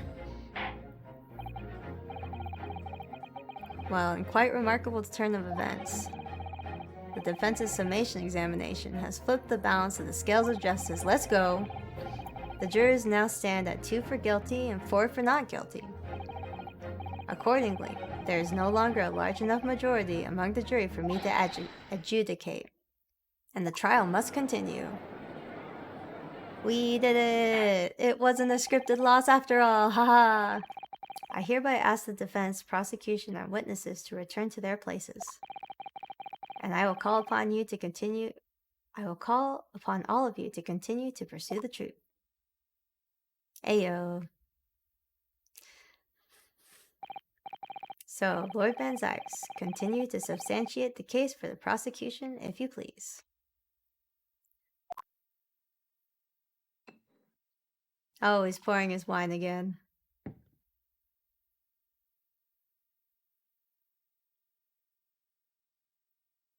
Oh my god, please. Are we... Oh, alright. Just shatter a glass in your gloved hand. Having savored the rich aroma of carmine contents of this hallowed chalice, it may seem crash to crush it into dust. Pray forgive the discourtesy. Lord Van Zykes, is it cold in here, or is it just me?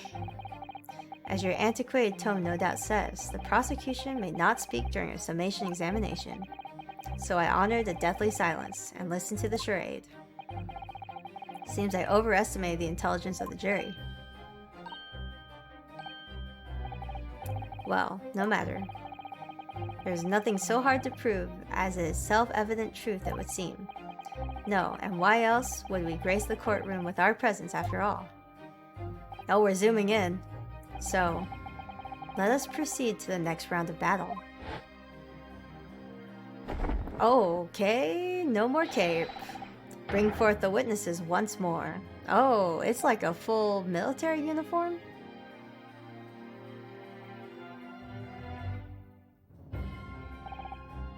Witnesses. I trust you heard the summation examination we all just had to endure.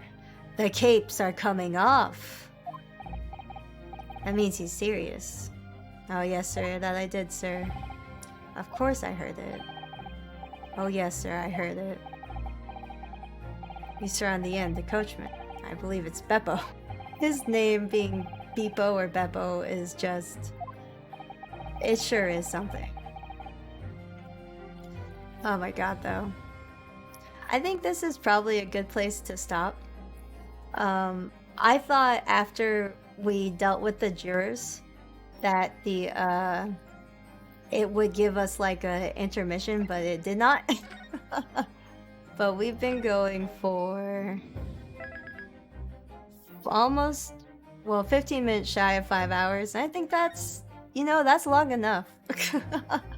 I really hoped we'd get to intermission for this, but we did not. That's okay. So I will be ending stream here, and we'll be, let me see.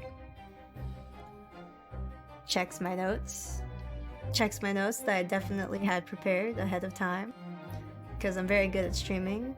Very prepared, very good at streaming. Yes. Okay.